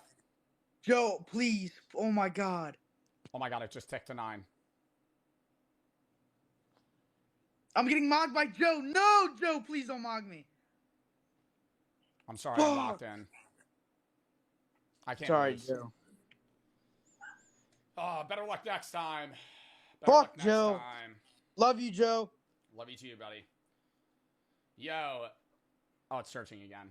Dude, 10 wins, 5 losses. I'm definitely not in this elo, chat. I'm climbing. We're climbing. We're climbing, to say the least. No way!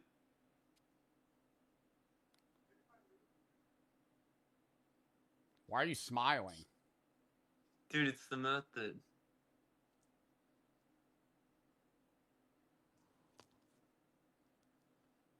I feel like it doesn't do anything for me.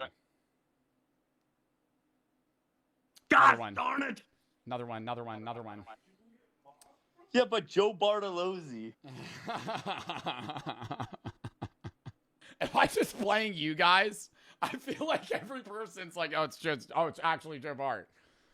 I feel like I'm just playing my chat right now. Like, actually. Okay. We're 11-5, bro. I'm 39 elo from low tier normie. Bro, do you think of the higher ranks, it's just straight giga chads? Honestly, if you know life this game, you probably start going against guys with like perfect jaw structures. Gets high ranked, that would take forever. Yo, what up, bro?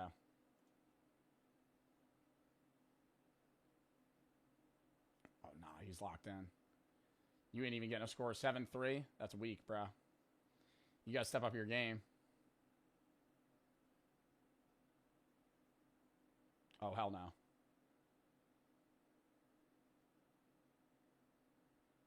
Clinched it. You. Clinched it. Victory. In 3. There it is.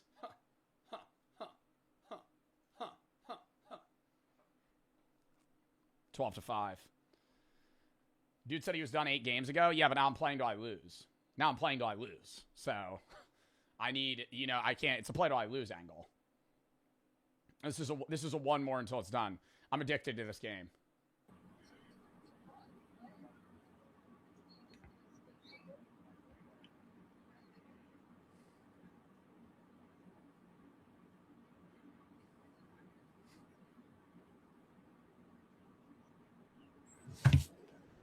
Oh, fuck.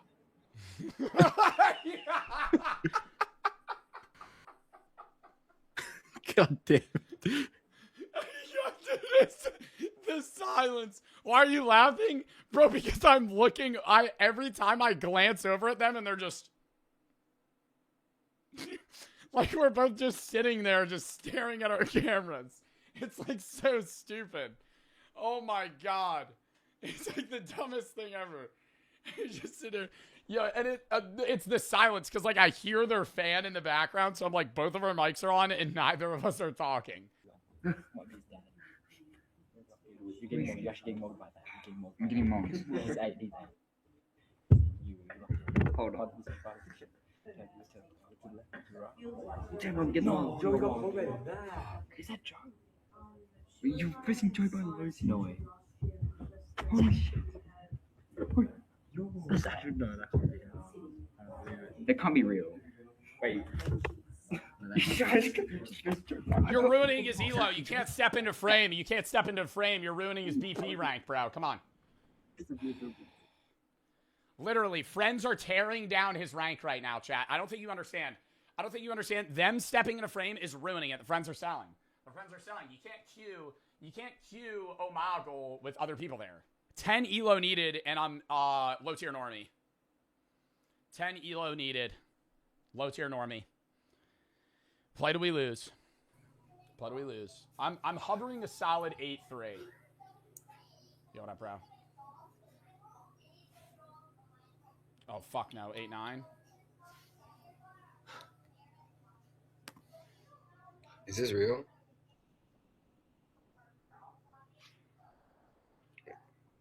Nah, bro's in a dimly lit room with a white background. This is actually cheating. I'm reporting you.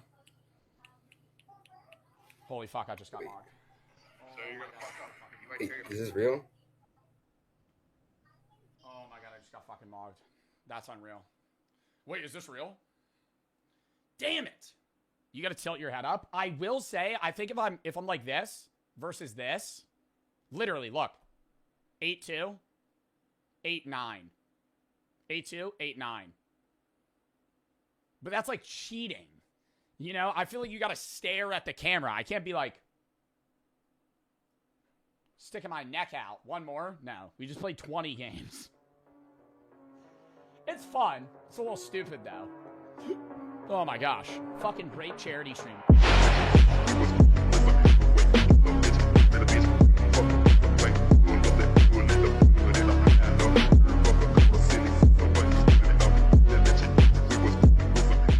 The economics of owning a casino. Okay, so you want to buy a casino. Find a building, hire the dealers, watch the chips come in. But here's the strange part. A casino is the only legal business in the world where math guarantees you a profit on every single dollar that walks through the door. And it's not if I put it all on black and I hit and walk out. That won't happen, though. If I put it all on black hit, I'm not walking out. Let it ride! And then it hits fucking red. It's also the business where then it's 00 green. The smartest, richest operators on the planet keep going bankrupt anyway. By the end of this video, you'll know exactly. Well, other casinos go bankrupt because the competition is so high. It's not because the casinos are losing money to the players. Like, even if you lose money to one player, even if you lose $1 million to one player as a Vegas casino, you have so many other customers. It's just like the competition's so crazy, and so much of gambling now happens online rather than in person that I think a lot of the successful 80s and 90s casinos just don't exist anymore because a lot of people just gamble online. And then that, and I just think prediction markets just fucking took an axe to a lot of casinos, man. People bet on Kalshi and like Polymarket so much. How that's possible, how casinos actually make money on the inside, why having a mathematical edge on every bet still isn't enough to guarantee a profit, and why a casino isn't really the business most people think it is. Yo, oh my god, oh, respectfully, what the fuck do you know? What the fuck does bro know? I go to casinos constantly, and I've witnessed a lot of that. I look into like casino earnings. I watch a lot of casino videos. I'm a gambling addict, so firsthand I'm donating money to a lot of these casinos. So I think I like kind of get how they make money just from spending tons of hours there. Casinos come in 3 sizes, and they're 3 completely different businesses. A small regional casino in Colorado costs $2 to $5 million.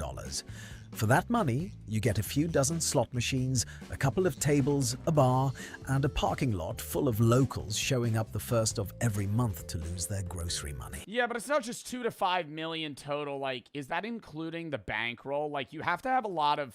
To start up a casino, you can't just pay for the building, the machines, and the dealers, and then go. Right? Because, like, you're going to have days where they probably lose money. You need, like a cushion in case people win. A mid-sized property runs you $500 million to $1 billion. Think Borgata in Atlantic City. Oh, I know I've donated a couple G's to Borgata. Oh, I know the Borgata, buddy. I go there quite often, buddy. I know the Borgata. I walk the floor, I hit the Wheel of Fortune slot machine, go over to the Spanish 21 table, $50 minimum on a Thursday, by the way. Sit down, and I'm playing that motherfucker. Two hands on a table, and I'm losing every single hand. Opened in 2003 for $1.1 billion. A real hotel, real restaurants. Casinos are evil. I love casinos. In premise, are they fucked? I love casinos, though. I would never do a stake. I would never do offshore gambling sponsors. But if the Borgata came to me and they were like, we'll give you a $50K bankroll if you gamble at the MGM, I am instantly going, yes. Sure. I'll sit down and play Spanish 21 for 4 hours. And you're going to pay me? What the fuck? Customers driving in from neighboring states. And I'd lose it all. That day. All right, so we're going to pay you like $40K to sit down and I'd go, okay, yep, give me $40K in chips. There's the Vegas Strip, where the price tag starts getting silly. The Cosmopolitan opened in... And then I get really drunk. I'd go, give me a private room. Give me a private room and give me fucking a bunch of vodka pineapples. And then I'd get belligerently drunk on stream. Chat, this is the 100 that the fucking Wheel of Fortune hits. I'm telling you, this is the one. 2010. You'd see my eyes widen. I'd start hearing and I'd just be going. For $3.9 billion and is still the most expensive resort ever built on the Strip. God, I love that. Oh my God, dude. The smell of cigarettes at the casino too. But the building... Some old person on the monitor going, come on. They're doing 25-cent bets, by the way. They hit a jackpot for $14. Is just the start. 2 more costs nobody warns you about. The first is the license. In Vegas, around $770,000 a year. In New York, just applying costs $20 to $50 million. No guarantee. You're basically buying $50 million to apply for a license? A lottery ticket where the prize is permission to spend a few more billion. The second is geopolitics. Macau in southern China is the biggest casino market on Earth. $28 billion in 2024, more than 3 times the entire Vegas Strip. But the Macau government issues exactly 6 concessions for the whole city. The next round of bidding is in 2032, or you could try North Korea. Kim Jong-un is currently looking... Who the fuck's gambling in North Korea? His whole fucking country's impoverished. What? Is it like foreigners coming over to gamble? Who the fuck's gambling in North Korea? ...for an investor to finish the Rugyong Hotel in Pyongyang. I also would not feel comfortable winning money in North Korea. Like, if I gambled, say I won like 10 grand in North Korea, if I cashed that out, I would be worried of my life.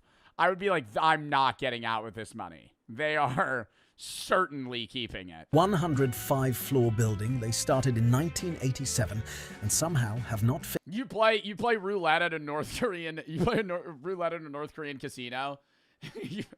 I bet 36 the number. I put like 5 grand on it. It hits. The fucking dealer just picks up the ball and puts it in another one and goes, "You did not win that. You did not win that, sir." Finished in 38 years. You're like, wait, what the fuck? Get the pit boss. Pay for the interior, you get the casino license. Estimated cost, another $2 billion on top of the $750 million already buried in it. Even the most isolated dictatorship on the planet understands that a casino is just a foreign currency vacuum with a roof. I call it the pit boss. Yes, Kim Jong-un. Oh my God, heart drops. It's Kim himself. What's the problem? Nothing. Sorry, it was a bad bet. It was a bad bet on my end. Now we get to the question that actually matters. Where does the money come from?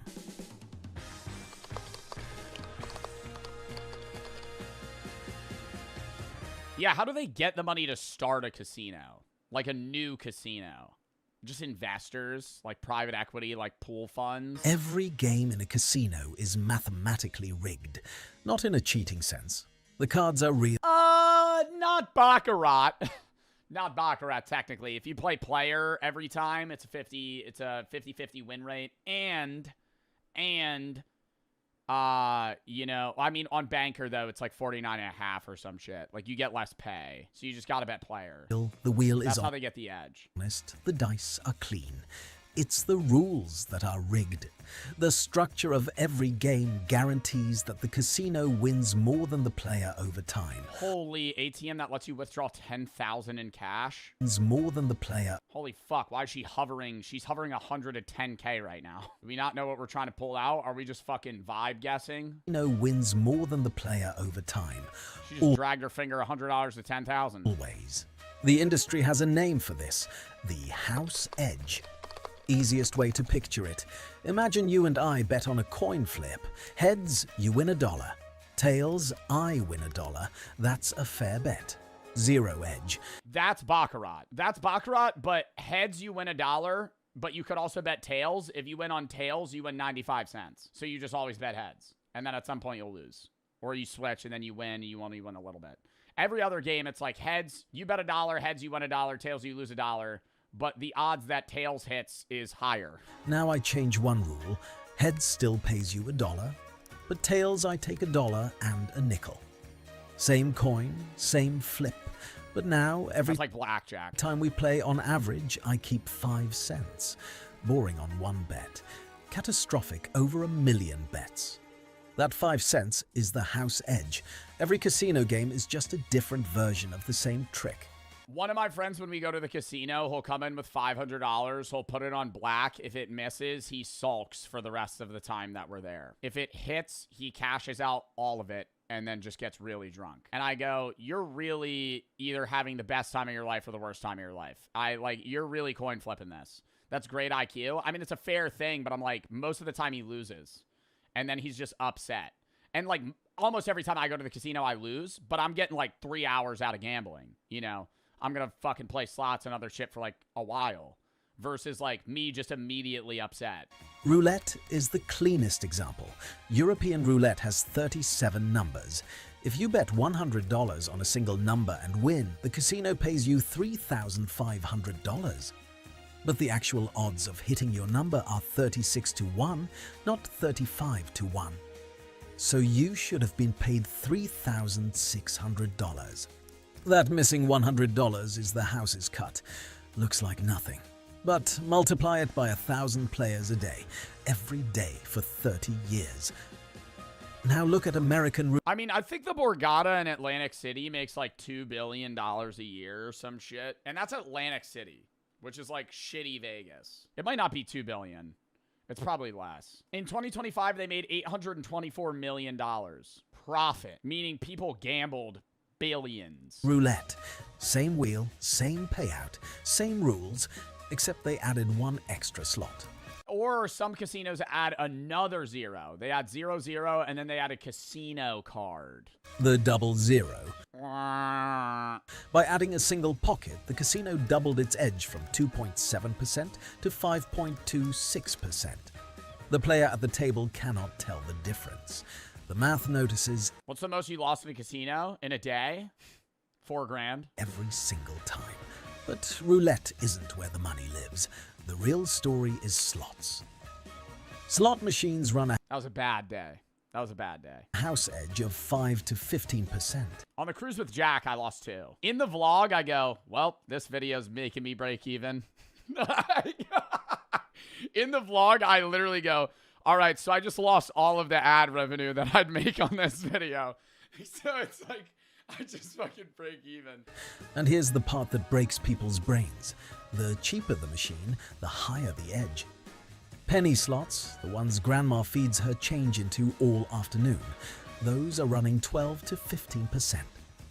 Per dollar wagered, Grandma is statistically the most profitable customer in the entire building. She's giving the casino 30 times more than a millionaire playing blackjack at the high-limit table.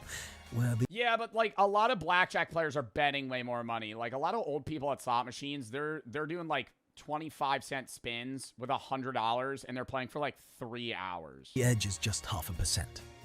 That's why if you walk onto... The most you've won? The most I've ever won on a sports bet was the Super Bowl. I won $5K. The most I've ever walked out with at a casino was probably $2,600. The problem is I go in with like $1,000 and I go, I'll leave when I get $3 grand. And then I get $2 grand and I go, should I leave? And I go, nah, I'm going to start playing higher, because then I'm like, well, now I have $2 grand to gamble with. Then I lose all that. And then I go, well, I should probably pull out another 1,000. And then I lose that. And then I'm like, okay, well, I was just up 1,000 and now I'm down 2. Any Vegas strip casino. It's like the mental, bro, because in my mind, I'm like, I'm not feeling juiced if I walk, bro. So many times I'll walk in with like $1,000 and I'll make 5, and I'm like, bro, am I really gonna walk out with like 50% more versus me like winning? I'm like, in my head, I'm like, I need to win 10K. Like, casino floor, the first thing it's bad. You'll see is a sea of slot machines. I'm the target audience. Oh, 100%. I'm the target audience, because whenever I'm up, I don't pull out, and I'll be up every other time I go, but I probably win money every 5 times I play. Oh no, online gambling, I won like $3 grand one time playing fucking 3-card poker. That was a while ago though. 2024, slot machines alone brought the strip $4.9 billion. That's more than every table game combined. Okay, so that's the math. Now the architecture. You've probably been in a casino. Notice anything missing? There are no windows, clocks. You don't know what time it is. Windows, clocks, nothing. It's just fucking colorful lights, and then ding, ding, ding, ding, ding, ding. You start turning around. Somebody hit a jackpot. Windows anywhere. There are no clocks on the walls.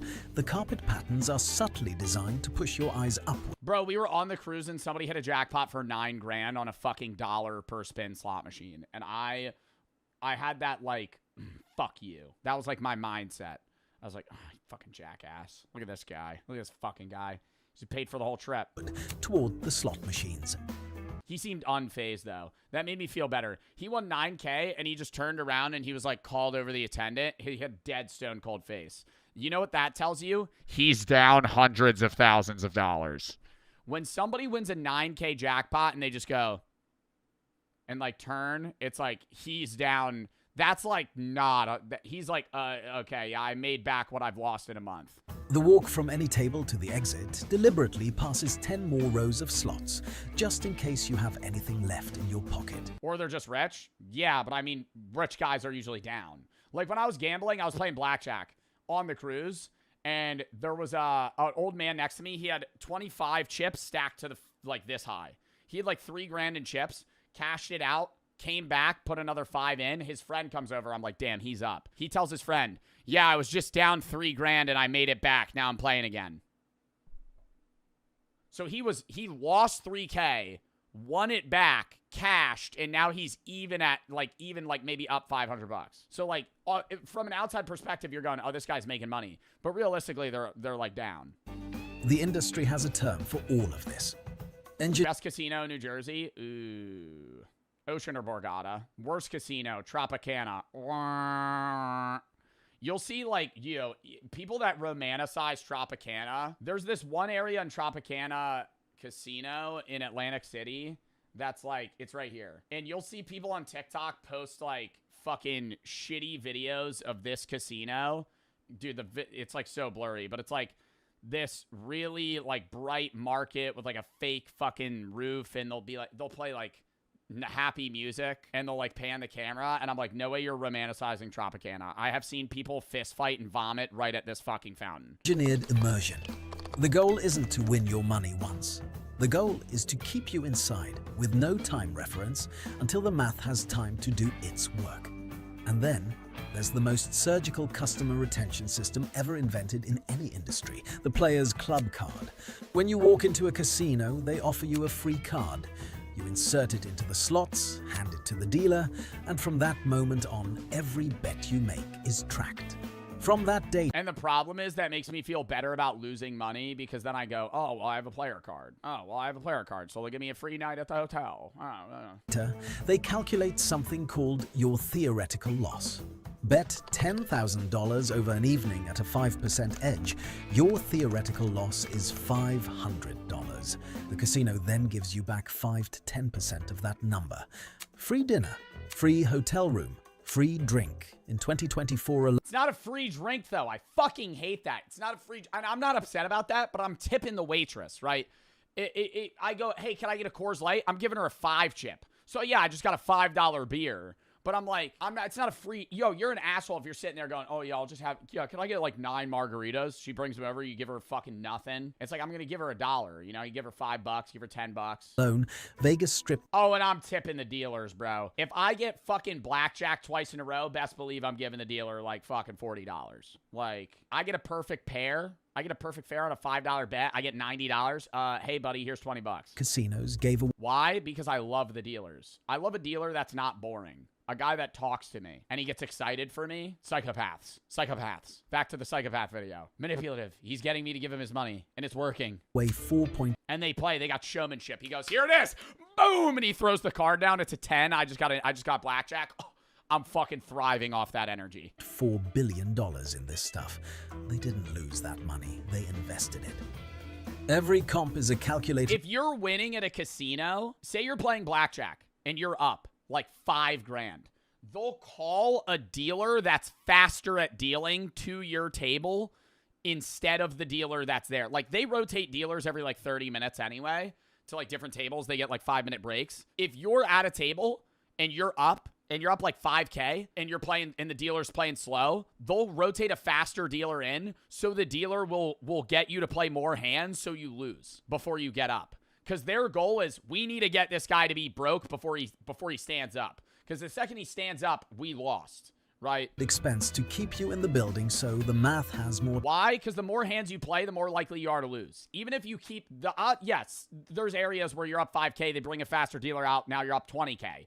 But, like, the odds are you're up 5K, you keep playing, they bring a guy out that deals twice as fast, now you're going to play twice as many hands, and you're probably going to lose more. Time to work on you. And at the very top of this pyramid sit the whales. Roughly 0.1% of all casino customers account for over 25% of a total casino revenue. 1 in 1,000 customers generates a quarter of the entire industry's money. A good example is Dana White. He plays $25,000 per hand at blackjack, won $2 million one weekend at the Palms. Came back, won another $1.6 million. The casino banned him.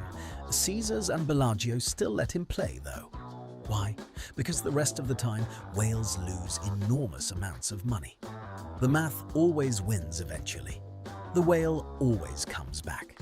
That's why a casino will fly a whale on a private jet from anywhere in the world. Yeah, dude. Yeah, if you're guaranteeing that you're gonna bet like $1 million in a weekend, they'll fly you out on a private jet from another country, put you in their penthouse suite, and give you as much alcohol and food as you want. Because all of that factors up to be like, okay, they're spending $60K on you, and you're gonna lose $1 million at their casino. So they just don't give a shit. But in your mind, you're going, oh, I'm getting a free room. I'm getting a free room. Oh my God, they're giving me a jet? Give them the... You have to try this? Oh yeah, let me go burn $1 million at the fucking Borgata. Oh yeah. Penthouse for free. Send a Michelin chef to their suite. Spending $500,000 to host one whale for the weekend. You know what I should do? I should get a bunch... you couldn't stream it though. I could get a bunch of streamers to try and get the Borgata to let us like stream and pay. But then it would be a sponsor. I don't know. Oh, but that would be so sick. I get the Borgata to let me do a stream with like Jinxie and other people, and then they just give us like 100K bankroll. I don't know if they would do that though. And is rational when they get flown out. Yeah, I get like 5 streamers. I go, we'll play 500K. I'm pretty sure Lacey did that. Expected loss. I don't know if it was sponsored though, but he lost like 50K in Vegas. Is $10 million. So here's the whole revenue model in one sentence. House edge multiplied by volume, multiplied by time, multiplied by repeat visits. And every single thing in the building exists to maximize one of those 4 numbers. So with all this, guaranteed math, billions in revenue, customers literally engineered to lose, why do casino owners ever lose money themselves? The short answer is everything else. Out of every dollar of gaming revenue, about 70 to 80 cents is gone before you see anything. A typical strip casino runs on a 25 to 33% net margin.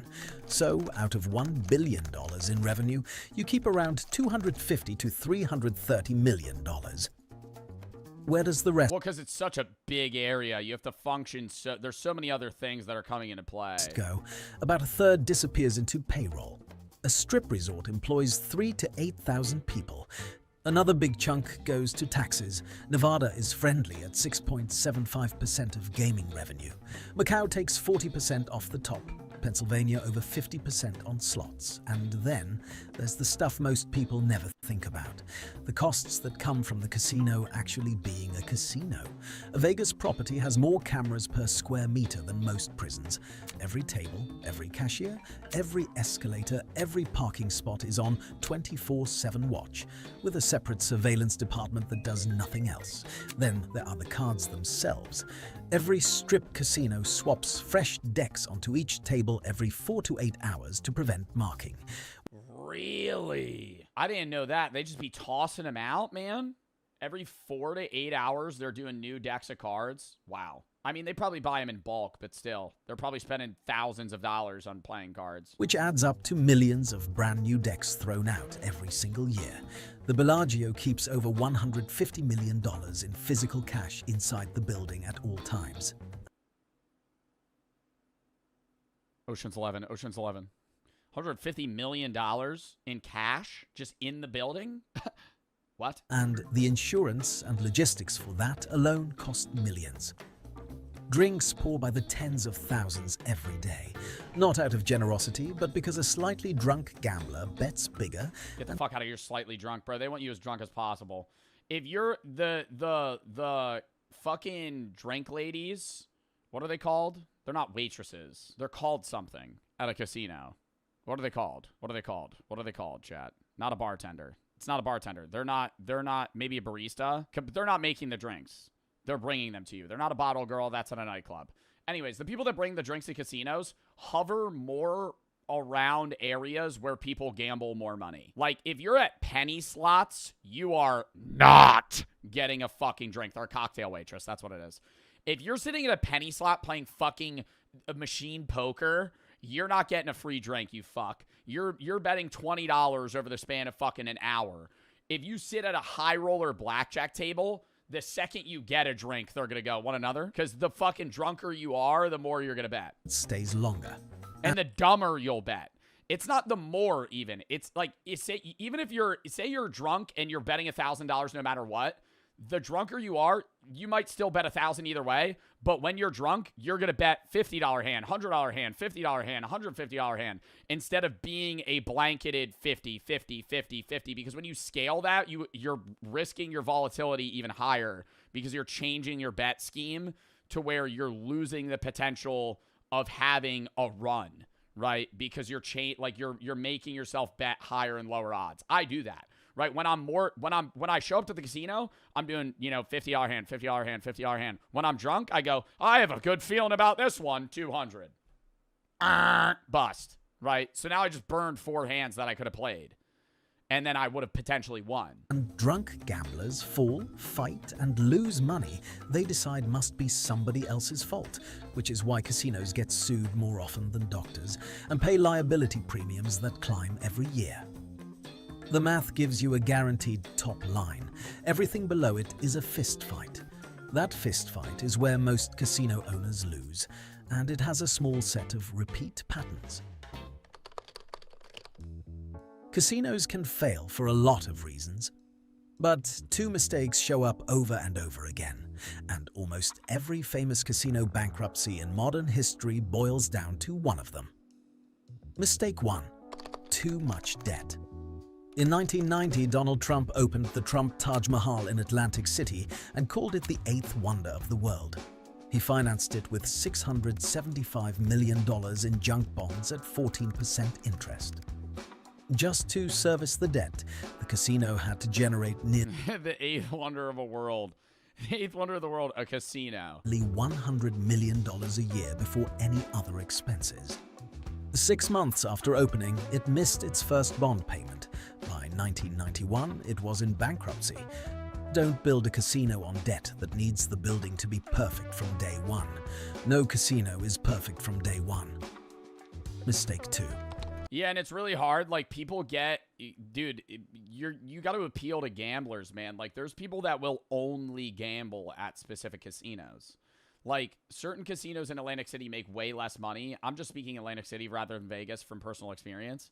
Just because it's like, they have reputations, right? Like, if you are a gambler, most people gamble at the Borgata. There's people that gamble at Caesars, Tropicana, but like, they're known for different things. And it's like, if you open a new casino, people will try it out, but like, people love gambling at their casino. That's also why casinos give out cards, because they want to build customer loyalty. They'll give you free hotel rooms. You'll come back. So if you're already a gold member at fucking the Caesars Palace, why are you going to go to the Taj Mahal that just opened? Because you already get free hotel rooms, free drinks, free dinner, and free spa treatments at Caesars, right? You already get so much more shit at Caesars. Why the fuck would I ever start gambling at the Taj when I have to go spend now $40K at the Taj to be able to fucking get all these benefits? It's the same thing with like airlines. Like, you get miles, so it's like more beneficial to only fly Delta, only fly American, only fly, you know, fucking United. Because the more you fly with them, the better your customer loyalty is and the more rewards you get.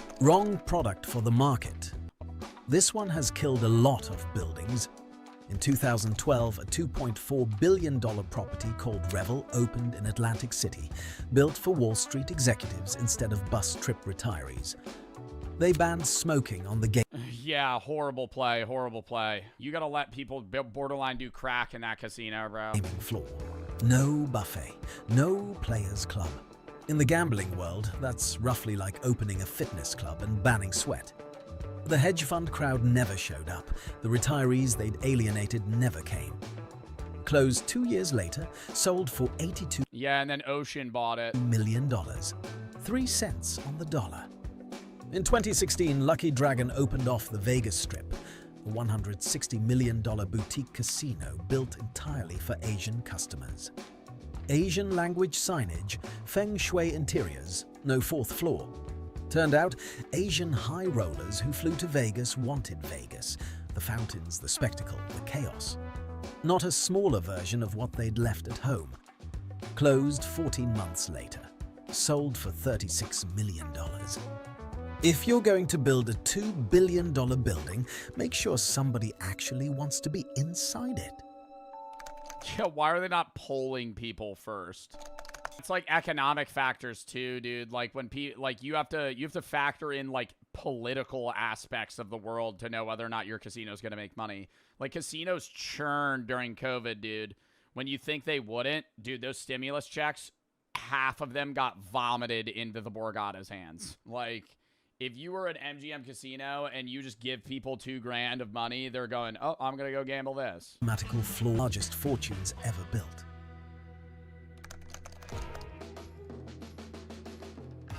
Time to pull it all together and answer the actual question. How much money do you make if you do this right? Two scenarios. A lot. Real numbers. Scenario 1, $5 million in Colorado. A small regional casino. Annual gaming revenue, about $10 million. After all operational costs, your real profit is around $2 million a year. Payback, 3 years. Not glamorous, recession resistant. The most boring American business. Yeah, it's like guaranteed money almost. With the word casino in it. Scenario 2, $1 billion in Las Vegas, a full strip resort. 2,000 hotel rooms, 100 tables, 3,000 slot machines. Annual revenue, $900 million.